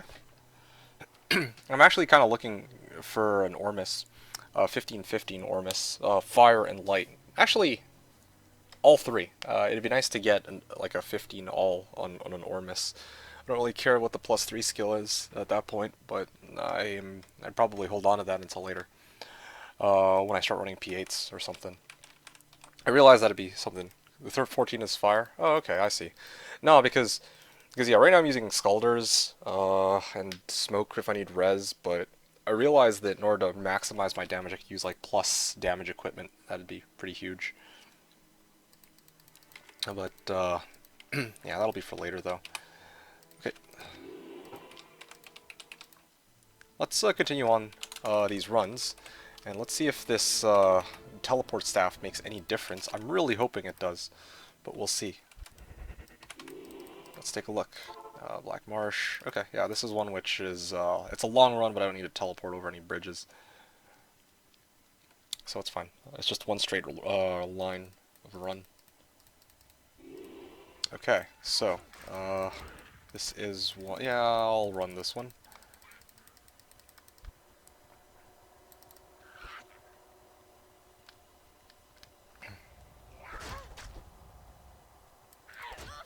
Ow.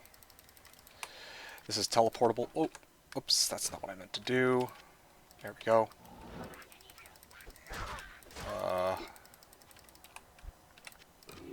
It's annoying, but it gets the job done, I suppose.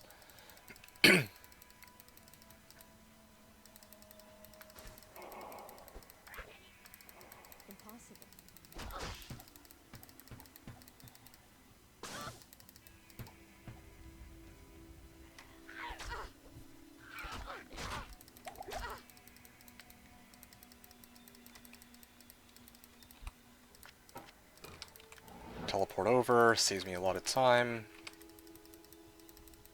And probably I can harmony this.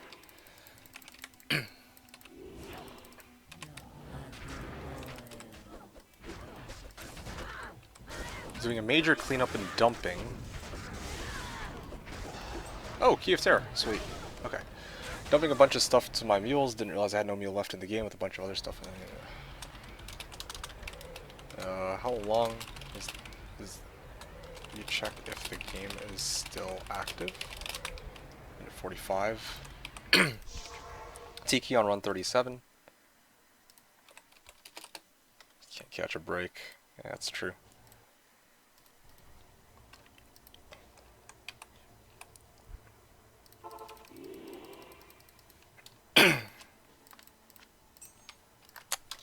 Aww.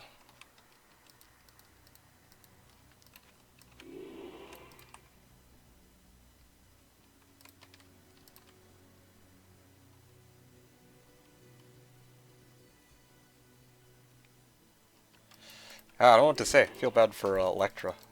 Is that another thing in WTF? Oh.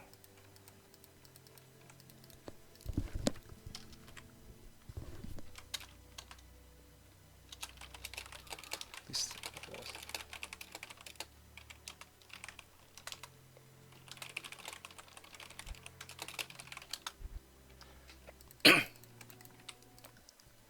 okay, gonna move on. This is gonna be run number 38.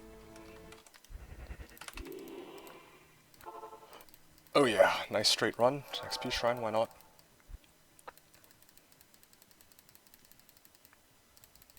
Oh, damn.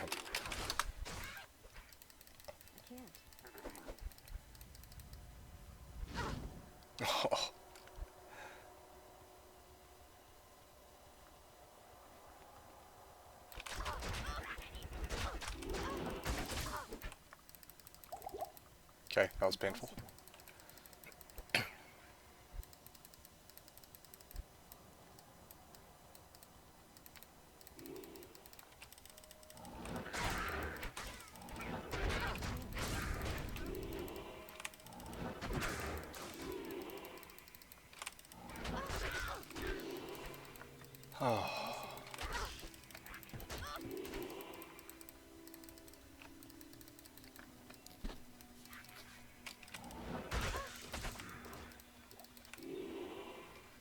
It's hard to keep track of which item I have active, or which weapon I have.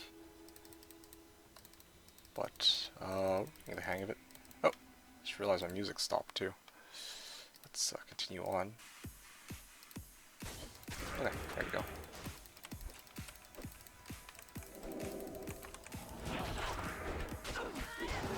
Oh, Lemrune!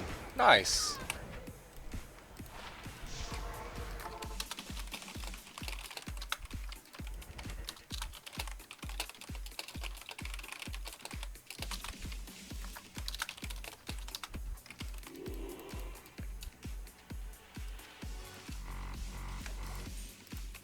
That's why I offered my sister to him. That is not a very good offer. Oh, boo. Okay, let's keep at it. I think it's gonna be Lemrune again. So 2 Lems off of Countess. This time it came directly from Countess.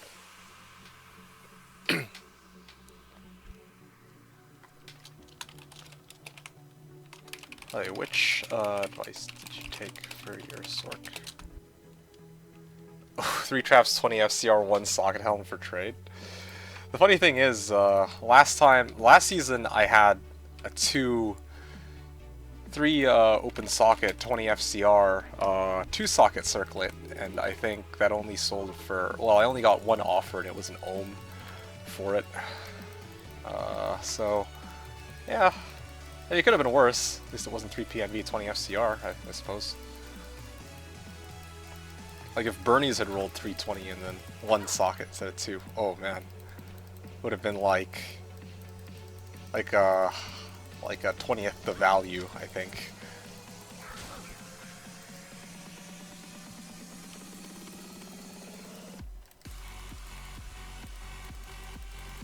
Major favor and reset token for Paul. I have a lot of respect to Blizz. Okay.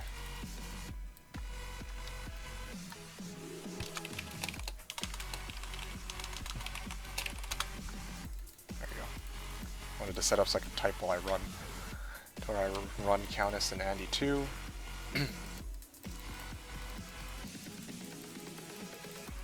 This way, of course. Oh, it's so annoying getting mana burn. There you go. Mana potion. A small charm dropped here. I'll take it. Okay, backing out.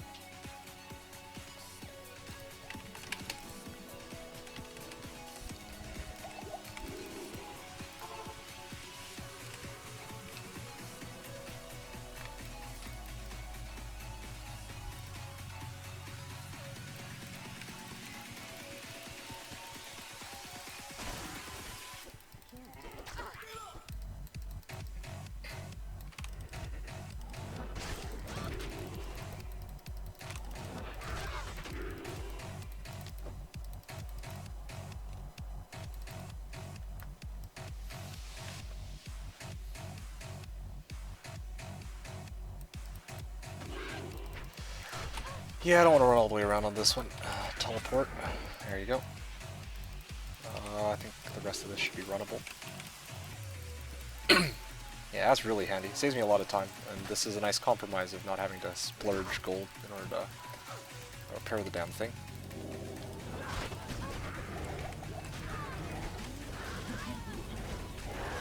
Okay, Talrin. Get out of here.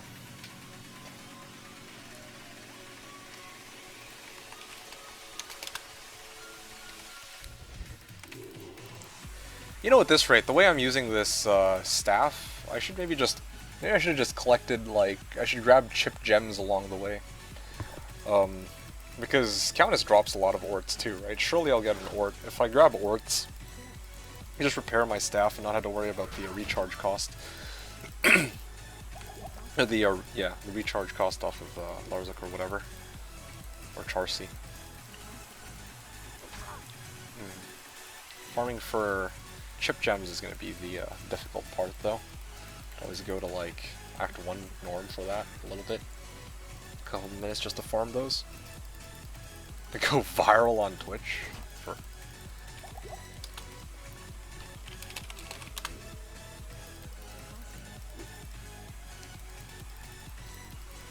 I'm gonna go viral doing nothing but key runs, dude. Hey, Bruce.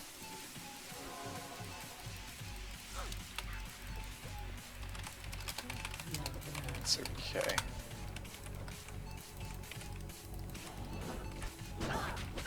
Uh-oh.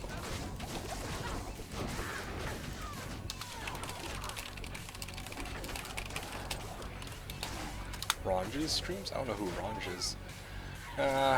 Do I want to hold on to Ral's? Ooh, what's this? Is this Blackhand key?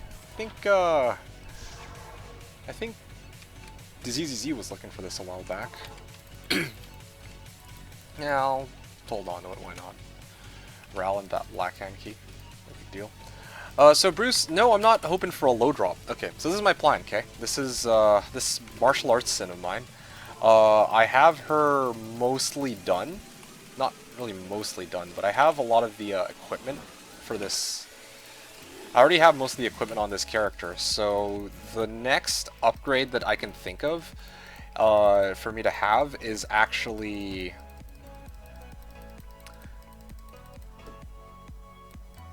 let's see... Yeah, the next upgrade that I want are Plague Claws, right? Plague Claws need Cham. So my thoughts were, why don't I try and farm a bunch of Tikis, which people actually need, and then try to put them up for trade, but set the bin as Cham rune.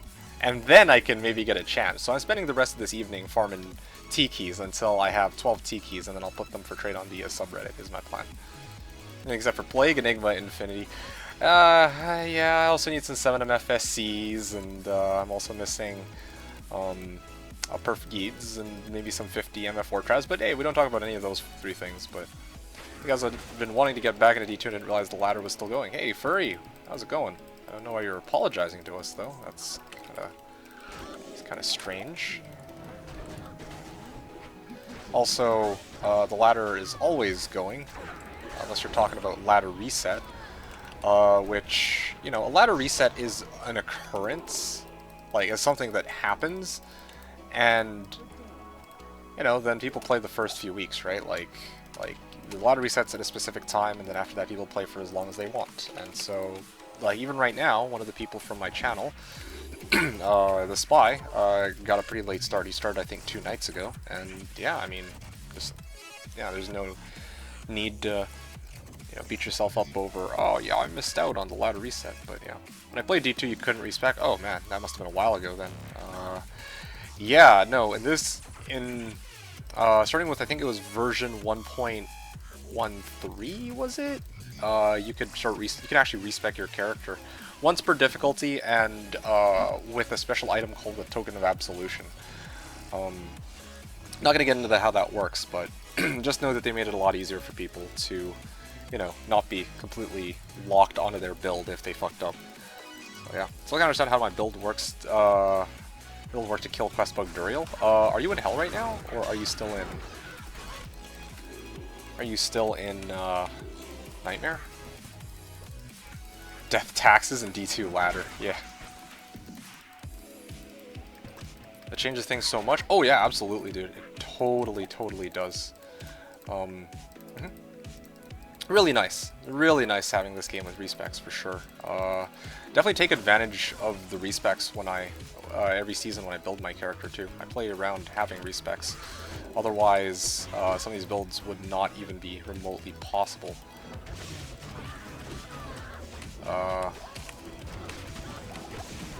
Okay, that's awkward. Got it. I thought that these guys were Cloak of Shadows, but they weren't. Is he still alive? Damn, dude. Glad I stayed alive long enough to pick up this Key of Terror. 143. This has actually been going a lot better than expected. Take a look at my YouTube, my question in YouTube chat. Whoa, shit! I was reading. I was reading Boo's comment, and I was updating the Tiki drops. I didn't expect my Merc to pull over all these motherfuckers.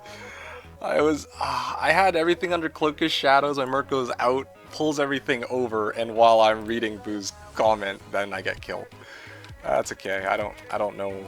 It's not your fault. That's what I get for not really paying attention. I was trying to update the run counter and everything, but it's my fault. See, this is why I don't play hardcore. I'm telling you guys, absolutely no hardcore. No hardcore for me, man. I can't do that shit. Right above Bruce's question regarding low. Oh, seriously? How did I... You know what? I see the problem here. I didn't... Can you repost it? It didn't show up on my restream. That's like... Yeah, I don't see your message at all. That's why I haven't replied to it, dude.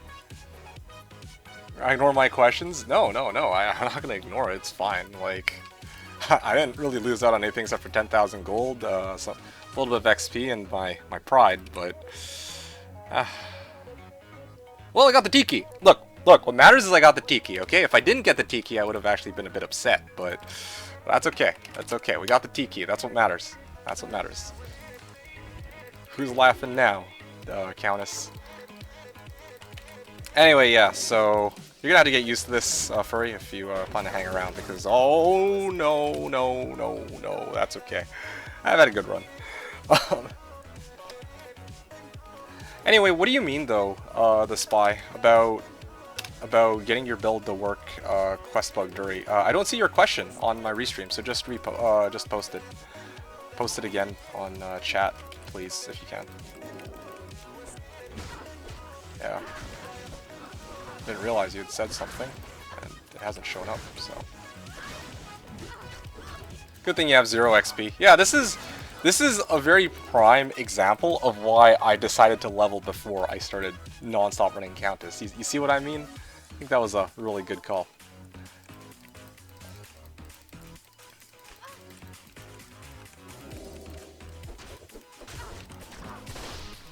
Yep. Okay, that's... Been hit for an absurd amount of damage too. Oh yeah. There you go. Okay. The game really hates me today. I just want to get enough kills to... I don't see the question either, but I see other people's. Yeah, exactly. That's what I'm saying. Like, I didn't see your question, or else I would have responded right away, of course. Well, I guess of course is relative, but I certainly wouldn't have kept you waiting that long. Do people still dupe items? Remember when an item would disappear if you entered a game with a person with the same duped item? So, no, well, yes, people still do dupe items on botnet, but I'm not playing on botnet. I'm playing on a private server called Slashdiablo. On Slashdiablo, there's no botting and there's no duping.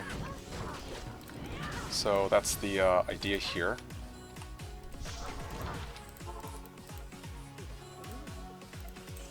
Yep, no botting, no duping allowed. So none of that. You can't do that on this server. I know that that's something that a lot of people used to do and still continue to do today. That's one of the reasons I stopped playing on BNet, by the way. Like, I got sick of, you know, there was one season I got like a Jaw and a Surrune in the first, like, few days of playing, and then I see somebody rocking an Infinity. I'm like, oh shit, how did you find that Infinity? They're just like, oh, I duped it. It's like, okay, well that seems, that's a lot of fun. Losing out to people who, find ways to just exploit the game. So my solution, of course, was to just play here on Slash, where it's definitely not perfect, but it's far, far better than playing on BNet by a mile. I just want one item to drop, dude. It's frustrating. Yeah, it's pretty awesome. Definitely worth checking out if you've never tried it and you're really looking to get back into the game. I recommend playing here because you'll learn a lot from the people who are who play the games, who are like on the server. A lot of people are very knowledgeable here, and it's just nice to be able to play with the community. And this is also like relatively close to the vanilla version of the game. Like the drop rates are a little bit different. They're set to be like always players 8. So it's a lot easier to, well, it's a bit easier to get it. No, it's actually a lot easier to get items. But yeah, you also get to map hack, you get to multi-box, you can have multiple windows of the game open at once, but it's really nice to have these things. Like, it helps you with farming a lot. You're not wandering around aimlessly like I would be if I didn't have map hack trying to find Countess, right? There's a lot of perks, to say the least. Okay. So, yeah, let's do run number 44, I believe. It's 4. Yep, or people would use hacked items in PvP, yeah. So there's definitely been a lot of people and stories of people who have done those things. But yeah, on Slash, there's no hacked items. There's no dupes, and there's no one who's running bots, which are the prevalent things in botnet, of course. Okay, so Bruce was saying, I remember building a Kixin with Lawbringer's main weapon for the Decrepit Sanctuary aura. Oh, that's cool. This season, I want to turn my martial arts into a hybrid. Phoenix, no, wait. Phoenix Kixin? Alright, well, this is awkward. I guess I have to go this way. Phoenix... Okay, sorry. Hybrid Stormlash and Kixin with Phoenix Strike on Switch, or vice versa, right? That's going to be the one of the things I try to set this build up as, and it's going to take me a while before I get there, but my goal is to try and be able to do P8 bales with the help of a bow barb. I think that's my setup. If I'm running P8 bales, then I need a bow barb for that, I would say. But yeah, that's my personal goal. I'm very committed to making sure that Phoenix Strike always plays a part in my on my character, but if along the way I decide to try to do some wacky things, then no problem there. 8 players makes a huge difference for oh yeah, that's true. That's why I was first going to be like, oh, it does makes a tiny difference. I'm like, actually no, it's a pretty big difference. But yeah, I think the big thing there is like, I don't really care so much about the drop rates. I think it's honestly pretty neat that the drop rates are the same across all player settings. As somebody who wants to gear up their character, like not just because it's easier, but because it's like, in the original game, if I tried to play like a martial arts assassin, there's no way I could run this build on players 7, right? But if somebody was playing like if somebody was playing a Hammerdin, they could very easily do like pits on players 7, and it's like, at least here, this build actually stands a chance in finding stuff on its own, which I think is really nice. Even the weaker builds aren't like completely gimped behind shit like Javazons and CE Necro or Hammerdins and like Blizzorks or whatever. It's I don't know.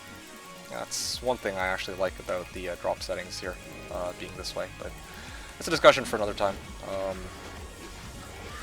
Basically, what I was just trying to say is like there's some differences.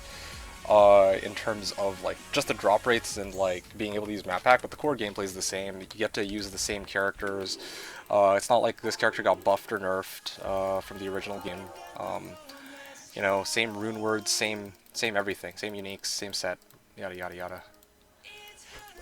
I remember when map pack was banned from BNet. It's still supposed to be prohibited, but you know they don't really do anything about it. That's the biggest problem, right? So if if they say it's not allowed, but everyone's using it, right? Then and they don't do anything about it, then people just automatically assume that it's permitted.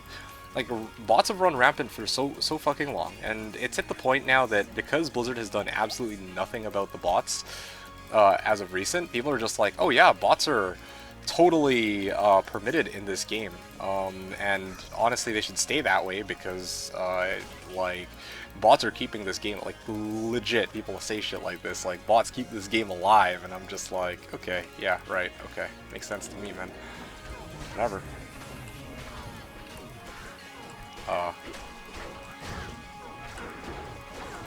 There you go, ring.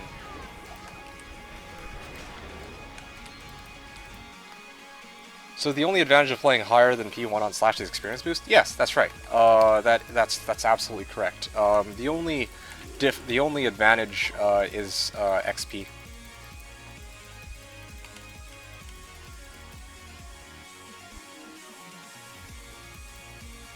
Yeah, yeah, it's mostly XP. Your drop rates are not at all different between P1 to P8. A lot of people seem to have this idea for LK.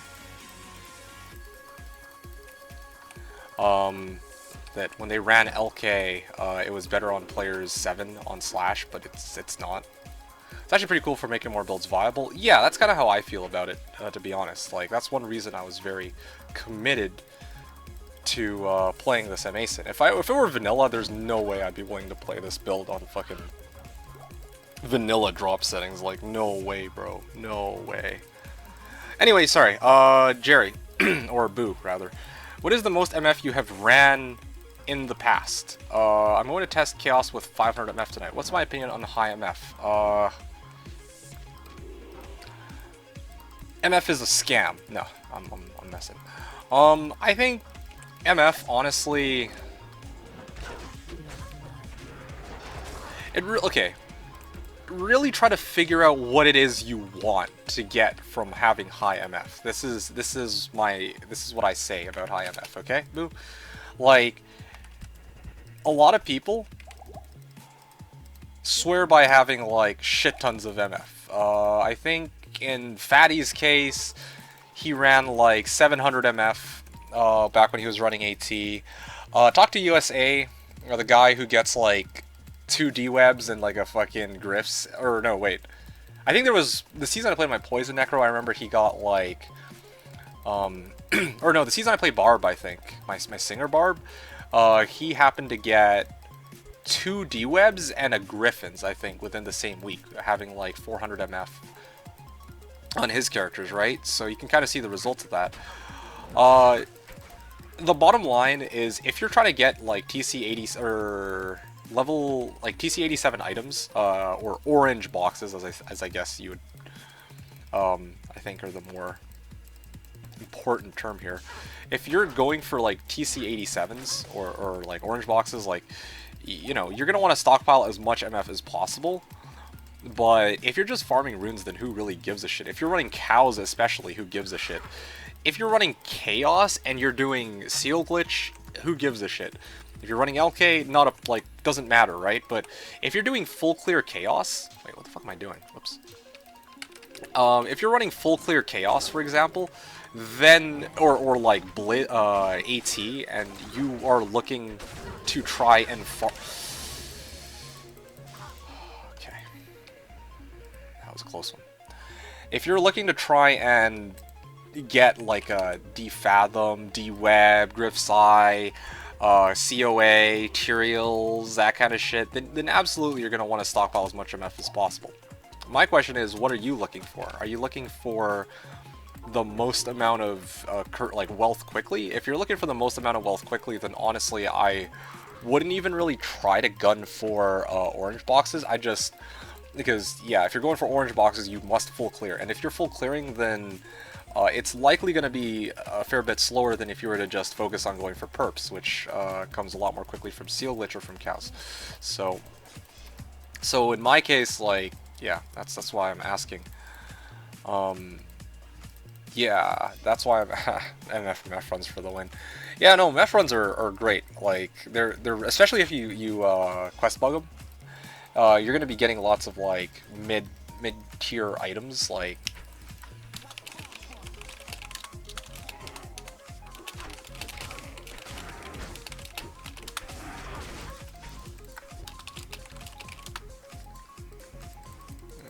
4-minute time for good items if under geared, yes. If geared, it's decent, but a lot of well-geared Javas go between 2 to 3 min.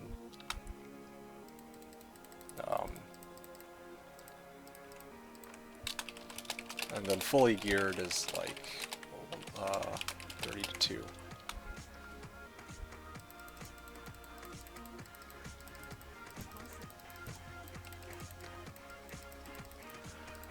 Okay. A lot of questions to be answered. Sorry, Boo. I can't. It's hard to try to talk to these guys at chat channel while I try to address your question. Although it's kind of nice that I'm not like I made the decision not to hang around Discord so much while I stream and try to answer these questions at the same time I'm in chat channel. Dark Force for Vex. Dark Force.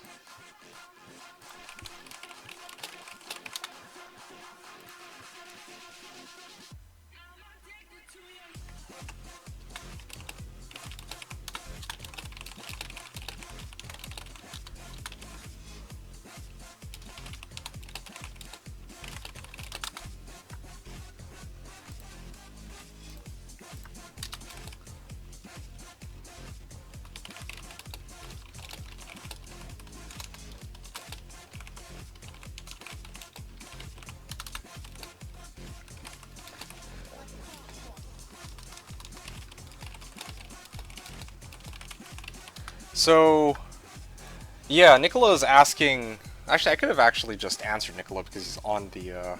He's actually on the stream right now.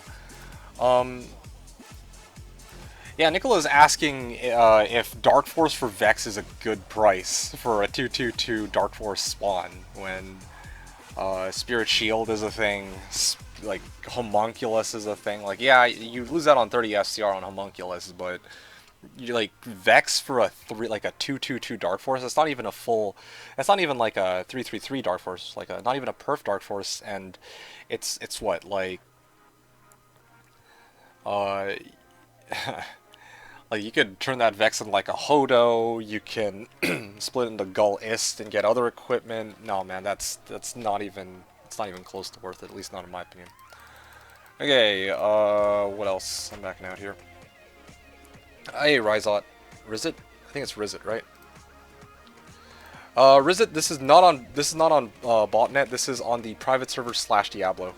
It's bot free, dupe free, forum gold free, close to vanilla private server. Yeah, the characters are are the same from what the vanilla game is, but the main difference, well, there's the drop rates are a little bit more generous, well, a lot more generous, and let's see, you're allowed to use map pack. Those are the main differences. There's a few other ones, but it's nothing so much that it like completely revamps the game. No problem, Nicola. Yeah, okay. Oh, cool. Get all my mana. Planning on buying it within the next few. What's your setting on BH to have the dropped item listed? I don't know. I just use the standard map pack config that's given to me. Any item that's flagged on the map pack. Why are they all mited? Any item that's already flagged on the map pack is automatically picked. Everything is fucking mited. Look at this shit. Mited again. I've run across 4 packs of monsters that are mited, like back to back. Anyway.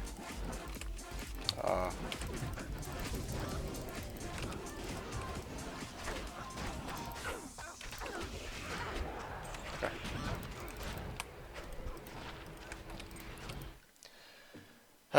Okay, so yeah, Bruce. The map pack comes with this feature where if something shows up on your item filter, it'll automatically get pinged by the map pack. I believe that's how it works anyway. Yeah. Planning on buying it within the next few days. Reading the setup on Reddit. Yeah, make sure you also get the Slash launcher. Try out the Slash launcher. It comes with an HD resolution. I'm not using the HD resolution because I don't like it. I'm not gonna go into the specifics right now, but it comes with its own map pack config. It comes with a lot of really cool features that mine doesn't have, like autofill description. Autofill. Well, mine has autofill game name, but it's got a lot more. It's got more details on this menu right here, which shows you, like, I don't know. It's just worth giving a shot. Taking a look into it, and I think you'll like it.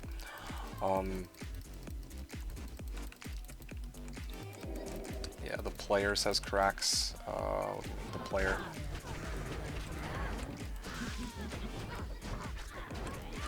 Okay.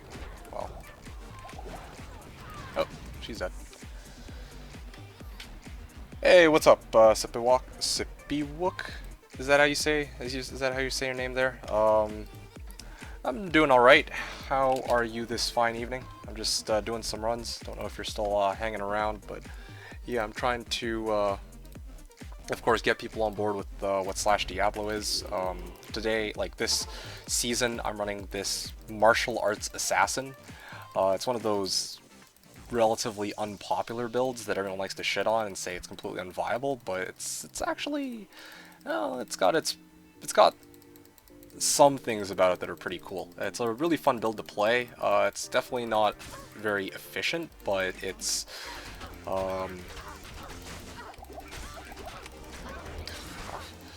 yeah, it's definitely not as efficient as a lot of other builds out there, but it is a lot of fun. So I like it. The last character I had was a Hammered In with Enigma. Oh man, okay. You can always reset it up there, or reset it up, or like work back towards an Enigma here. It sounds like a lot of fun. Hey Luciano, what's up? What's up? Meth runs. So what I was saying earlier with regards to meth runs, yeah. So okay. So stockpiling MF for boss runs is also super good. Like quest bug boss runs especially. It's really, really good for that. Quest bug Duri with like 500 MF is great. Quest bug Diablo, quest bug Meth. You can actually get a lot of really good loot out of this, but the thing is, if we're talking about like end game, right? Like if you want like grifts, D-webs, so on, what matters is that you're farming those level 85 areas. So you're basically trying to stockpile MF for those areas if you're looking for like D-web grifts and so on. But if you're not looking for those items, then why does it matter, right? So Boo, that does answer your question though, right? Like, I think that should address what you're asking relatively well. Basically, bottom line is I don't know what it is you're trying to farm or do, so it's hard to say what it is, like, whether or not it's really worth it. Like, if you're just gonna seal glitch chaos, then like fuck it, right? In my case, the most amount of MF I've ever run on any character of mine is, I want to say 400. Definitely I don't stock... Oh, you know what? I remember. It was the Season 1 Pit Singer. I don't know if... I don't remember if you were there for that. But I think you were. And the Pit Singer, I had 703 MF, I think. On Switch. When I use Find Item on a group of... Like a unique monster, I worked it for 100 MF. Okay.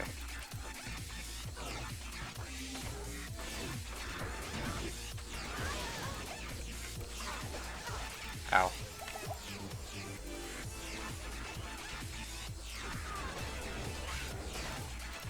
Oh, these guys are so dangerous. Okay. Doesn't man appreciate it? Okay, cool, good. That's nice to hear. So here's the thing too to consider, Boo. Like, I really don't think there's a right answer when it comes to MF. Like, of course you don't want MF to reduce your kill speed. That's what I always say as a general rule of thumb. And I like to mess around with different MF values. 300 is usually a pretty solid spot for me. 300 is easy enough to hit with most of my characters. Because, you know, usually I have like Geeds and maybe like an Enigma, so, you know, I can usually make it to somewhere around 300. But usually trying to push 400 requires me to make some sacrifices elsewhere. Like in this season, I wanted to push 400, and already I have to consider giving up MAGCs, or I have to give up my current boots, which give me like 40 light res and 33 fire res. I gotta sub those out for war traps if I want to hit 400, right? Like, you see what I mean? I have to make a lot of trade-offs, and to be honest, it's not worth it to do that. I would mostly be trading it off just for the sake of science.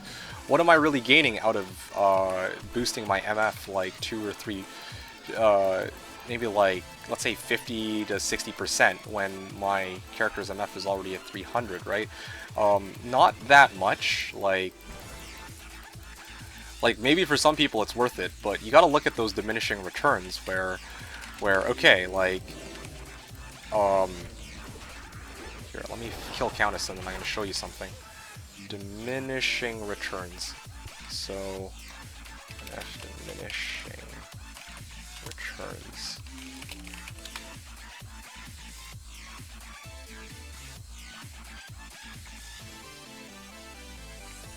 Okay, so let's say you have a character with 300 MF versus a character with 400 MF, right? 300 MF versus 400 MF sounds like a very big difference in Magic Find, but because of the diminishing returns, you're only getting, when you have 300 MF, your chance to find uniques is increased by 136% chance, or by 136%, and when you're at 400 MF, your chance to find unique items is 153% higher than with 0. So that's a gap. So basically you have 17% higher chance between 300 to 400 MF to find unique items. Yeah, it's not actually as large as it sounds. Just to put it in a perspective for you, you know, trying to reach 200% unique find is, you need about 1,000 MF for that. So, you know, 300 I'd say is usually a really nice sweet spot for me personally.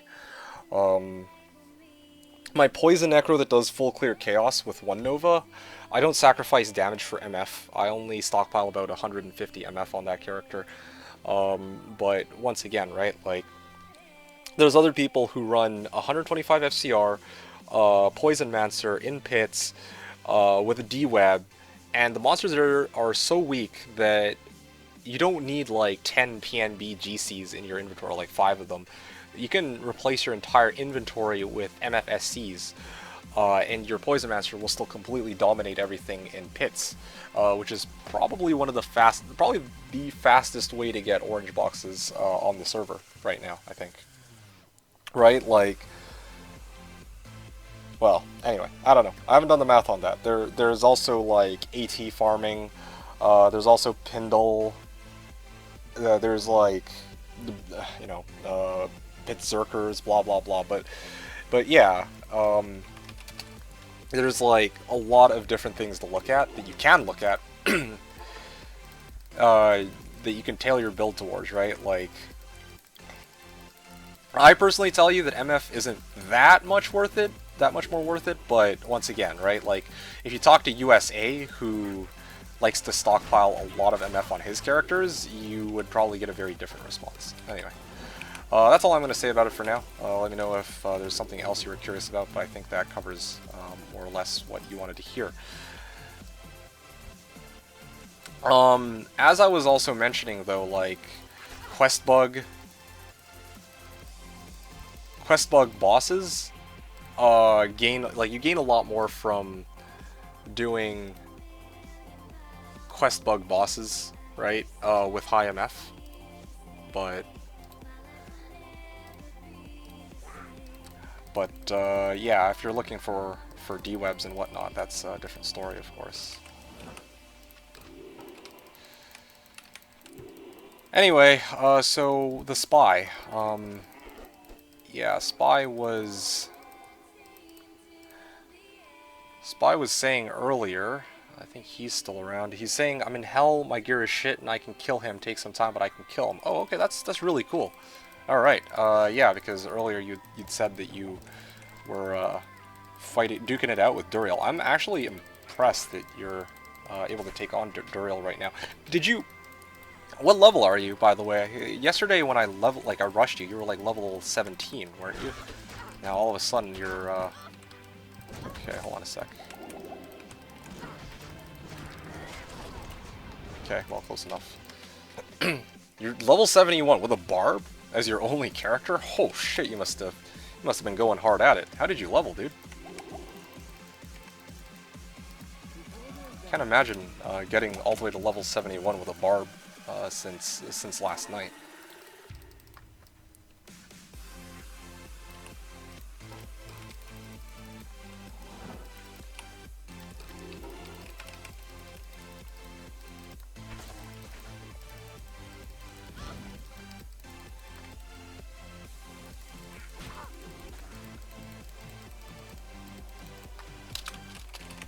You had some help? Alright, it's all good. Just curious if you had managed to get your barb all the way to level 71 in one night. I would have been like, shit. This guy was going hard, dude. Nah. But that's good though. Level 71 and you're doing Dury. That's pretty legit. Yeah, what would you say is the main thing that's causing you problems taking on Dury? Is it lack of damage? Is it lack of health or survivability? You can't hit them? Like, what's going on? Yeah, what's going on there? Because I feel like if you had, like, I don't know if you have like spell steal or something, that'd probably help you like a lot. Okay, amulet, nice. Backing out.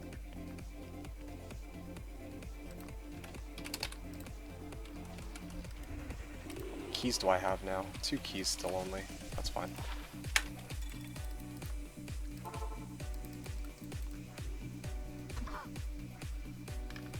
I think I'll try to go for as long as it takes me to make it to 12 keys. And then I'll put them, call it a day, and then I'll put them for trade on the subreddit. Not streaming tomorrow like I said, but if I get that cham, I can maybe try to make play. Test it, see how it works, play around with it a bit. Try to sell some of my other items, all the boring stuff that I don't think is worth really looking at, worth your guys' time to watch. I'll take care of all that. I think that should be okay.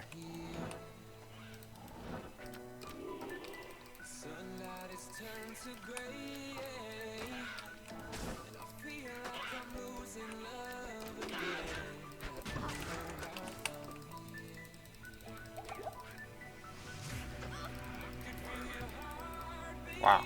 As soon as I put on the teleport staff, these Countess towers got way dumber in how far I have to run just to make it Countess.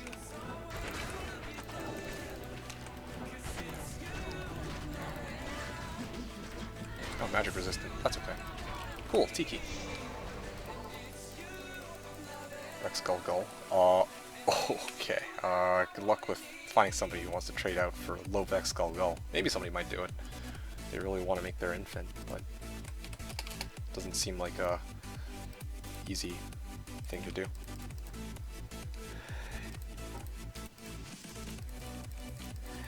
You know, I'm thinking about it right now. I think there is going to be a season that I do. Maybe I should have even... No, I don't want to do it this season.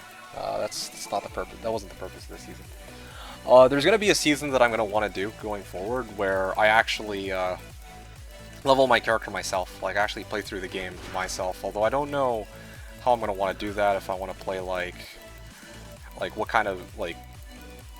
If I want to play with, like, multiple boxes, trying to get them into hell or what, but I think it'd be cool to do one season where I just, like, let's say, like, rags to riches type story. That's something that came to mind. A little of all of it.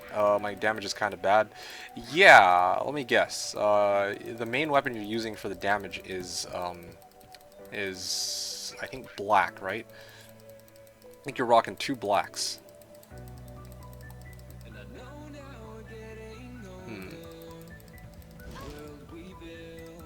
Yep. Okay. Rags to riches is you right now. Okay, the spy. Do you want gear to get you going, or would you prefer to, like, struggle through it? Like, I can get you... Like, I'll tell you some of the things I think I have... Oh, shit. I have a G-face that I'm no longer using. Okay, cool. She's dead. I can get you... G-face. I can get you probably a laying of hands. I think I have one lying around somewhere that's not being used. And then I think I also have goblin toes. Can make it though. I'm using towels from my lifesteal monosteel. Okay. Cool, cool.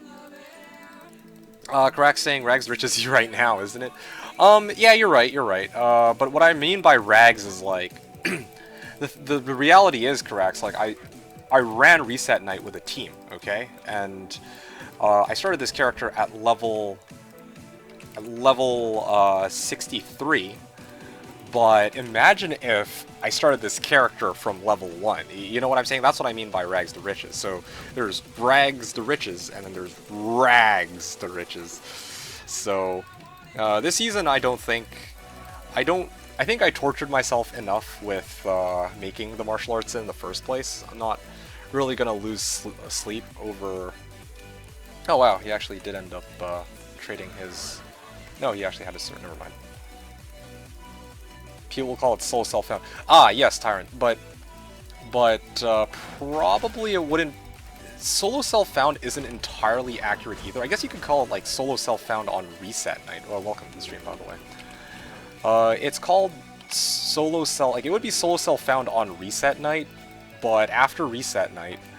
I would still be trading with people. It's just that actually playing through the game, it might be cool to try and, like, for next season, because the build I'm using isn't going to be... well, it's not going to be a martial arts thing. It might be pretty cool to just use... you know, play through the game myself or something. I'm gonna have to work that out. It's a pretty cool idea to think about and tinker about with it. Right, yeah, exactly. Close to solo self-found, but I think it's more like, I don't know, solo play or some shit. I don't know, I don't have a good one. Played a Barb on SP about 6 months ago to level 86. That was quite fun. Oh, that's pretty cool. Yeah. Really trying to think how I get a Barb up and running under those circumstances. But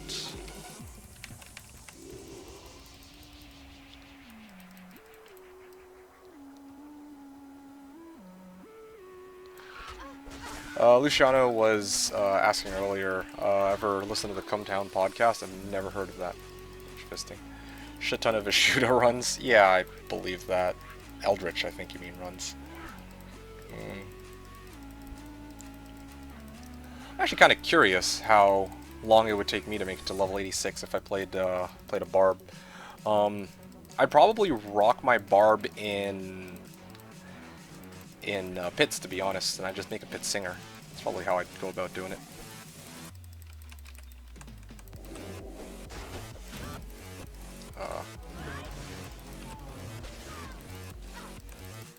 Okay, so I'll be honest.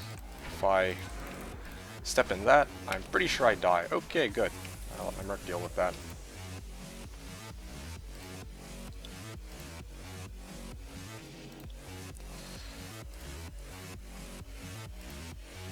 Okay, you guys know if let me know if you have questions as always. But I think I'm just gonna keep going at it. I'm still firing up those T keys. Gotta get that trade for the items I need, like I keep talking about, right?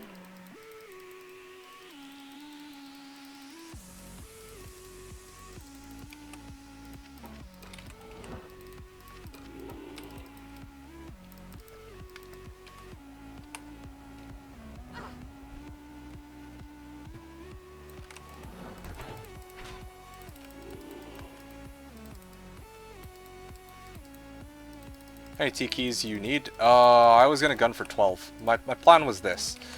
We know that 3x3 is roughly worth Gull most of the time. So I figure if people need... Okay, there we go. Oh, that's a lot of them. I figure that if people need T keys, which are probably one of the more annoying keys to get, I can put it up for trade. I'm going to put up 12 T keys up for trade, and I'm just going to set the bin to be Chan. Oh, wow! Honestly, I should just spend the rest of the season farming fucking Countess from here on out. Like, that is baller. That is ballin', dude. Yeah, very nice. 16th strain. Yeah, all this is trash. Okay. Cool. Istrun. Istrun off a Countess.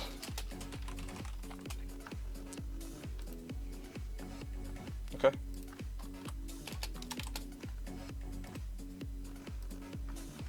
Yeah, I'll just mark it down. Run number. Which run number is this? It's actually a rune worth keeping track of for fun. Okay. Yeah, I got that nice little Istrun right there. That Istrun should take me like, I'm just trying to think. I was gonna say it should take me a long way, but I really don't know what I'm gonna do with an Istrun, to tell you the truth. I need to think about that. Maybe I want... Like, I already have a Malrune that I could probably start trading out for 7 MFSCs. That's not a problem, but... what can I do with an Istrun? Not gonna be getting Trabs. Yeah, most of my equipment is already pretty set, and these gloves too are pretty good. You know what? I think I have an idea. I'm gonna hold on to this, and then I'm gonna see if I can trade out the rest of my stuff, because I have Ist and 2 Mals right now, which is already close to... which is basically a Gull, right? Which means I'm halfway to... basically halfway to a Cham. So if I can trade out these runes into a Cham, and I can trade out my Tikis for a Cham, then I'll have 2 Plagues, or enough runes for 2 Plagues for the next time I run pits. But I should probably go with 1... I think the next time I play, I should do Bartux with Plague first, just to see what that's like, and I should show you guys that, and then I should move on to 2 Plagues, and then show you guys that. Like, that'd be pretty cool. Although I honestly think that 2 Plagues is probably going to be the way to go. I really don't think that attack rating is my character's biggest issue. Like, I think that I'm going to lose a lot of attack rating from not having the Bartux, but I will gain a shit ton of damage from having lower res proc, is my prediction, from having 2 Plagues, right? I think it's 20% chance for lower res, and then if you combine that, both of them, it's 40% chance to cast level 12 lower res when I get hit. That's a huge damage boost. Okay, cool. I'm out of here. Should have actually picked up the Jared Stone. That could have sold for a lot of gold. Anyway, so Maverick, to answer your question, because I didn't finish because that Istrian dropped, I want to get 12 Tikis, and then I'm going to probably put it up for trade, and then I'm going to set the bin to be a Cham, is my plan. I think that's pretty reasonable. Cham or Vex as my bin. And I can just easily trade a Vex for a Cham, so I can make my Plague. Never thought I'd end up using this rune word for this build, but I'm not complaining.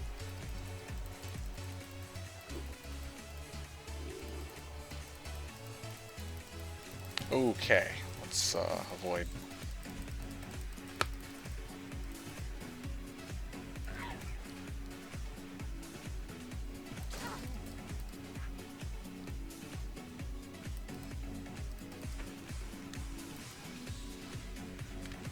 So that's my plan, Maverick. I couldn't really think of a better way to try and start upgrading my gear. I think I'm a whiles at, like, I kind of need to improvise since... Okay, well, that almost killed me.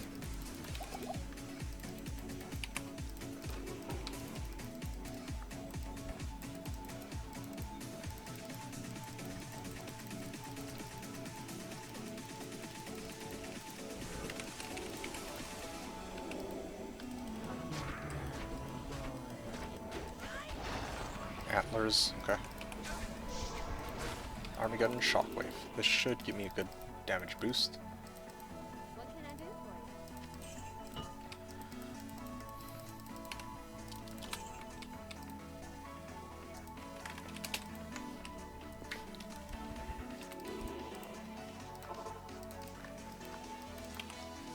you? 3 charges left. I think I should be okay. You find a few more items to sell.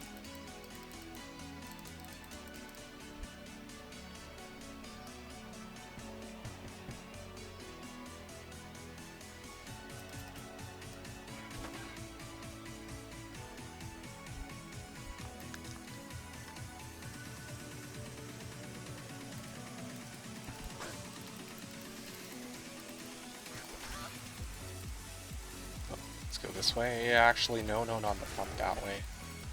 This way, perhaps? Yeah, okay.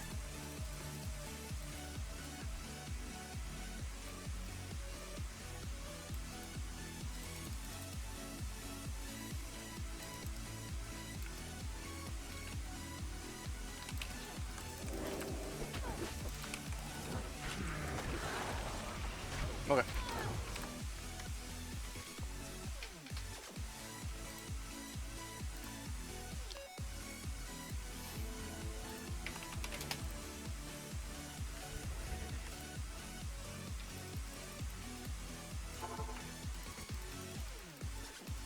Oh, right. There you go. That's better.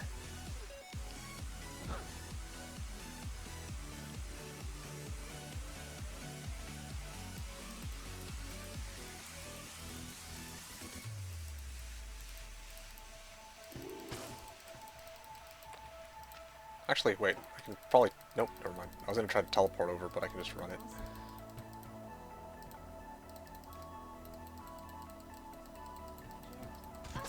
Uh-oh. It's pretty cool that there's people running Veil games, though. I'm thinking about it. It'd be nice if I could run my own, but I am not quite at a point where I can handle P8 Bales by any means, so it's not even really worth giving a shot. Here we go. Cool. Got Mana Burn, too.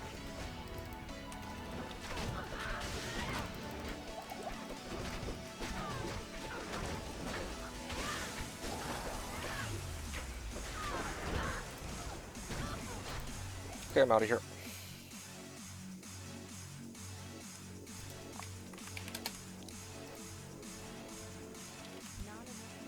Oh yeah, not enough mana? Alright, well, I'm gonna have to, fill.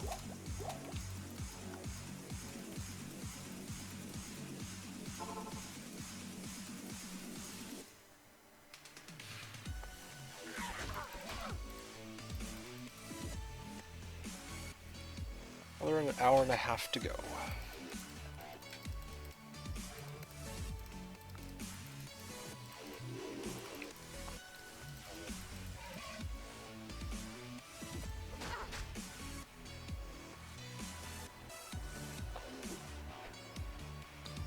Yeah, these are some long tower sellers.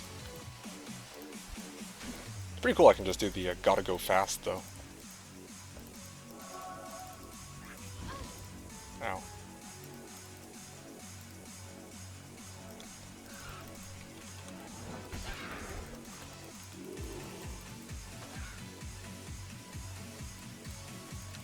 Yeah, it'll also be nice to get at least one plague, because yeah, I get cleansing plus fade. Anytime I get cursed by a monster, I can just switch over to play. Well, I can just pop fade, and I think that should purge it off, basically.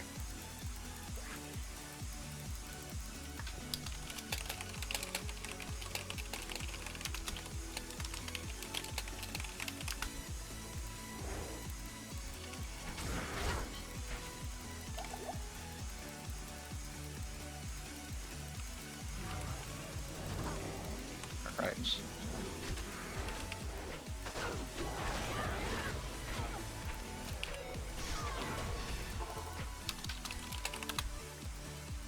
Does smite count as hit? I think it does. I think it does. I'm not 100% sure, but I think it does. Draw from tower. Wow.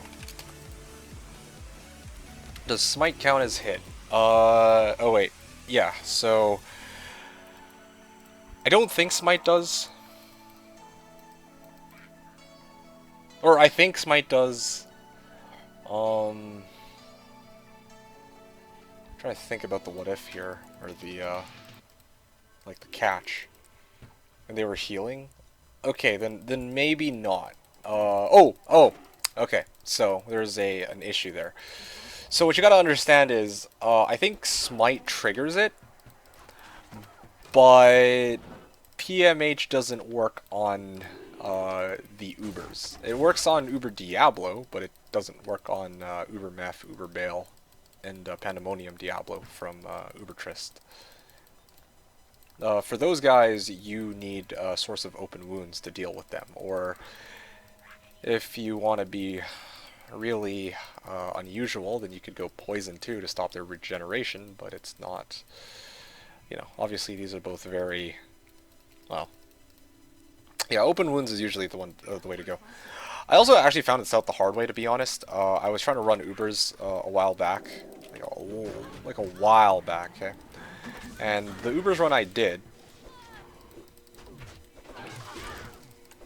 I should do it. Even the unsynergized meteor actually still hits pretty hard. It's fire, lightning, and cold enchanted. Alright, well, let's see if I can...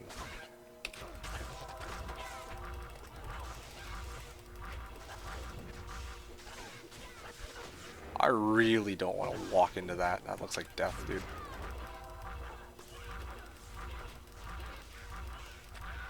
Ah, fuck it. Okay, there we go. Tiki, nice. Lumarune, could sell that for gold. Sell this for gold while I'm at it. Cool. Greetings.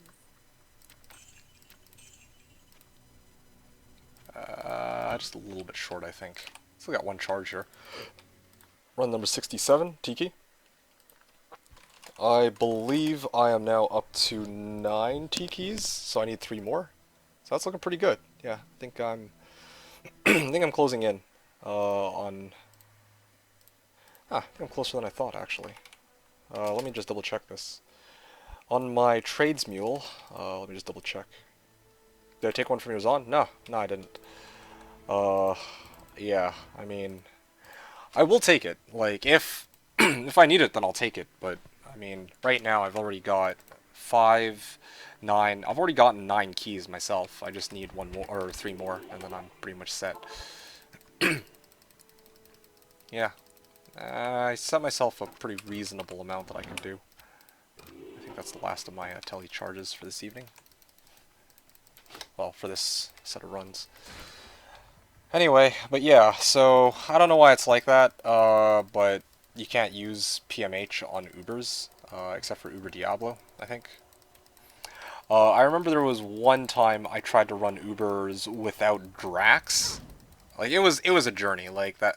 There was one time I went, I think it was a level 75 smiter who had every gear piece except for Drax, and of course I always use Goblin, like not always, but I usually use Goblin Toes on my smiters.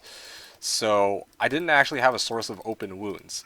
And I didn't realize just how valuable open wounds was until I ran Ubers with somebody, and then uh, the monsters would regen faster than I was actually killing them. So, well, actually, no, that's not. It was after they hit like 5% health, and then they just started regenning everything back.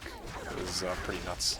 Umrune, telling you guys, this Umrune is supposed to be for my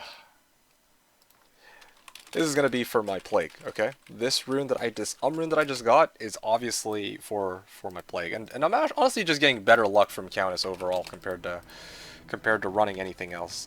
Honestly, I should have just started this season, and I should have just turned this girl into a key runner. I probably could have made a lot of bank like that. That's pretty good.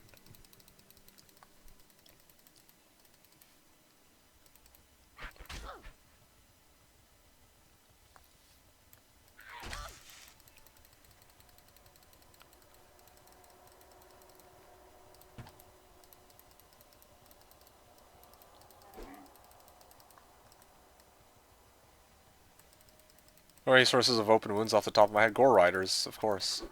Gore Riders is the first one that comes to mind because it's such an easy source to get open wounds from. And then the second one after that, of course, would be Dracul's Grasp Gloves. And then I think there's like crafted gloves too. I think. I'm not 100%, but I think crafted blood gloves come with open wounds. I know some of them come with CB, but I think some of them also come with open wounds or something. But yeah, you should be fine with... Hey, look at that, Goblin Toes. Speak the devil. Nice, nice.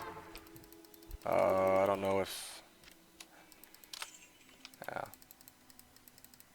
Good day. Such a joke. Just a little bit of gold short. I just need 5k. Just need to sell like one thing. Pretty much done.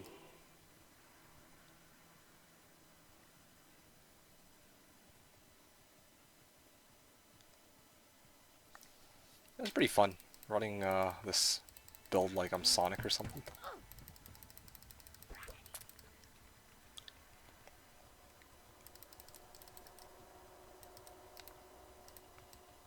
Gotta go fast.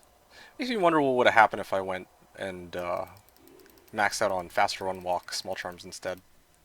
Like Enigma. Turn this into a full-fledged key runner. Accidentally opened Uber Tris with 3 characters in the game. Had to get Kerm and the boys to help me out. Yeah, I can imagine, yeah, they would have had the Uber kill squad for you. Kind of a shame, too. I would have loved to do it for you, myself. But, yeah, this is probably the only season where I don't have a character who's capable of of killing Ubers. At least not right now. Last season I had a Zealer who I could have killed the Ubers with using Zeal, or I could have turned him into a makeshift smiter if things got really bad. The season before that, of course, I had a smiter specific for... Oh, hey, look, another Tiki.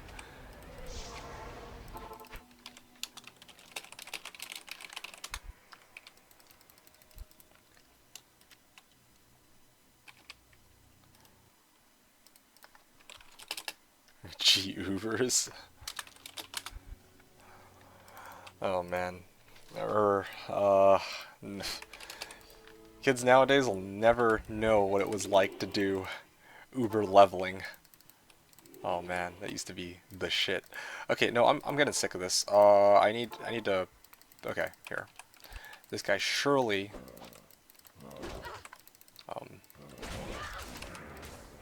should do it.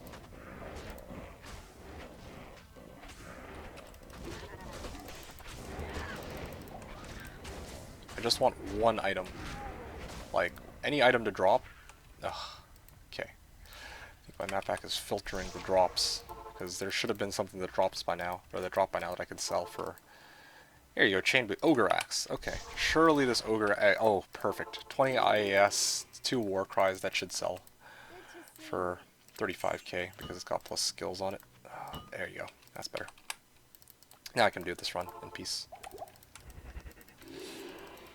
Anyway, yeah, Yeah, in the past I always had my had a character of some kind that can run Ubers, but this season I don't. So that's unfortunate. Yeah, because this season I was really committed to making only one character. Like I said previously, I might make a bow barb, but aside from that, I really don't want to try and okay, I think here's fine. What? Oh fuck. Oh well, whatever. It was worth a try. Anyway, it's not really. Yeah, I don't really want to make a new character because I want to do only my martial arts in as much as possible. Although I do kind of wonder what this build would have been like if I had gone Conviction Pally with it. That would have been pretty legit.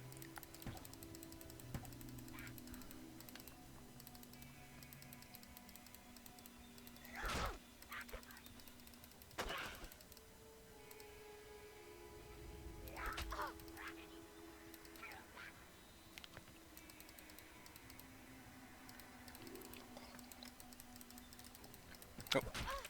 Uh-oh. Alright. There we go.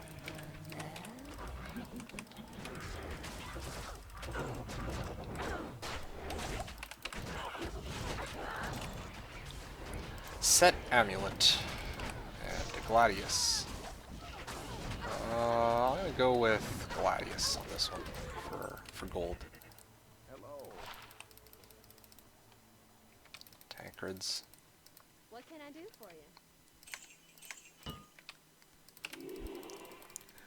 That would be sick, but what could you run with that realistically? You mean like the Conviction Pally setup with my martial arts in?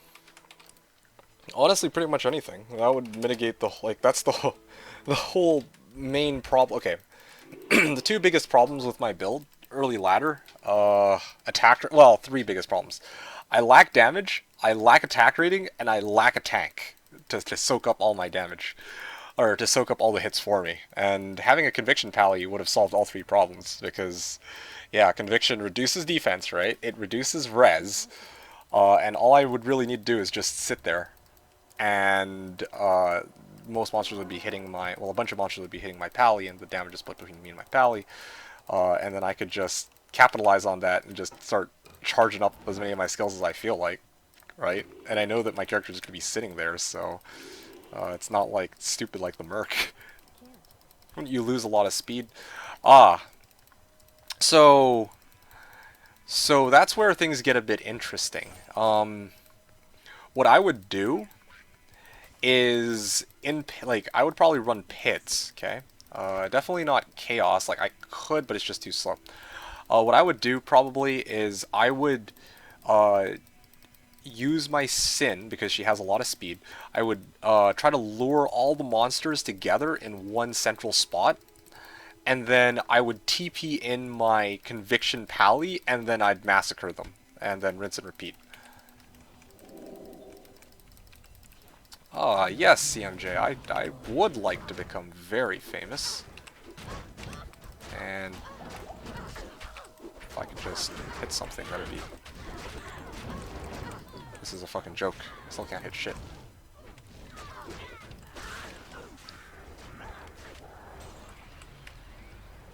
Alright, well, that was a sad run, but anyway, yeah. So I would say that I wouldn't lose that much speed, though, is the bottom line. I wouldn't really lose that much speed at all.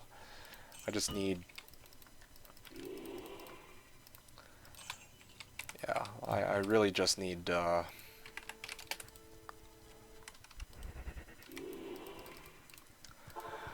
I would just need to, like, group everything together with the Sin. That would be her job. She'd be grouping everything together. Conviction amplifies my damage by an absurd amount, and then also increases my chance to hit by an absurd amount, and then we're good to go. Probably isn't as simple as I'm making it sound in practice, but it would have been much easier than what I had to deal with early ladder. That's for sure. Like, this build was so weak in early ladder that I had to start off by farming Nightmare Eldritch just to give an idea of how difficult it was.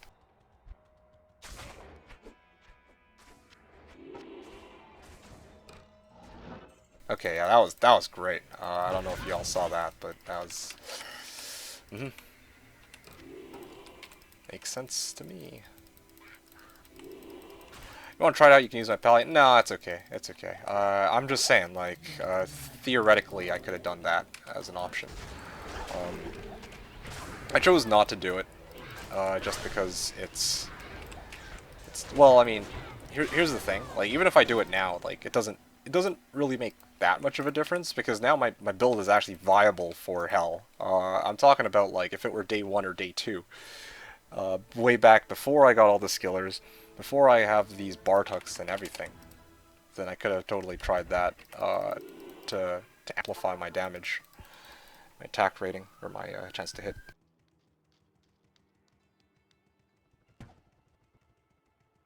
Also, my level's way higher now too, right? My level's way higher, so I've mitigated a lot of the weaknesses that come with the early game synth because I'm now much higher. Well, I'm well leveled, I'm well geared. Like, not like level 90 plus, but level 88, which is pretty decent already. Okay, you know what? Let's not even waste my time here.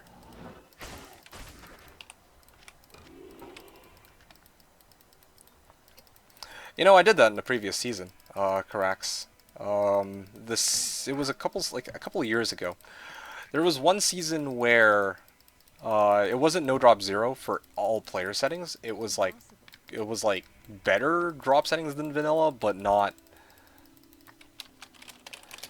nearly as crazy as no drop 0 on all player settings. In that season, I actually had a conviction pally with a makeshift, or with a light sork with a conviction pally, and that pretty much dominated chaos. It was great.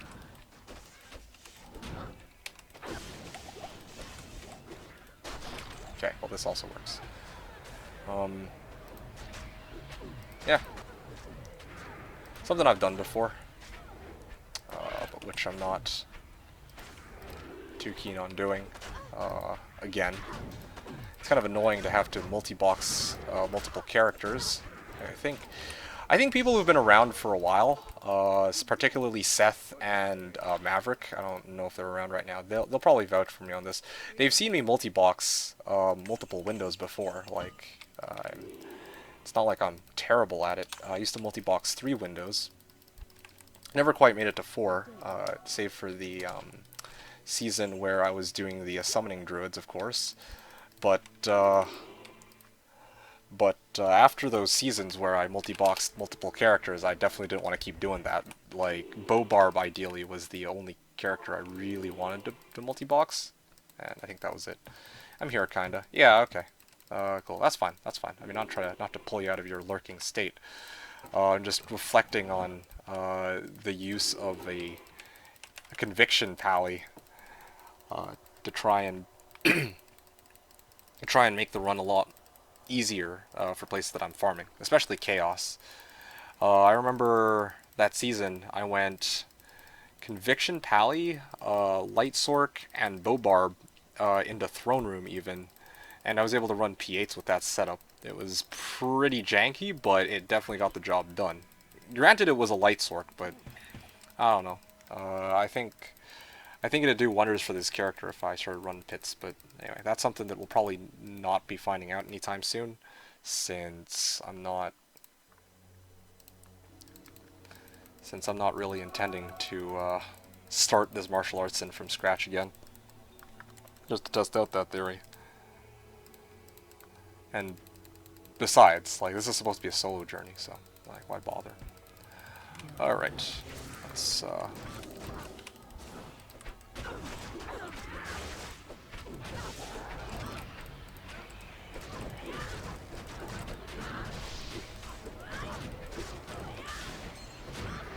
Tonic Mask. Yeah, okay, it's got plus skills. I can sell this for gold. Good to see you.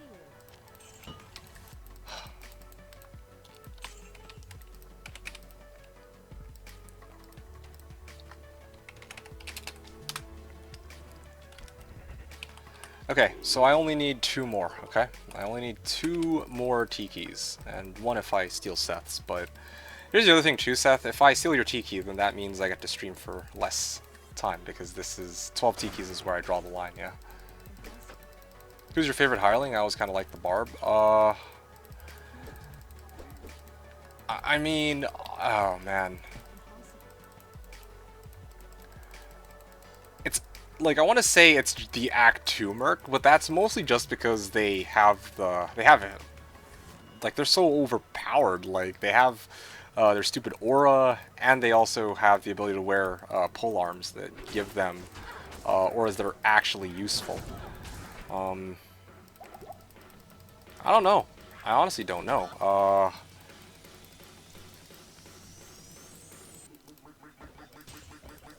I'd say either Rogue or like if I don't count Act 2 Merc though and how busted they are, honestly I would enjoy Act 2 Merc. Or no, Act 1 Merc or Act 3 Merc more than Act 5. I feel like the thing with Act 5 is they're pretty good for combat, but you only get to customize them in one way, and that's with their sword. And maybe that's basically about it, right? Like I think I would say Act 1 Merc. Honestly, I'd say Act 1 Merc. Like, the more I think about it, I'd say Act 1 Merc is probably my favorite if I don't consider how busted Act 2 Mercs are.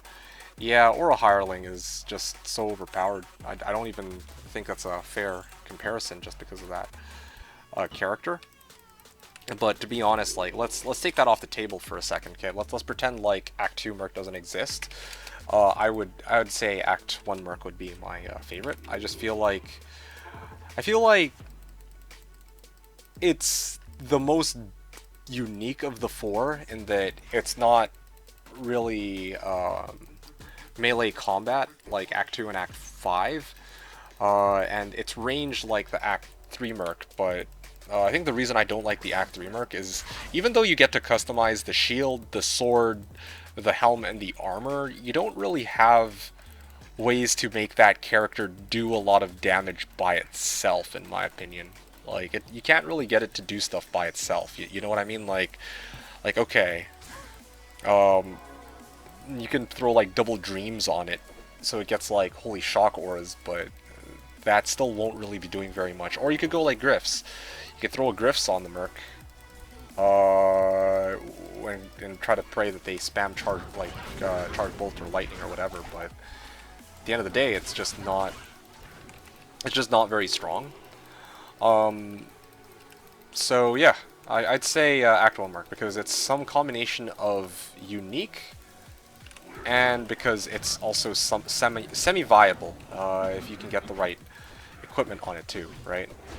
And it comes in really handy in normal. If you can't deal with like an immune, you can always use an Act 1 Merc with, well, maybe not an immune, but like when I was doing my run with the Summoning Necromancer, I went Act 1 Merc with Cold Arrow and Clay Golem. Can Act 1 Faith / Ice Merc kill anything?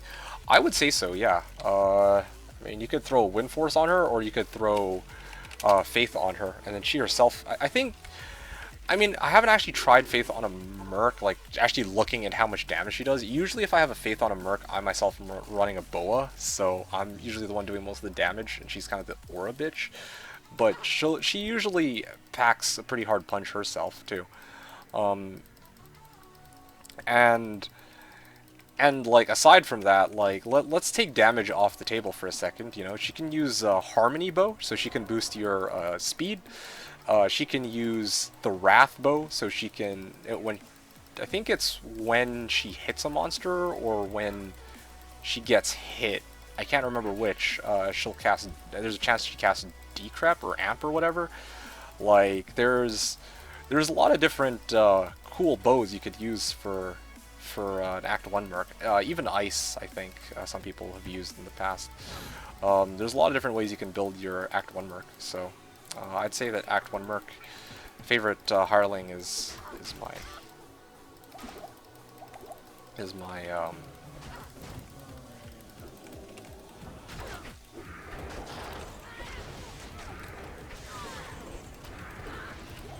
is the like my favorite one's Act 1 Merc. Hey, Hermello. Would Phoenix plus BOTD do anything on Act 5 Merc? Okay. So this is the problem with Phoenix plus BOTD. BOTD is a weapon, and when you say Phoenix, I assume you mean a Phoenix shield. But an Act 5 Merc can't use a Phoenix shield. This is, once again, this is one of the reasons I don't really like the Act 5 Merc as much. It's not very... You can't really customize it as much as the other ones, right? Like, yeah. Yeah. You only really get one sword you can mess around with. A5 can't use shield, no. Only Act 3 Merc can use shield. But the Act 3 Merc is more a caster type mercenary than an actual combat melee type mercenary. Like, yeah, very occasionally they'll hit shit with their weapon, but most of the time they're spamming their whichever spell that they have access to, which could be Ice Bolt, could be Charge Bolt, could be Lightning. But I can assure you it's not going to be anything super crazy. Yeah, exactly. I wouldn't say... Yeah, I mean, it's... Yeah. I wouldn't even say weak, it's not as fun. Like, I like the fun type characters, and that you have so many options on...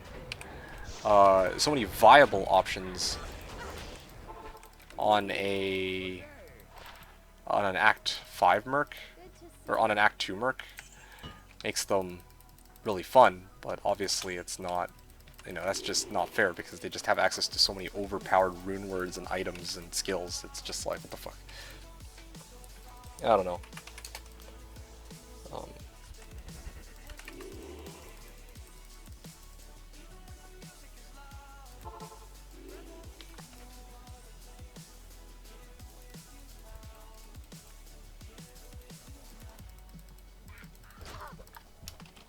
Yes.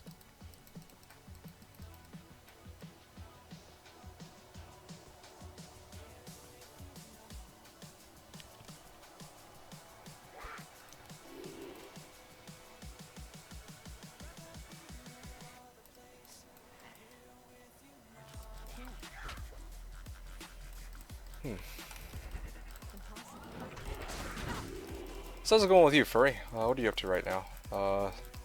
Are you trying to get the game set up?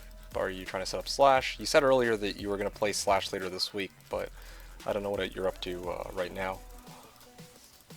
I'm so close. Just another 10 runs. Well, actually, another 10 runs doesn't guarantee that I get 2 T-keys. Could maybe run another 40 and not find a T-key. That's also a very, very real possibility, of course.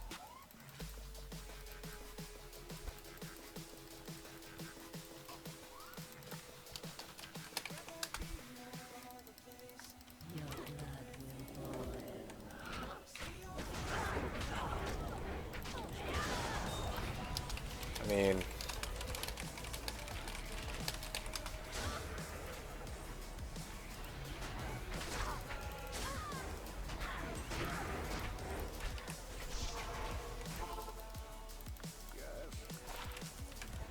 Playing StarCraft right now? No, other epic old school game? I see. That's pretty awesome. StarCraft. Now that's one I haven't heard in a while. I suppose probably that you're revisiting a lot of these older games might have something to do with a little bit of extra free time because of Corona, I'd imagine.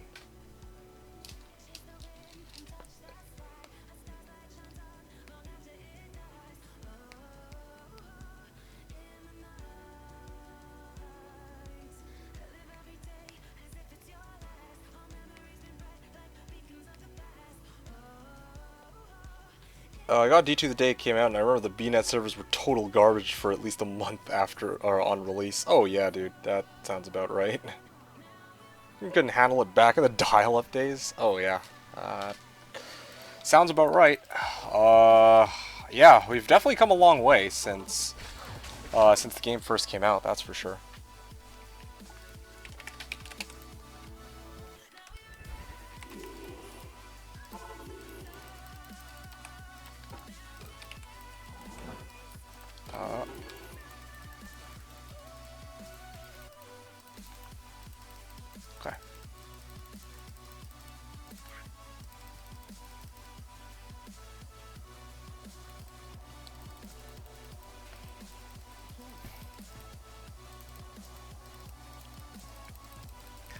I also, well, I mean, to be honest, I wasn't actually there for the release of D2. I only started playing the game a fair bit later.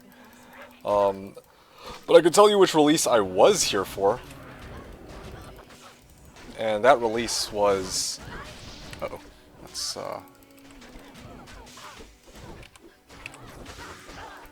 That release was none other than D2, or D3, actually. And that was one mess of a release, let me tell you.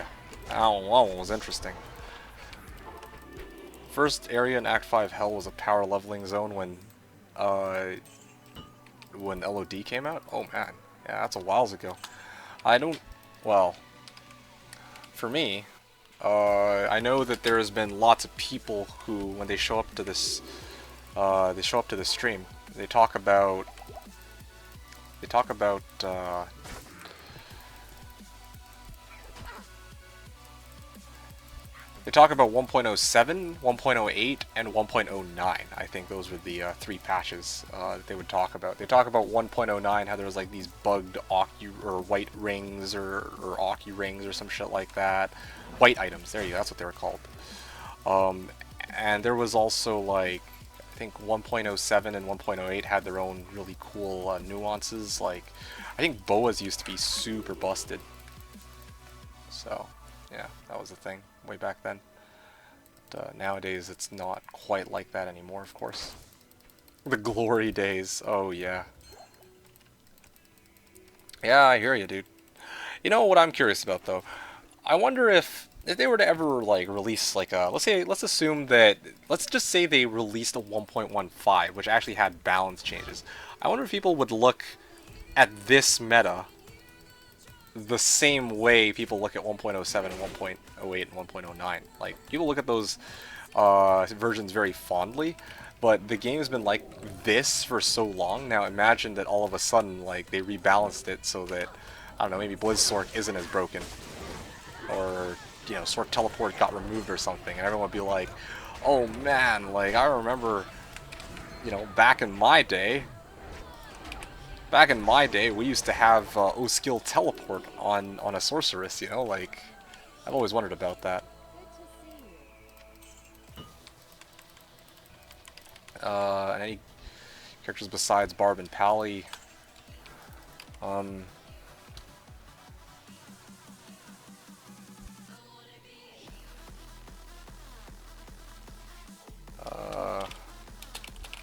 Enchanter it might be. Passions Sealer.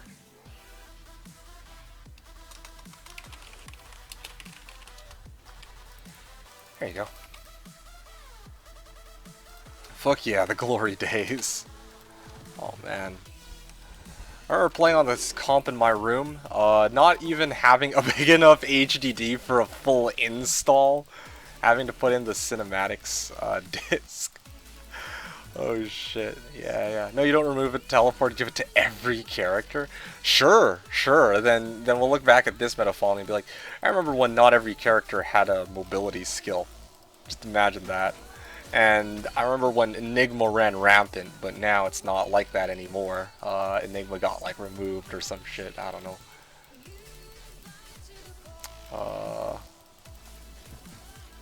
Sorcerers can't teleport anymore? I'm telling you, man, that would be...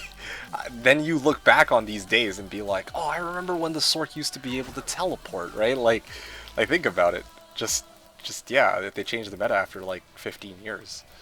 Or 10 years or whatever. Hey, FST Finn, I don't know if it's like Fast Finn, but I'm wearing an unwearable bow. Well, it's not unwearable, it looks unwearable, but it's wearable. I have the requirements for it, I just don't have any arrows.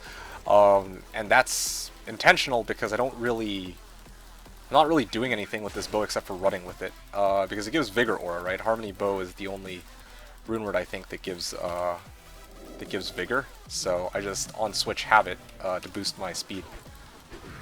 But my main hand is, of course, Bartuk's that I use for combat. Yeah, let me know if you have other questions. I definitely put a lot of thought into setting up this build, so yeah. To share these tidbits of information with people. Yeah, this martial arts assassin. It's really kicking off, you know? Kicking off. Huh. Nice disc as many nostalgia content. No, no, no, no, no. Enigma has gone, what the heck? I'm just saying, like, in the event that they added teleport to every character, then, well, you know, maybe they, let's just theorize that maybe they, you know, just hypothetically, okay, hypothetically, maybe they also removed Enigma.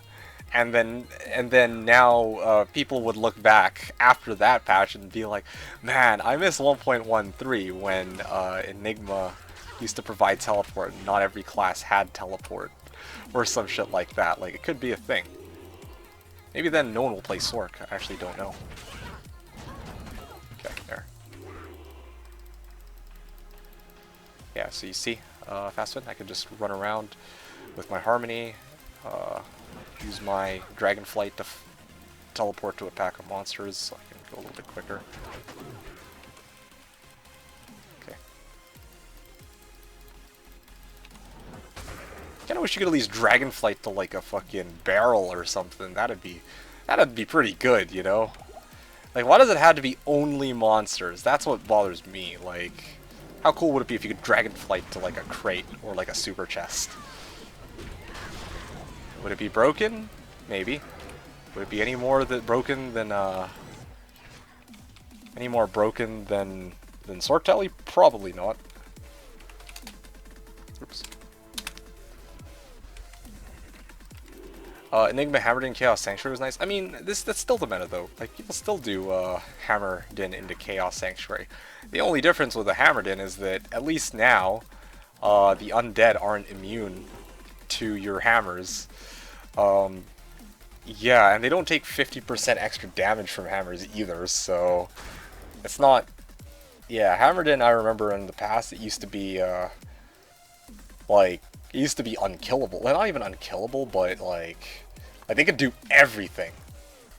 I guess except for, like, very specific monster. Anyway, I don't know, man.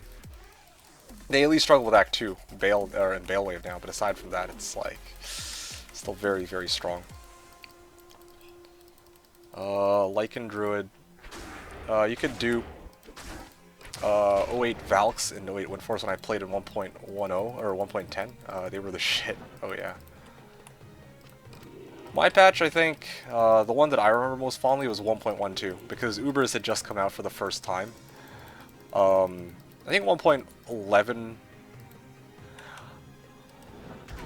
Yeah, hold on. I don't remember like everything, but I remember when they released Ubers. There used to be that thing, Uber leveling, right? And back then, I was like, what the hell's Uber leveling? Like, you know, there would be people who were just like asking around, like, oh, I'm ISO a leecher in my Uber leveling game. I'm like, the fuck is Uber leveling? They're like, let me show you, and I'm just like, okay. And they just tell me, stand in this spot, and then it's like I stand like a little corner, and then all you hear from the hammers is hong hong hong hong hong, and that's them like just throwing out hammers over and over again. It's just circling around their character, and like they fucking trap Meph in this burning house, and then Meph's like, I'm just gonna start endlessly spawning skeletons and shit, and then your hammers would non-stop kill the spawning skeletons. Yeah, and then your level 1 character would be level 80 in about a half hour or an hour or some shit like that. It was insane.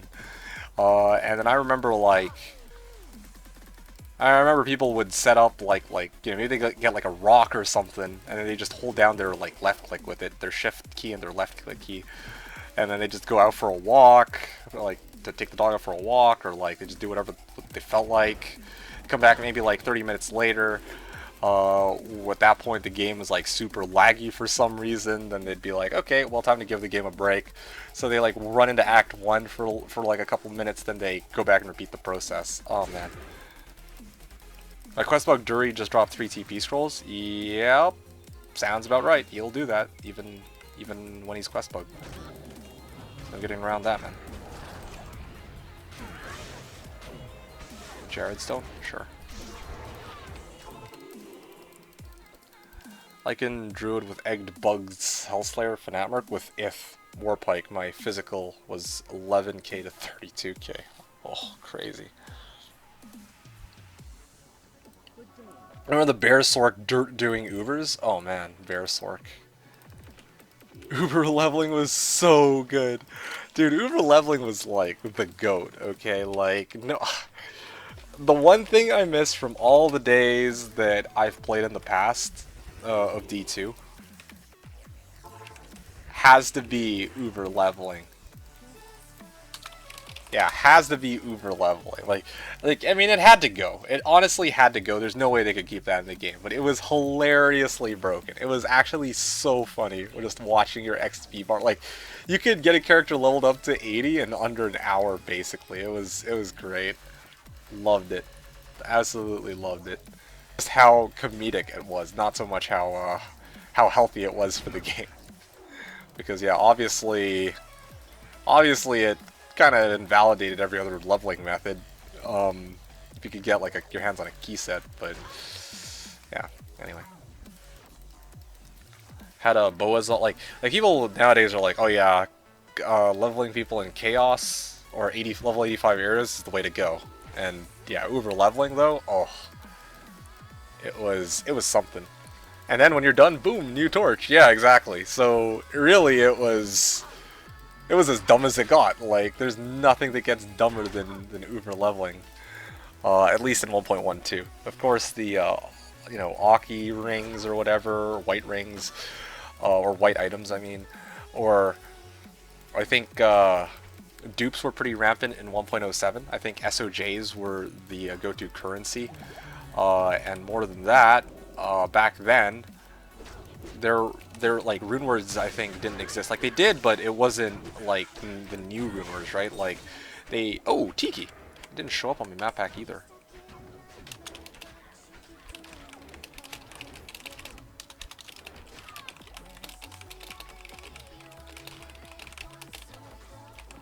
It was fine even without ice.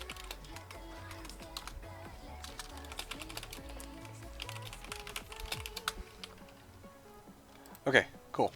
A small charm, demon head. I can sell my I'll pick up this topaz. There you go. Yeah, so Nicola's asking if it's worth it, or if it's possible to make like a Frost Maiden boa, but I didn't. Well, I made one a couple seasons back. I think you guys recall, and that was a couple seasons back, being like about a year ago. It was actually about a year today that I was running like Frost or Pindle skin 5,000 times with the Frost Maiden. I remember that. Oof, that was something. Run number 87, Tiki from Countess.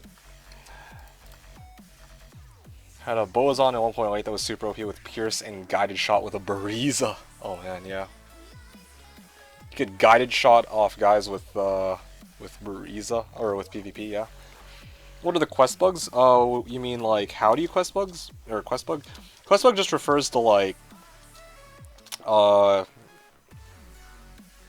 bugging one of the act bosses so that they'll always drop as if it were your first time killing them.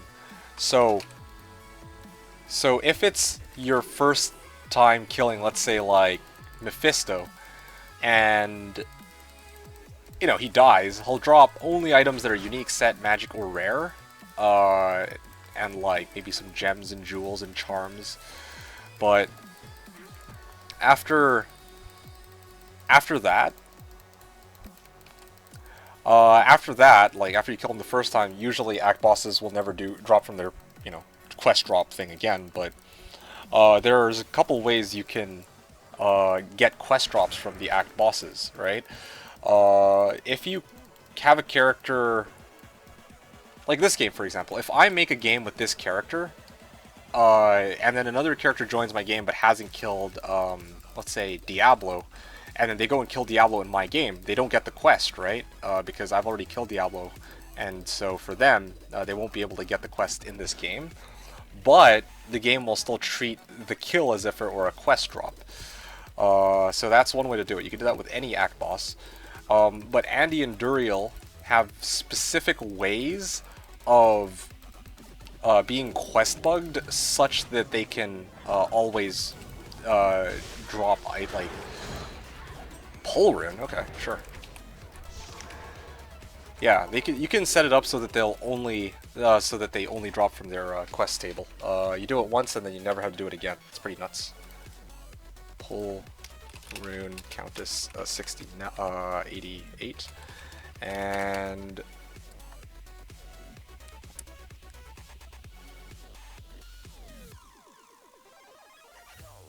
just realized that it should be able to possibly make a Thundermaw Last Wish. Yeah, you can give it a try. You can always also use Hero Editor to give it a shot too. Yeah, it's a really expensive rune word, so I'd probably try it out in single player before I ran it on Slash, of course.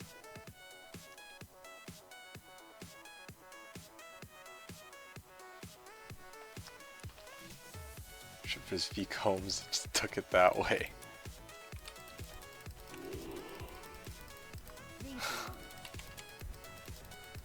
These guys in the chat channel. So that's the idea behind Questbug. A lot of people, yeah, didn't know about Questbug way back then. Even I didn't know much about it back then, except for Andy. I didn't even know the specifics of quest drops, but anyway. That's how quest bugging works. Anyway. SOJs were the currency pretty much. Yeah. So... yeah, I think 1.07, 1.08, there were no such things. There was rune words too, like you said, that didn't do anything.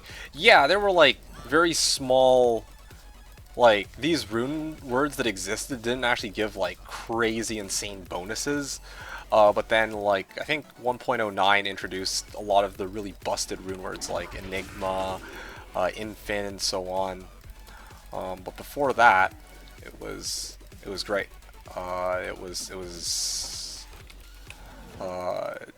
Yeah, it was just like plain unique items and whatnot. Granted, in the past, SOJs were the currency instead of high runes, but SOJs were so heavily duped that it's kind of like I can't imagine how that could be considered a currency really. But yeah, you'd have like wind forces going for 40 SOJs and shit like that. And then I think it got so bad that Fire, Lightning, Cold enchanted. No wonder I almost died. Okay, well, nice to know. Now I know that yeah, SOJs used to be that currency that like people used, but yeah, people would do like wind force for like 40 SOJs and shit, and then they had to add Uber Diablo, I think, because of that, because SOJs had been duped to the point where they were so rampant on non-ladder and ladder, and that was their sink for it. But then people just still kept duping items, so it doesn't even matter. Also, there's Phoenix Bow Redemption Aura. Yeah, you could try that, but I can't guarantee that's going to go well for you since Phoenix has chance to cast Firestorm on striking, and that can be kind of a problem.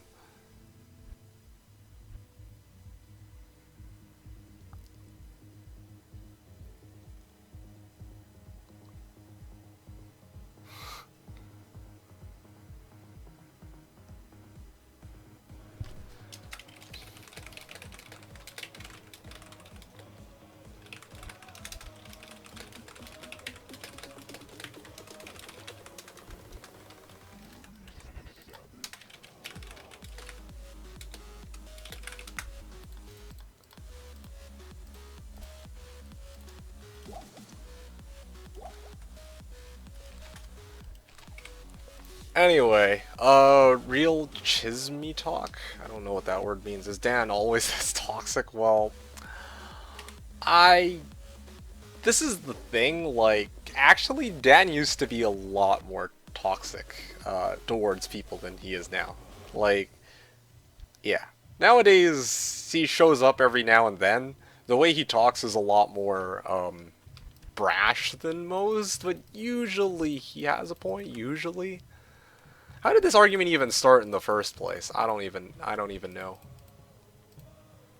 I honestly don't even know how this started, but I feel like also a lot of the people who go up and attack that nowadays have never even really heard, like, this is the thing. I don't know. Spanish for gossip? What are they arguing about? Who fucking knows? Something about a life, like a skiller GC with 19 to life, man. Like, Like, the shit that people on Slash argue about sometimes is so fucking dumb. It just blows my mind how silly it is sometimes. But it's great. It's actually pretty funny. Like, these are, what, 25-plus-year-old dudes, 30-plus-year-old dudes, and they still fight over fucking life skillers or something? I don't know, man. The shit's whack, but anyway. Offered a shit deal for Peacomb GCs and then went straight insult sniper on the people who call it out as a shit deal. Yeah. I mean... Yeah. Okay. Sounds about right, to be honest. I don't know. What were we arguing about?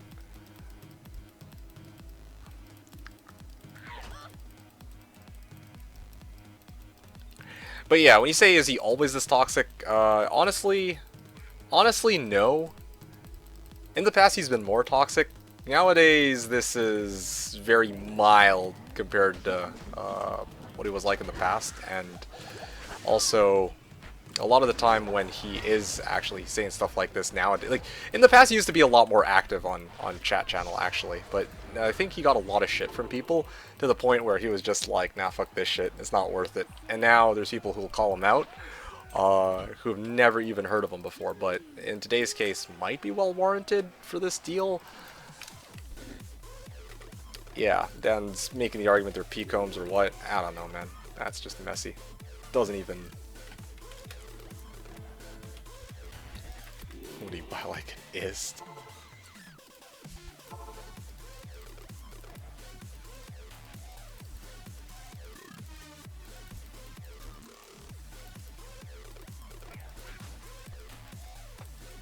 Offer was ist mal for 3 combat GCs and one has 24 life. I think, yeah, but here's the thing though. Dan has a point, right? Like, no one else is offering anything for these Peacombs, and he's the only person to offer on it, and everyone's calling him out for it being a low ball. But it's like, if no one else needs it, then maybe Istmal actually isn't an unfair trade. Like okay, if it were like a Peacomb 35 plus, or like even a Peacomb 31 plus, then fine. But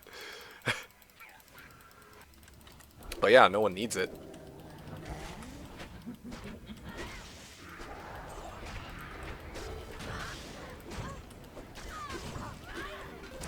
Him attacking other people is not cool, but at the same time too, like, here's the very interesting thing about trading, okay? And I'm not trying to justify his behavior. I'm just saying this as devil's advocate. Honestly, I don't even know the full situation. I honestly could give a shit less. I'm just running Countess. That's what I care about, getting my last Tiki. But you know, there's people who get pissed off for people trying to like interject in their trades, right? Like, there's people who complain like, oh, well, a lot of people are trying to say like, let's say a token is worth more than, let's say like when people say, oh yeah, well, token's actually worth ist, and somebody's offering like a mal for it. Like, they already offer mal, and somebody just comes in and says, no, wait, hold on, it's worth an ist. You can get an ist for that. And it's like, it's basically like you're trying to convince somebody else not to take your trade, even if you see it as a fair trade. And you're also not actually contributing the offer of an ist, so it's doubly bad. Like, in this case, I can imagine that something similar is happening too. But hey, I don't know.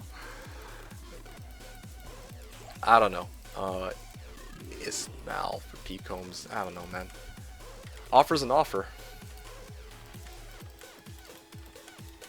What do you think about BOTD Bow and Faith Merc combo? Would that work? It could. It could, yeah. I would say that it could. The weird thing though is, from what I've seen, a lot of people who go... The people who go Boazon, they usually go Windforce. Or they go Windforce plus Faith on their Merc. But yeah, I've never really played around with BOTD Bow before. No one's ever really talked about BOTD Bow. I don't know what the...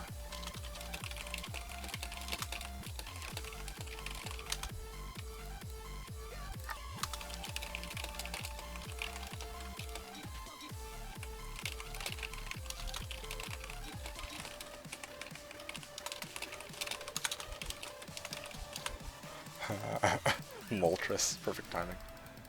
Windforce is king. Yeah, that's what Anubis, Anubis and a lot of other people say. For in terms of raw damage, Windforce is like the best. But once again, I've never crunched the numbers myself, so I don't know how true it actually is. That Windforce is like the #1 no contest. Like everyone uses Windforce over BOTD, but I mean I don't know. I think BOTD does a lot of damage itself. Hey, Semis, what's your SIN name so I can look up the MA build on Armory? Yeah, sure. Here, let me even link you to it to make your life a bit easier, okay? To MMA. Here you go. This is what my build looks like right now. What's a Peak Combat gem? Peak Combat Skiller. So, Skiller with +1 to Pally combat skills. You're welcome, Semis.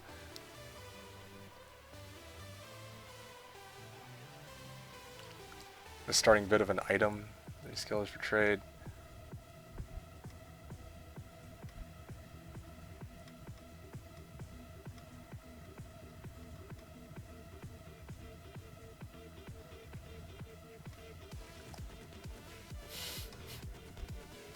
The fire skillet meltdown.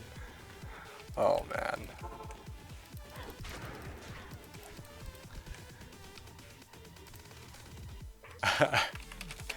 Server's so whack. It's so great.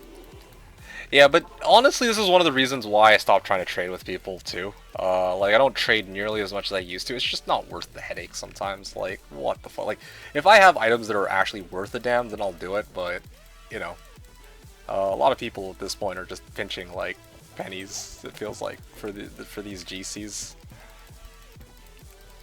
All right. Simples. Is this Ist and Mal's for Peacombs, I think? So,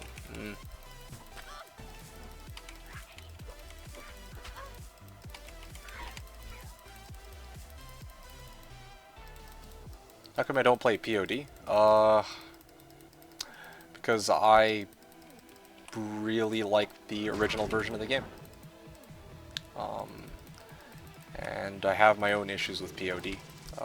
Particularly that I feel like Sork is just way too dominant in POD, and there's really no getting around that in POD, unlike here, where you can at least get Enigma to get your own teleport.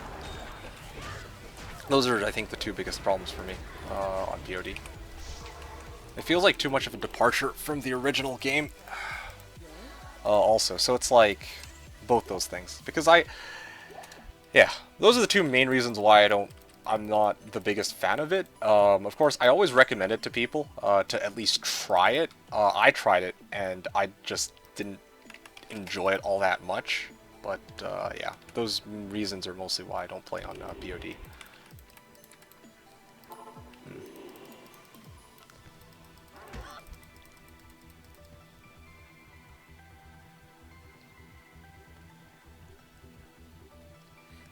Which is interesting because like I said, I always recommend POD to people, and a lot of people of course swear by POD.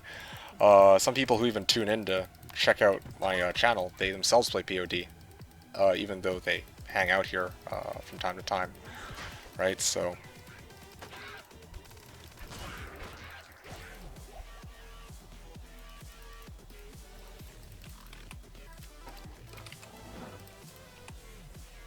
Dury doesn't drop some shit soon. How much MF are you even running right now?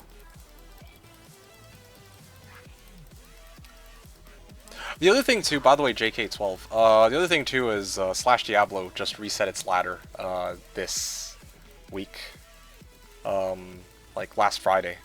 So, I mean, it's fresh, it's new, it's, ladder reset's always pretty enjoyable, peak number of people for the private server. So yeah, now's the time for me to be playing Slash, and there's always time to play POD in the future if I have some spare time. Yeah. Alright, cheers. You quit POD for Slash because of D2. Did you actually? I think you did, right? You actually did, I remember. You said that, I think, POD hadn't reset for a while. Or I can't I mean, I don't remember. Did you actually come off of POD for Slash? I don't remember. Anyway. 40 MF, okay, well that'll do it. If you can get like a free guide somewhere, then maybe. I know people hand those out pretty handily. Started out okay with Ormus. Oh, yeah, that's unfortunate. Doesn't drop some shit soon. Let me know if you have other questions, by the way, JK. I'm just rocking my martial arts in here. It's probably one of the weakest builds on the original game, but it's a lot of fun to play. That is my guides. Oh, do you have a 40 guides? POD respecial like every 8 months? I believe it's every 6 months, supposedly, but anyway. I mean, of course you can always, said you quit POD for Slash, but I mean, of course you can always return back to POD whenever you feel like. When they actually do their reset. 35? Oh, I see, and then you probably just have like a scrap 5MFSC or like a ring or some AMI, right? What is Key of Terror 4? Can't remember that one. Ah, so that probably has something to do with the fact that they released the Ubers event after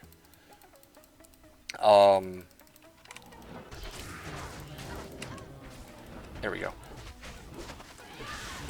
Yeah, they released the Ubers event after you stop playing the game.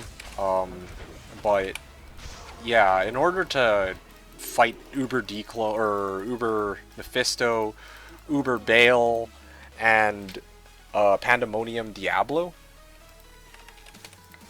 you need to get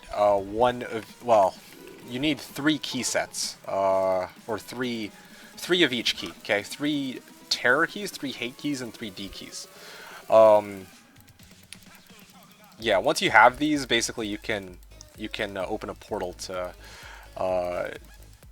like Uber Tristram, where you fight those bosses that I just mentioned. That's the really dumbed down version of it, because I could go into all the itsy bitsy little details, but what you need to know is that's what they're used for. This is for like basically a big boss fight, where at the end of it you get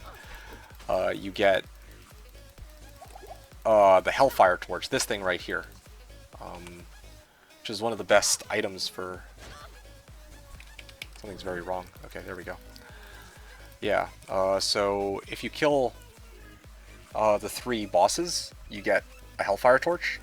And the Hellfire Torch, it's +3 to one random character class, up to somewhere between 10 and 20 attributes and 10 to 20 resistances. You can see it's a really powerful item. And of course, the only way to do to get there is by taking on those Ubers. So yeah, that's the idea there.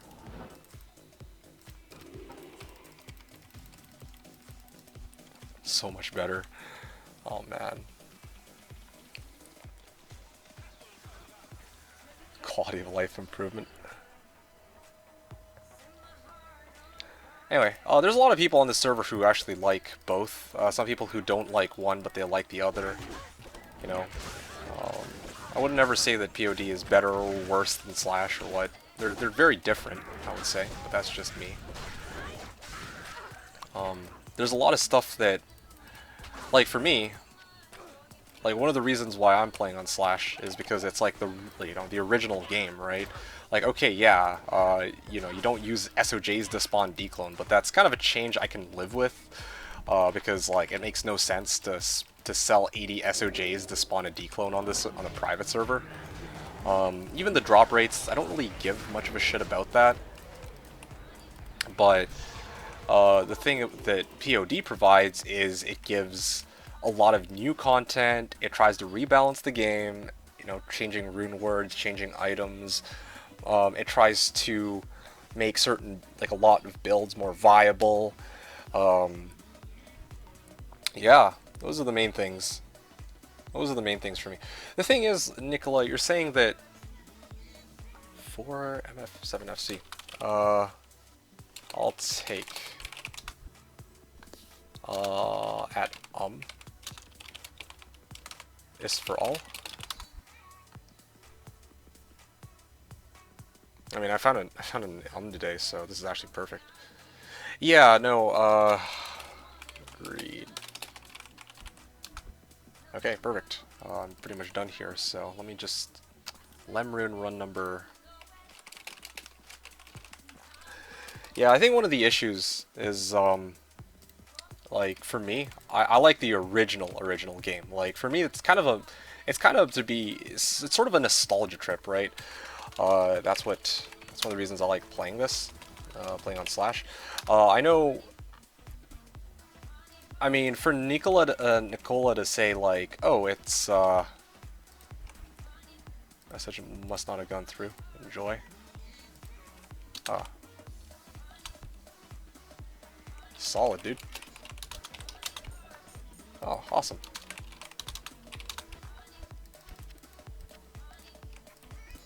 Yeah, you too. And a bonus. What else has he given me now? I assume super legit server. It's, what is this one? Russet? Oh, nice. Like, it's legit. It's, tinkered a lot more with the base game than Slash has.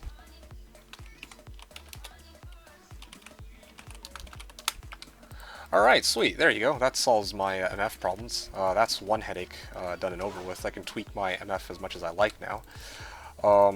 Let me quickly get into the next game so that I can adjust my equipment quickly.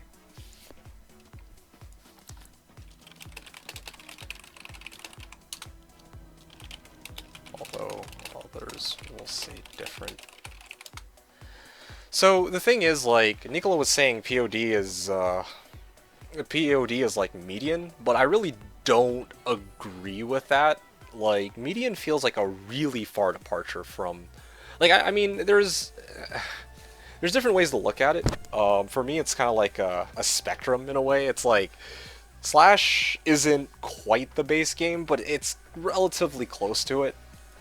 POD is, it's similar to the base game, but it, you know, tries to rebalance a lot of things, but it still, you know, it still looks and kind of feels like Diablo 2 and how it plays, but with a bit different content. And then, of course, Median XL is like, even the interface is different. All of the skill trees have been completely revamped. Like, I don't know.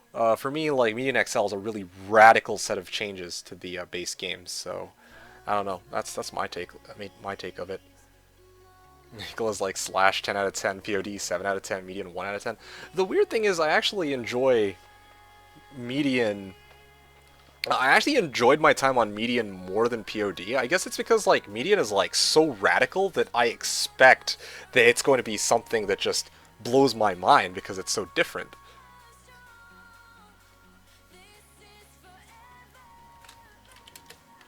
No, fish. Was something of Cain. I can't remember what. Something of Cain.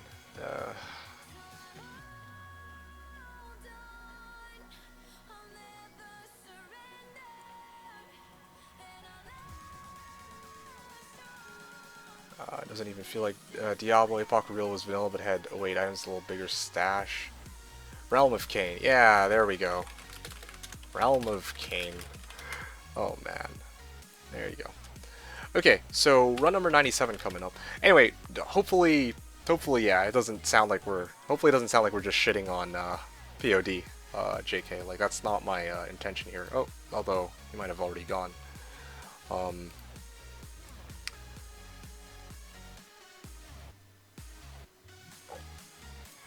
Yeah, it's just, I guess, the discussion aspect of it, but anyway, your inventories are so small, it's true, that's what mules are for, of course.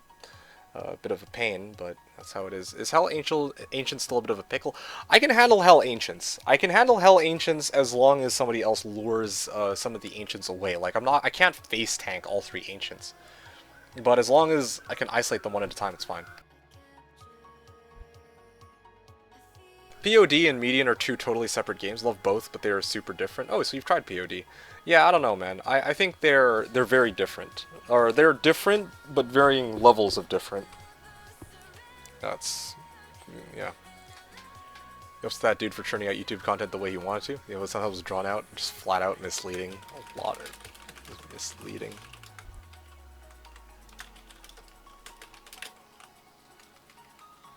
I respect his passion, D2, and for making content, but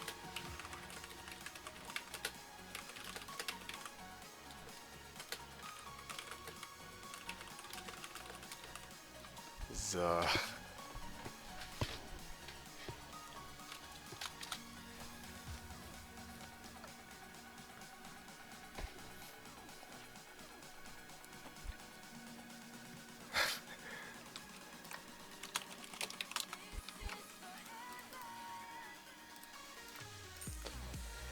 Anyway, so in the meantime, before I go into the next run, I wanted to actually check something out quickly. 330 MF if I stack on these 7 MF SCs now. Could replace these for Travs, that puts me up to an additional, let's say 25%, 355, and then replace this for 10 extra MF, 365. I replaced this for Gold Wrap and I hit 395. So I'm actually pretty close to 400 if I really wanted to push it, but once again, I'm not in a huge rush, so I'll just chill for a bit. But having these 7 MFSEs is really nice. It opens up some options for tweaking, playing around with my gear so that I hit the MF values that I want. It's actually not going too bad. Farming T keys right now, so I can get Cham and then turning that into Plague Rune Word.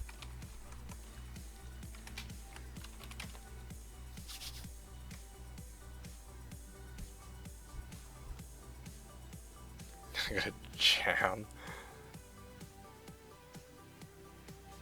Just one. It's good for the Sin since she has Burst of Speed. Wow, okay, now everyone's taking an interest. +3 Phoenix Strike Claws.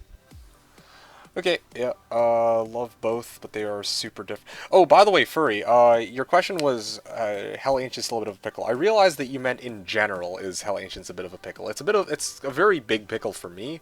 I'd say it's a pretty big hurdle for most people, to be honest. I'd say it's one of the toughest fights in the game, throughout the entire game that you'll encounter, especially as an elemental character. That alone makes people have to respec into dual element, which is pretty crazy. TOD and Median are two totally separate games. Both are super different. Yeah, I tried both. Wasn't as big a fan of POD as Median or Slash, but I definitely didn't hate my stay. Yeah, I feel ya. I actually kind of enjoyed Median, as much as I hate to say it, and of course, well, I mean, here on Slash. POD, you know, I played it a couple hours, and I mean, I hated to say it, but I got kind of bored. But maybe it's just because I'm biased, like really biased. I like the I'm all in on, I don't know. Maybe I just don't like it. Maybe I try to come up with like reasons for why I don't like it. Maybe I just don't like it. That's just how it is. Tikis without teleport sounds amazing. I have a Telestaff and Dragonflight. Gets me around corners. Seems solid enough to me.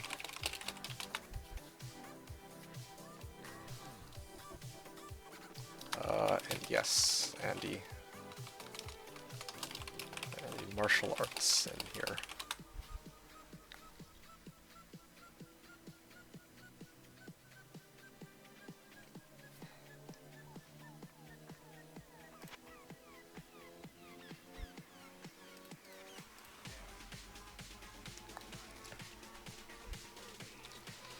Percent honest, I really like pluggies, so whenever I'm not on Slough or Slash, I'm leveling my single player drip. Oh yeah, no, that's fine, dude.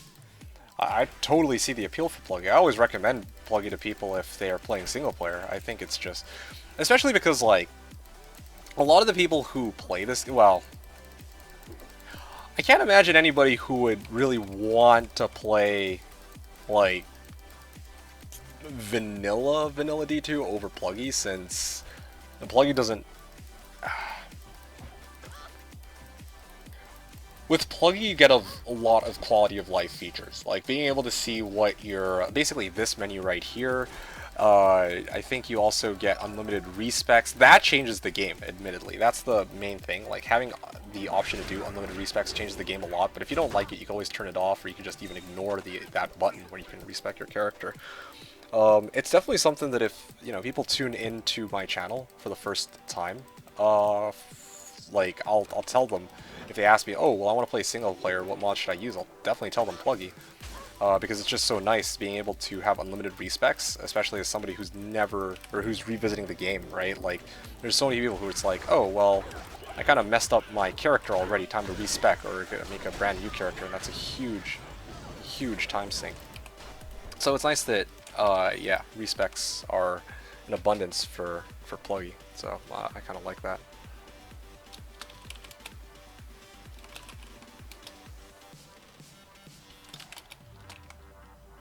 Watching D2D2 stream and following chat is something. Yeah, no, I hear you. I mean, it's the same case for me right now. Like, I had to completely stop what I was doing just so I could, you know, take part in this chat, especially when the name Extimus gets brought up. I'm just like, yep, I definitely... definitely indulged in a lot of his content back when he used to make it regularly, but it was enjoyable to watch. But yeah, no, for sure, a lot of information there was not entirely accurate, or as accurate as I would have liked it to be. But it was still really fun to. Well, it was still fun to watch, of course. Anyway, Scrapsy was asking, what server am I in? I am playing on the private server Slashdiablo. I can hook you up here. Slash. And, what for? Because I hate botnet. It's infested with people who will use bots to farm all their items, and because they use dupes to duplicate whatever items they have on hand. So it feels like most of the things in the game on BNet aren't really worthwhile to get anymore. Even if I get like a high rune, well, it doesn't matter because like somebody else probably, if they got like, let's say like an Ohm rune or something, they can just dupe that unlimited times, then cube them up until they get their burr or some shit, right? So that's my main complaint with BNet, so that's why I'm playing on Slash, which is as close to vanilla private server as I think is available with a reasonable number of people right now. Yep. So yeah, I'm not playing on like US West or whatever. Although that's the thing too. Slash has multiple servers, and they're all, it's like cross-platform basically. So if you're in Europe, you can play on Europe server, and if you need to make a trade with somebody, you can join their game in, you know, US East, for example, right? It's pretty nice. It's definitely nice playing here compared to on BNet. Limitations, I'll be real with you, there are a few. So I assume that when you mean limitations, you're talking about like what are the disadvantages of Slash compared to like playing on BNet. The main drawback is there's fewer people. Like, yeah, there's fewer people, but you'll get to interact with these people a lot more. It's a much more active group of people, and you know, there's a global chat channel, there's a global trade channel, there's Discord, there's the subreddit, and you know, you'll get a chance to actually make trades, and you know, just it's a lot more connected, I feel like, than on BNet, where you know, you're just by yourself, and you know, you'll maybe make some friends, you'll add them to your friends list, and you know, you might never see them again. Multi-boxing, botting, what's allowed? Map hack and multi-box. Those are the only two things you can use. And of course there's an HD resolution. But yeah, you're allowed to map hack and multi-box. So let me just kill this Countess quickly, and then I'll go back to my explanation so I don't die. Ow. She's still alive? There we go. Sorry about that. So, like I was saying, though, yeah, we're allowed to map hack and multi-box. I know some people don't like that, which is understandable. But in my case, I don't really mind that we can map hack and multi-box so much. Map hacking, I mean, that's self-explanatory. You can see on my screen. Multi-boxing is just being able to have multiple windows of the game open at once, so you can self-rush, self-mule, self-level. You're not allowed to bot. You're not allowed to auto-telly. It's just map hack and multi-boxing. Those are the only two things. third-party programs I believe you're allowed to use. And of course the Slash launcher, that's about it. So yeah, does that answer your question? What else did you want to know about the server? I'll try to hook you up with as best as I get, as best as I know. So some people use Picket. Yeah, I think Coaster had said something similar, but as far... okay, well here's the thing.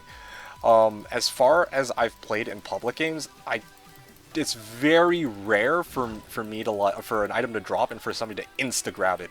I've seen Picket in BNet, and I've seen people play on Slash. I've never, not once, had any reason to believe that somebody was running Picket on this server, personally. Although, once again, also I don't play in public games like all the time because I usually prefer self-leveling, but that's just me. Do you need multiple accounts bought to multi-lock? Nope.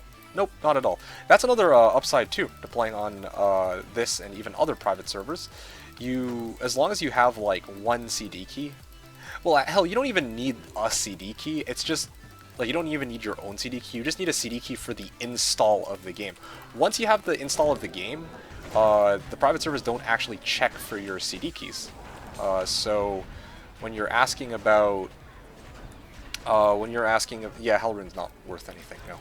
It's a low rune, like a low value rune. Community seems much better than BNet. It's well, it's debatable, but no, it's way better than BNet. What am I talking about? No, it's way better. But I'll talk about that after. I'm gonna finish what I was answering with Scrapsy. So no, you don't need to have, like, when you say multiple accounts, I assume you mean multiple CD keys, but you need multiple accounts, but that's trivial, right? Like, just have, if you're making 4 accounts isn't a problem. You can multi-box up to 4 accounts on Slash.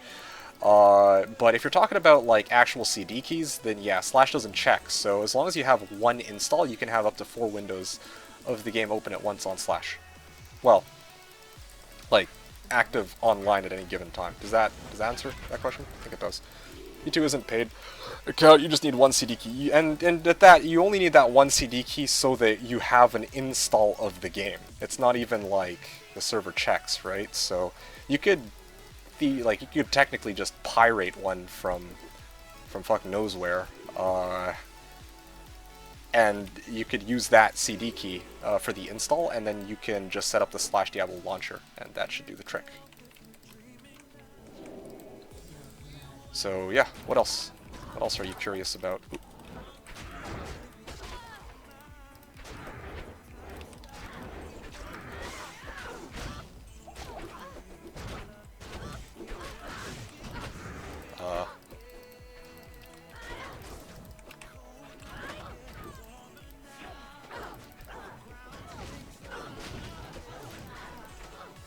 Keep getting mana burned. Okay, that's done. Anyway, with regards to the community, though, this is the thing I'm gonna say about the community. Slash has a lot of people who are very passionate about the game, okay? And because everyone's so connected to each other, you can definitely see this passion come through a lot more. Like, if I'm being honest, like, you'll see people get into arguments over the stupidest shit sometimes, but at the end of the day, it's like, okay, these people are playing legit. Like, they're not like trying to use bots, they're not trying to exploit the game, they're not trying to, like, the majority of them aren't trying to con people out of whatever, right? They're not out to, like, get the biggest bang for their buck or anything. It's not like BNet, where if you have a noob with, like, a burr rune, then you can bet your ass they're gonna try and, like, somebody's gonna try and take that burr rune from them by offering them, like, a pull or some shit. Well, that doesn't happen nearly as much here. If it does happen, then people get called out for it pretty quickly, and then no one wants to trade with them, because it's like, okay, yeah, well, this guy's kind of a scumbag, right? But on BNet, there's none of that. Then, of course, there's the fact that on BNet, there's lots of people who run stuff like Forum Gold, or who use Forum Gold, who use, like, bots, who use dupes. Like, for me, like, that's way worse than what I see on Slash, which is just people who, get upset over trades, or who disagree over the value of an item, or who get angry over, I don't know, seeing people build a character a certain way that they don't think makes much sense, or like whatever, right? Like that shit you'll see anywhere. Like for all the instances of Slash I see of people arguing, I could probably pull up like D2JSP, pull up some thread where people argue over the exact same shit. Like the classic case of ZZZ and Moltres arguing over, like this was last season, like way back, or it was actually 2 seasons ago, I think, where Moltres and ZZZ got into a fight over how much cold mastery you should have on a Sork. Like, I'm sure I could dig up threads, not thread, but threads of that on D2JSP or some other forums. So yeah. Scrapsy is asking, is it 1 CD key per instance of Diablo 2? So, here, hold on a moment. I've seen people post, is from AT for DWeb? Okay. Eh. Sorry, I'm just reading chat channel while I play and while I talk to you guys, so it might take me a while to reply, but I'm just going through this. It's...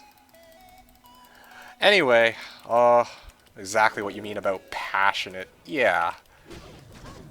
Because, you know, there's some times where people get really, like, things get really heated between people, but, like, there's, you know, they usually don't cross this line of, like, oh, well, I'm a total douchebag. Like, I saw it happen, like, once, but, you know, admin stepped in and they were like, okay, don't do that again. And, well, who it was actually stopped, so, you know, stuff like that doesn't happen that often.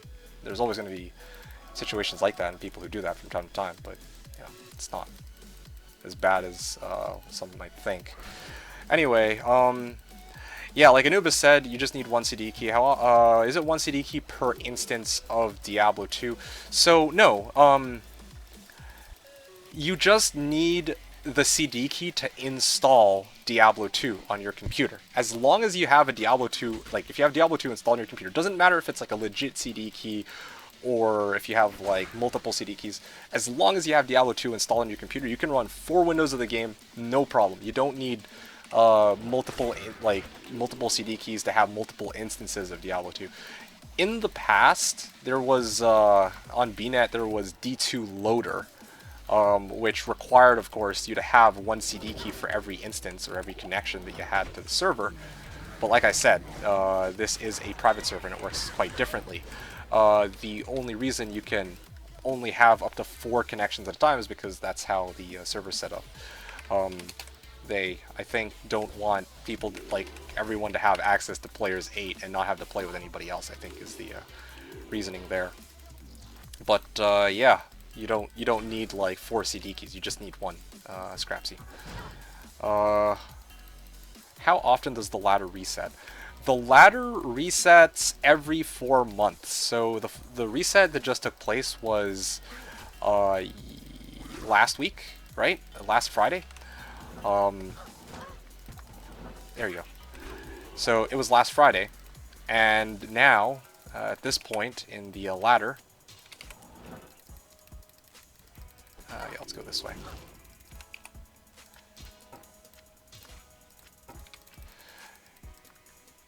Yeah, so at this point in the ladder, yeah, we're already a weekend, so, yeah, next one will probably be, like, sometime in July or August. Let's see, it's April, so probably August, I'd imagine. What the hell? It's taking so long.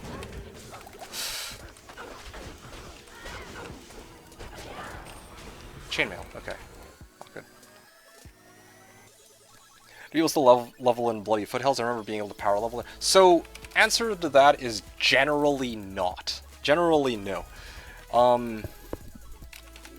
This season, I actually did power level in Bloody Foothills. Or not Bloody... Oh, okay. You're talking about Bloody Foothills. I thought you were talking about Eldritch, but you're talking about, like, right outside Act 5. And the answer there is no. I don't know anybody who has tried to level in Bloody Foothills. It's... if people want to level nowadays, it's bail runs. At least if you're trying to, like, do public games, day 1, day 2, day 3. It's usually bail runs, like, There's also other people who level differently. Like, you can get a lot of XP from...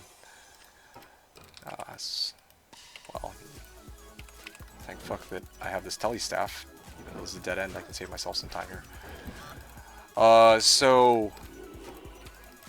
yeah, nowadays, people will level at the same time they MF, because if you're in Ancient Tunnels, for example, which is a level 85 area, any item can drop in the game, so it's very popular for MFing there. And the champ monsters themselves give a shit ton of XP.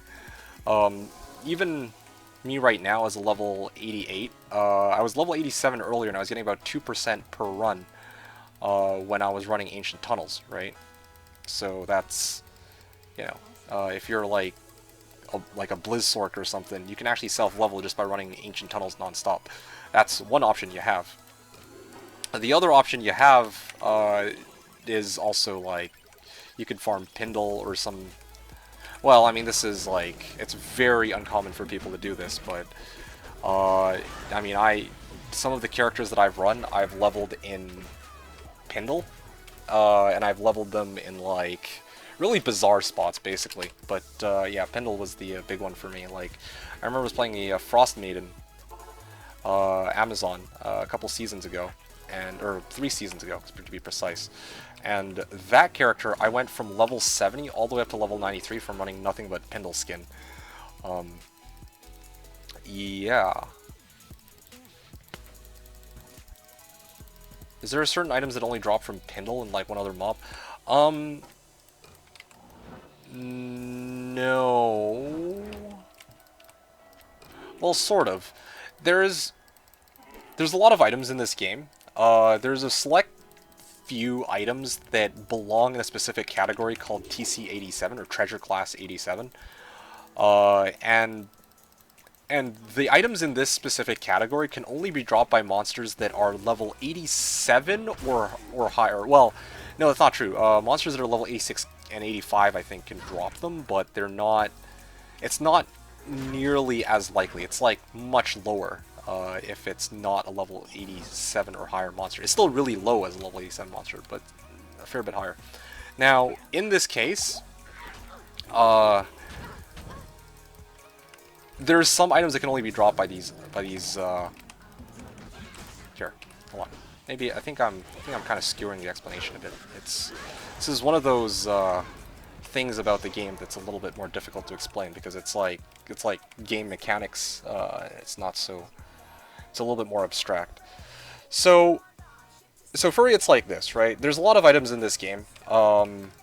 Each item, you know, let's say Bartux or Skulders, even Shaco, a lot of these items can drop from a lot of monsters after a certain monster level. So, you know, let's say this Bartux, right?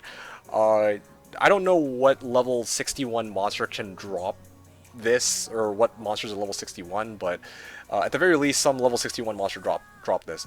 In the case of like items like Tyrael's Might, in the case of like Griffin's Eye, those really high-end, like difficult to achieve items, those can only be dropped by monsters that are a really high monster level, and those monsters can be found in very specific areas. Yes, that's the easiest way to put it. There are items like the Annihilus and the Hellfire Torch that are dropped by only one type of monster. Like, the only items in this game that you can't find off of any other area or any other specific monster are Hellfire Torch and Annihilus. And I guess the cow set, technically, but I don't want to get into that. Because Hellfire Torch is dropped from a special event, and Annihilus is also dropped from a special event, both of which you had to fight mega bosses for. But every other item, as long as you're fighting monsters of a specific level or higher, then you can get these items, okay? But they're very rare a lot of the time. But still, they can be found. So no, there's no like item where, you know, only Pindle can drop it, for example. Pindle can drop any item in the game though, except for three items, but yeah, that's different from what you're asking. Okay, at what level, this is Emmy Semi's question, Did your MA sin no longer require to level from runs and you were able to start leveling MFing solo? Okay, good question. And that's also a really hard question to answer. Not to give you a hard time here, but it actually... Oh, I'm out of charges. One sec. That one's also a really hard question to answer because it's not just about levels. It's also about how I geared up my character. Like, I've also been getting a lot of gear upgrades along the way.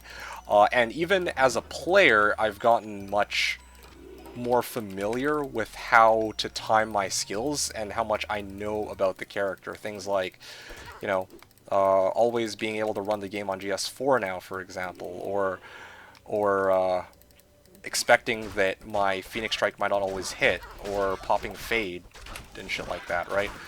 All of these things have helped me with being able to run places myself solo.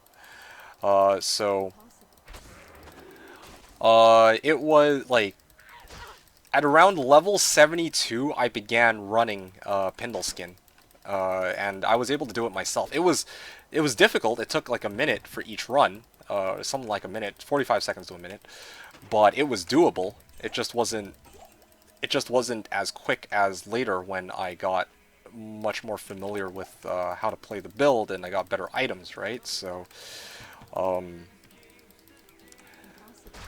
yeah, it's not such a straightforward and clean question to answer, but I guess the earliest level I attempted to do pits was after Pindleskin, and that was level 82.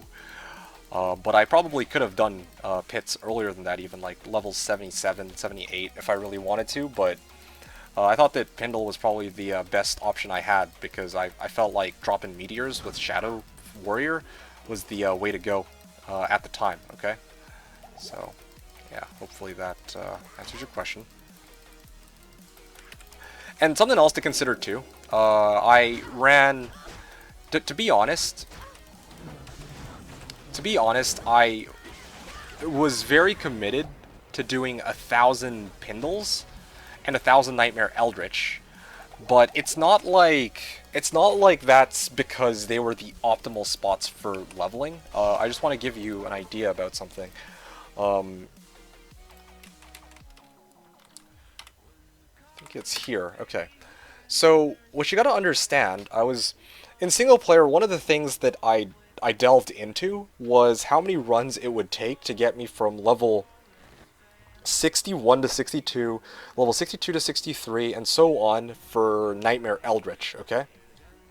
Because it turns out that the amount of XP you're getting is pretty consistent. Like, as long as you're killing just Eldritch's pack, or yeah, it's like the same number of monsters and XP every time. So, by the time I reached level 69, it took me 86 runs to get to level... from 69 to 70, it takes 86 runs to get to level 70. It takes 141 runs to get from 70 to 71. And then it takes 1,667 runs to get from 71 to 72, right? So by the time I hit level 71, I could have already called it quits on Nightmare Eldritch. And then also, like, meanwhile Nightmare Pindle had, like, Nightmare Pindle, I could have actually run him and he would have been more efficient. If I ran Hell Pindle, it takes 19 runs to get from level 72 to level 73, 22 runs to get from 73 to 74, and I could go on over all the numbers, but basically just know that yeah, like, I could have played it differently, and there's ways I could have been farming Hell already. I could have gotten levels quicker, and there's just a lot of different options. Okay, that's the bottom line. Okay, that maybe I went a little bit overboard with the explanation on that question, but yeah, that's a lot more difficult to answer than you might think at a first glance. Yeah. But I'd say that by the time I finished my Eldritch runs, I already had 3-piece SIGs, and I think I would have been able to, and I also had some MA skillers. So I think by that point I would have already been able to start farming bits of health, so I definitely could have done Mausoleum. Could have probably done pits, but super slowly, and so on. Anubis was saying 70 to 93. Yeah, OMG, 70 to 93. Shoot me. Yes, that's correct, dude. I've been here a while. I've run 1,000 chaos. I've run 1,000 AT. I've done 1,000 pits, and I've done 1,000 Duriel runs. Yes, I've also run 5,000 Pindle Skin runs, and those Pindle Skin runs were something. The Pindle Skin runs that I did, all 5,000 of them, were very not lucrative, okay? They were not, like, in terms of just items that I got jack shit. Like okay, yeah, I got Ist and as my highest rune drop, and I got, like... Well, no, that's really about it. Ist was my highest rune drop, and I think Tal Armor was my highest, most valuable item, I guess. But for 5,000 runs, that was pretty dog shit. However, what I did get from those 5,000 runs was a shit ton of XP. Level 70 all the way to 93, self-leveled, okay? I was the highest leveled player for a very long time because of that. I sat down, I ran those 5,000 Pindles, and everybody else was like, you know, level 90, especially as far as the Amazons were concerned. I was by far the highest level Amazon for a while. I could be wrong, by the way. Maybe not 70 to 93. It might have been 70 to like 91 or 92, but the bottom line here is I had leveled my character a lot in Pindle without the need for a single bail run that somebody else carried out. That's the thing, right? A lot of people who play on botnet are used to, like, you know, oh, I'm just gonna go get, like, go into like a bail game where there's a bot running it and I'll just self-level. But, you know, if there's no bail bot, then, you know, well, where else can you level? Well, it turns out you can spam Pindle nonstop if you're looking for XP. So, go figure. How many days in at 93? If I'm being honest with you, I don't remember. I remember that... I think it was 5 days in. Oh, I also did 5,000 LK. I forgot to mention that one. I think it was about... I think it was about day 5 or day 6 that I ran, like... level... Like, I made it to, like, level 9. Well... Let's not say 93. Let's say 91, okay? Let's say 91, because I think I probably got a level in pits.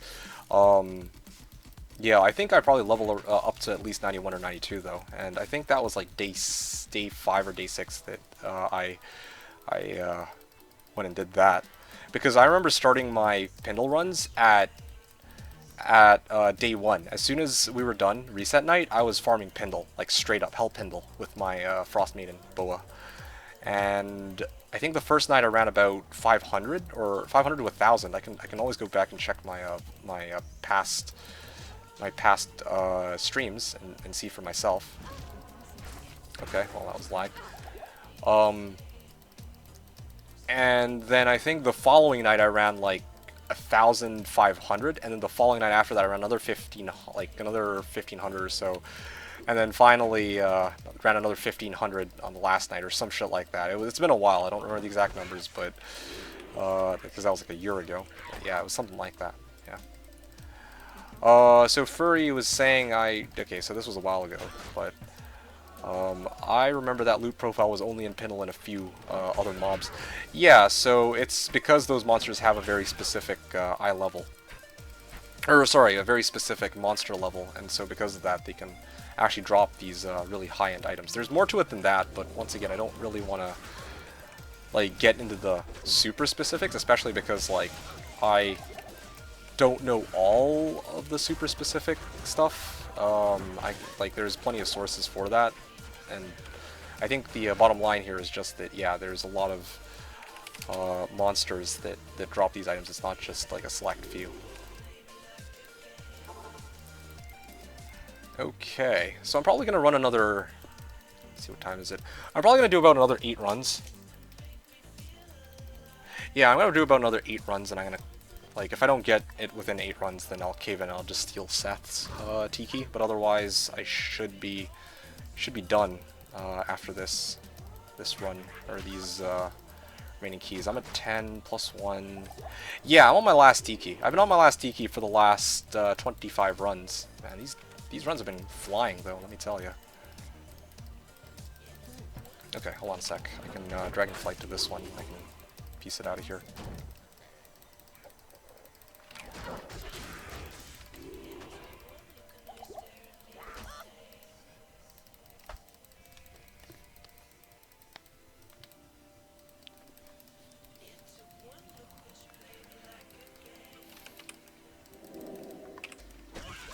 Oh shit, let's full rejuve that right now. Damn, almost out of rejuice. It's been a while, but actually almost out of rejuice. Oh, there it is! There it is! Okay, I'm done. Oh shit, that's a lot of charge bolts. I remember half an hour ago I was thinking, man, that last key has taken long. I know, right? This is the beauty of Tiki runs. Well, not really the beauty, but yeah, TQ runs are scary because you don't actually know how long it'll take before you finish those runs. Like it's not 1 in 10 chance, you know, and it takes like a while to make it to Countess, so it can be a pain in the ass. It's not uncommon for people to run Countess and not get a key to drop in like 50 runs or some crazy shit like that, so I'm always prepared for the worst when I run Countess. But at the end of the day, it's still far more consistent than trying to go for high rune drops, so there is always that to look forward to, of course. And then, yeah, so last run 112, and of course 113 next. Am I planning on doing Uber with that Emisin? Oh, fuck no. What the fuck? What? No. No, forget that. I'm not right. Oh, did you see my declone fight? No, man. I ain't doing no Ubers with the Emisin. Oh, fuck. Oh, no, no, no. Oh, shit. That's like, oh, no. Anyway, no, seriously. I plan to trade the keys because this is the plan. I guess you weren't here when I had talked about this. So here's the situation, okay? Let me trade over the keys. I'm gonna trade screen it so that I don't, you know, if the server somehow drops at this moment, I still have my shit. Just gonna. Okay. Cool. 1, 2, 3. I really, honestly, these T keys are worth more to me than like the runes that I got, because the runes I can easily replace. The keys I can't. Yeah, the runes I can replace, the keys I can't. Okay, so this is, just remove this, switch this to, see this? Okay. Now, so this is my pool of runes, okay? I'm just showing it to you right now, so no one gets the impression that I'm like filthy stinking rich or anything. I'm actually Brokeback Mountain right now, alright?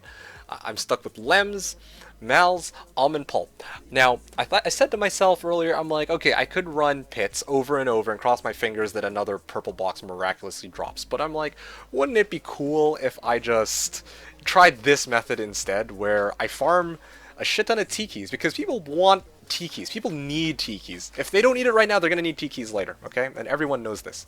No one wants to run fucking T-keys, but my build is actually set up so that I can do T-keys if I want, which is great. So, I've run all these T-keys, okay? I've run all these T-keys, and the going rate for T-keys is, the going rate for keys is like, for 3T, 3D, 3H, it's 9 keys for a Gull rune. So if I have 12 T keys, I'm hoping that I can put this up for trade on the subreddit and try to get a cham out of it, okay? I just want a cham. I just want a cham so that I can make the Plague rune word in this claw. And if I can make the Plague rune word in this claw, GG. Next time you guys show up, I'll have I'll have a Bartux and I'll have a Plague. That's my plan, because Plague Runewort is going to be fucking amazing. It's going to give me cleansing for if I get cursed. It's going to give me a chance to cast low res when I get hit. This is going to be a huge boost in damage. That's asking quite a bit. Ah, that's what you think. Thanks, but or good luck. You're saying thanks, but I hopefully won't need the luck. Because, yeah, like, even when I said in chat channel that I'm going to uh, do this trade, there were already people who were already saying, like, oh, I got a cham. And so, people are ready. They want these tikis. I'm going to put this for trade on the subreddit, and, you guys can see just how quickly it's going to get eaten up, okay? So, it's going to be great. I'm going to mule the rest of my stuff while I talk to you guys, and then I'm going to call it a night. So, yeah, let's see. What's the key recipe to socket a weapon? Ral Am Piamethyst. I'll write it in. Ral Am Piami. With the weapon, of course. Okay.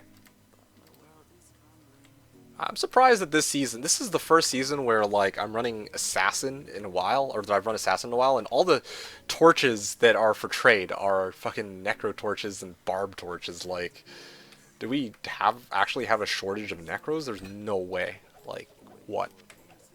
Yeah, no problem. Okay, so let me mule the rest. This belongs on the later mule. And these belong on the Gems mule. And these belong on the MF mule, I believe. Start with SOJ at 1318 Necro. That's actually pretty fair. Does the rare amulet quest from Akara... hold on a sec. Just check something out. 309. My MF is too high now. I believe it's this one that I used to use, right? I think it was like this. This used to be my old setup. Yeah, there you go. That's better. 302 MF. Okay, cool.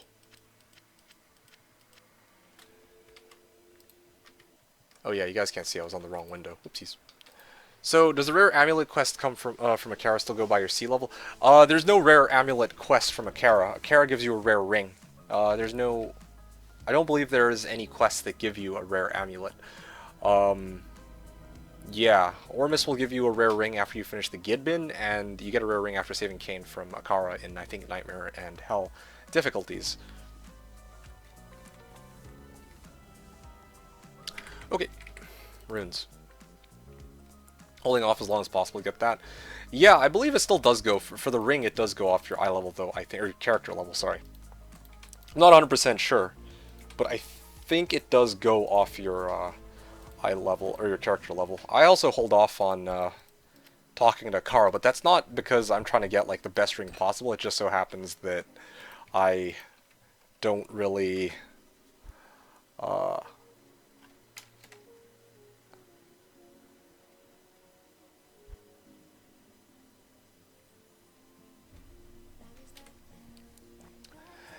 yeah, like...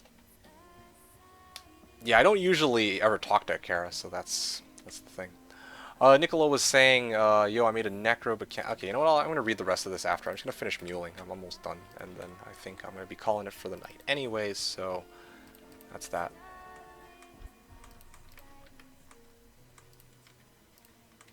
Topaz, I think, down here. Oh, yeah, right, because the characters can't see this shit.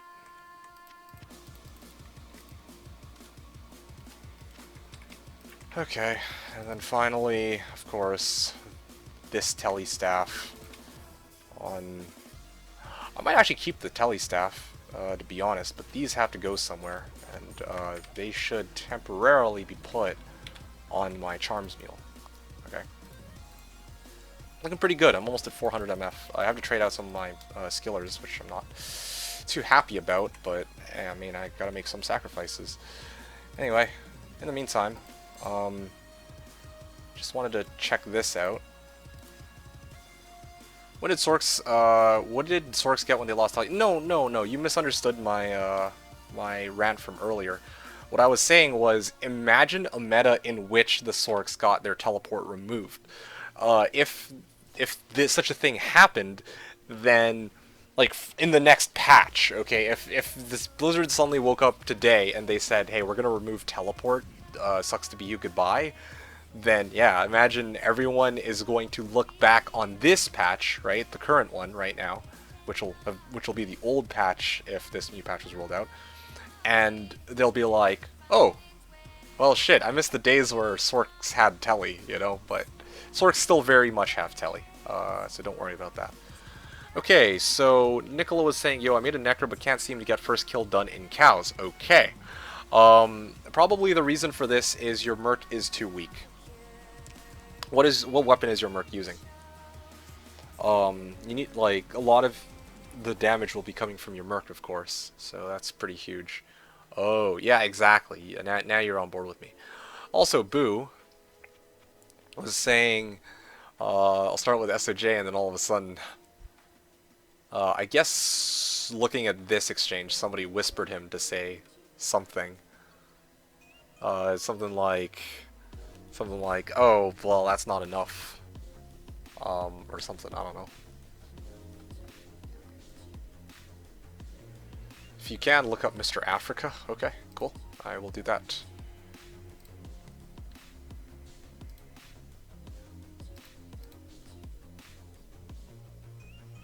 But yeah, semis, that answers your question, right? Like, the thing is, like, yeah, this was the easiest way I could think of to try and get the cham that I need for Plague. And Seth is saying, oh, that might be asking a bit much good luck. No, I really don't think it's actually all that much at all. In fact, if anything, I think the cham is very fair and possibly even generous, like, request. Like, I'm not even asking Vex, I'm asking a fucking cham. And, you know, a lot of people hate chams. The reality is, like, no one wants to farm Tikis, and a lot of people will find Cham and be like, oh, fuck, it's a Cham. So I've just saved them 120 runs of Countess, and they can spend that time farming another purple box that's, well, not a Cham, right? So I think it's a pretty fair deal. Actually, it's a really good deal. So, yeah. People don't like it? Well, too bad, but did, thank you, okay, cool. Okay, so this is probably the second last thing I'm going to do for the night. Here you guys go. This is the character that... Hold on a sec. Mr. Africa, right? So let's just pull it up. Mr. Africa. Okay, so this is the... oh, you actually did end up making a CE Mancer then. Interesting. I thought you were going to make a Poison Mancer. Yeah, I'm surprised. I thought you said you were making Poison Mancer, but this is a CE Mancer, as far as I can tell. Here. So, let me just screen capture Mr. whatever. Mr. Africa. The Necro. Alright, so let's take a look. Enigma, Shaco, I'm not quite sure why you're using this. You already have Enigma, Shaco, Hodo, Homunculus, and pretty much set on most of your equipment. Yes.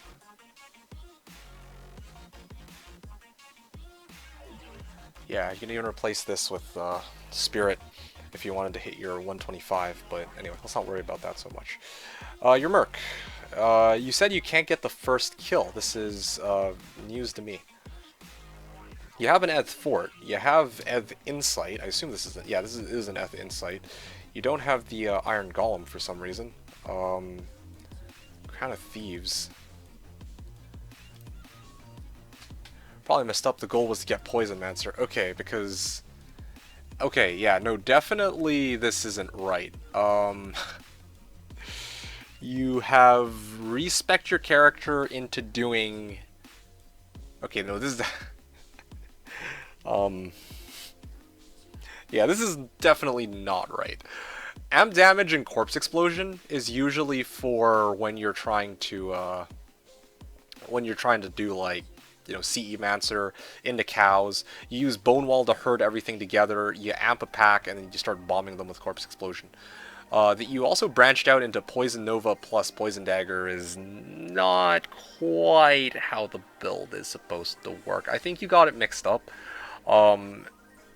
My Poison Necro goes, has Poison Nova maxed, Poison Dagger maxed, Poison Explosion maxed, and then it has Corpse Explosion maxed. that might have been what you were going for, but this is a very odd build you went for. I mean, it can work. Uh, it's just that your poison Nova damage is pretty weak. And you don't even have a point in lower res either, so there's no way to really boost your... Well, I mean, it might work. Actually, it might work, now that I think about it. Like, your Merc is still getting the first kill, but... your first kill and you get Corpse Explosion, but you can also speed up the process of getting that first body with Poison Nova, so technically it can work, but... yeah, I'm not sure what you were going for here. Now, having said that, the issue that you're having where your Merc can't kill anything, he should be able to kill stuff. You pop Amp. You know, you're popping Amp, right? Like, as soon as you amp them, he should be able to just go in there and then just start... he should be able to, like, you know, 3 or 4 hits will kill. And you even have a Fortitude. And I'm going to go on a limb and guess this is Might Merc too. So probably, yeah, 2 or 3 hits should do it on players 1. I don't know if your Merc is dying or what the situation here is, but yeah, I'm surprised that you're having issues with getting your Merc to get the first body. After that, it should be easy peasy. So what's the issue, like, with your Merc not being able to kill a cow? Like, I'm assuming you're in cows, so what's the issue here? What's preventing you from getting the first kill? Is it just that your Merc's not killing them fast enough? He doesn't kill them at all? He dies? Like, it could be a lot of different things. Because if he's dying, then your Merc isn't surviving. Okay. Yeah, and I'm guessing even with Call to Arms, huh? Interesting. If that's the case, then you have a few options. I mean, yeah, you probably put up Clay Golem. You have a few options. You could try to get a point into Attract, so that other monsters will hit that cow instead. You could actually put together a few points in raise, like 1 point in Raise Skeleton, so that you can summon some Skellies, so that they can soak up hits in place of your Merc. Yeah, or you could just straight up get a Bobarb. Those are, I think, your main options. Oh, also, I was talking earlier about how Obedience is pretty solid for how much damage you're getting. Like right now you have Insight, which is in a Thresher, an Eth Thresher, which is fine, but you might also have better luck with Eth Obedience, because I think Eth Obedience gives like something stupid like plus 380% damage. Let me just check that quickly. Obedience D2. It's, I don't remember, the 370%? Yeah, plus 370% damage. It doesn't give critical strike though, but yeah, I don't know. I think I'm gonna respec to your D2D2 death setup. I mean, you could definitely make it work, but I'm just telling you, like, different things you can try for your current setup, because you know, seeing it right now, it's not like, I don't know. I think maybe try playing around with it a bit. If your Merc's issue is that he can't survive, I'd recommend actually replacing Crown of Thieves for Vamp Gaze, so you get more damage reduction against cows, and then using more meat shields. If he has more meat shields, like skeletons, or like if you have a track to lure the cows to a different target, then you might actually have better luck there. I take them for Vex, don't have Sham though. Yeah, exactly. So at least one person is willing to offer Vex for all of these. But I want to put them up for trade on the subreddit. That was my original plan, so I'm going to do that. Because I want Cham specifically. I don't want to have to end up trading Vex for Cham and then find out later that, oh, Cham is actually magically worth like a lot more than I expected.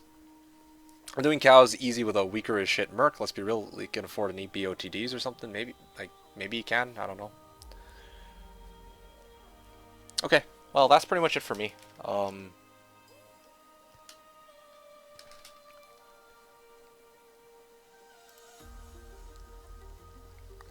Yeah, that's pretty much it for me. Is there anything else, Nicola, that you wanted me to address? That's as much as advice as I can, well, as I can say for now. I mean, I could watch your cow run if you really want, but I think maybe I'll save that for another time because I gotta get going. Absolute best would be Infin for Necromark Infinity because you get the conviction to.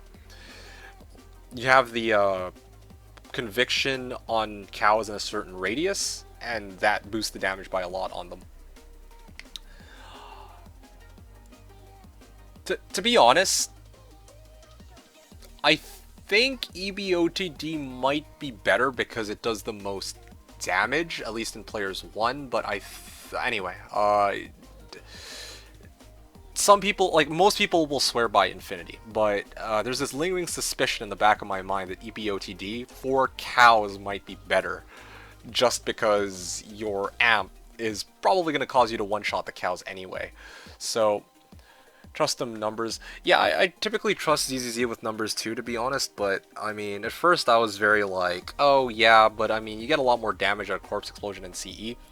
I think that if you're running P8, I would absolutely 100% vouch for Infinity as with a CE Matzer over EBOTDs, but if you're running like Players 1 cows and your amp covers the entire fucking screen anyway, then why do you need an Infin when everything just dies to one Corpse Explosion anyway?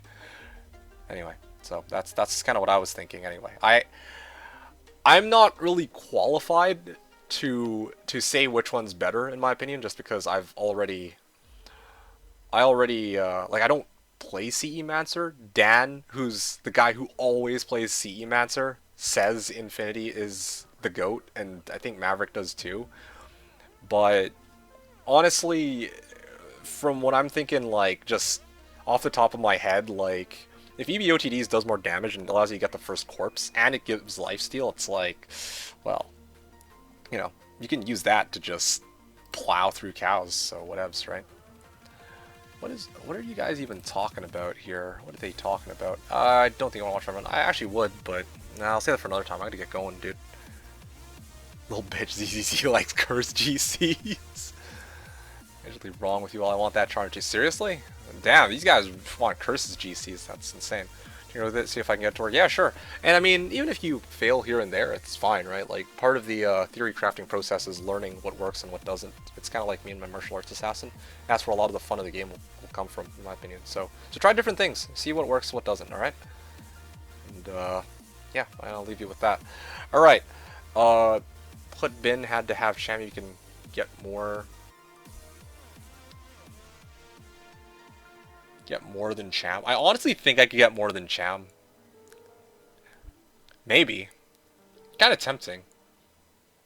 You know what I'm gonna do? I'm actually gonna set the bin to low. I'm curious. I actually no. I said Cham though, but my concern is that right now I'm saying that Cham as the bin is what I need for my plague, right? But at least 4 people have already offered to give me either Vex or Cham, and I'm like, well, if people are already willing to give Vex or Cham, like, on the spot, it's like, well, I think I'm vastly underpricing these T-keys, but anyway. Low might be a little high. Okay, yeah, well, Cham might be a little high too, but Cham-ist. Anyway, low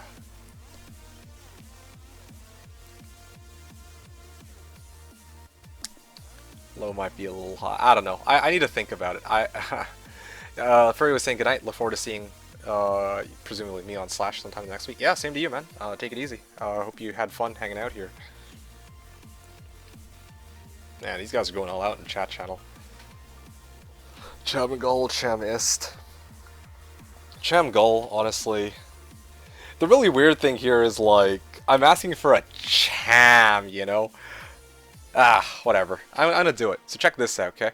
I'm gonna make the post right now with you guys watching.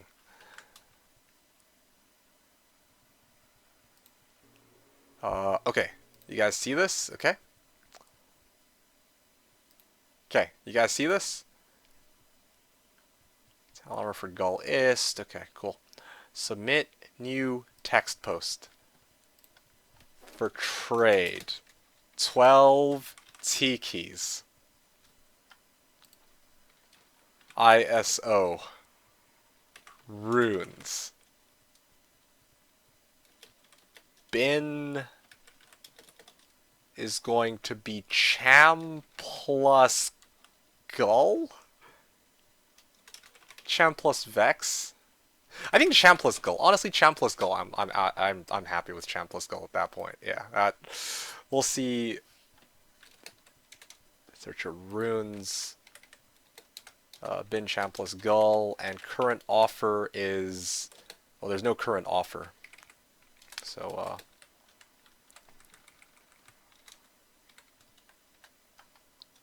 yeah, not available. Not available. Okay, great. There we go. See, you guys see it right now. All right, we're going balls to the wall here. 12 tikis, farm. Spent the last couple hours doing it. Honestly, this has been a really nice couple of hours.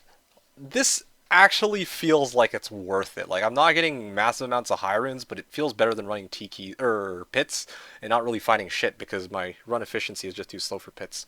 But I can certainly run Countess just fine. So maybe I'll be doing more of these in the days to come, to be honest. But we'll see how long it takes to get me my Plague Rune Word, and then we'll kind of play it by ear. If I can get that Cham, I'll build the Plague right away. I'm not going to wait. I'll test it tomorrow, and then hopefully I'll be ready for Sunday when I meet up with you guys again. On Sunday, I'm going to try to start around 11, same as I tried to today, but yeah, maybe somewhere between 11 and 12 I'll begin, so look out for me then, alright? Guys, have a good night. SC for trade, and I think that's fine. All right, SC for trade, apply, and yeah, we're good to go. Easy money, yeah. Okay, guys. All right, hope you all have fun. Enjoy your weekend until I see you guys on Sunday. Have a good night, and Saturday I'm not gonna be here. Sorry, Nicole. I'll probably be on in the evening, just to play a bit of Slash, but I'm not gonna be streaming D2. So yeah, we're not gonna be streaming Slash or anything like that. All right, guys, that's it for me. Heading off. This is D2D2 signing out.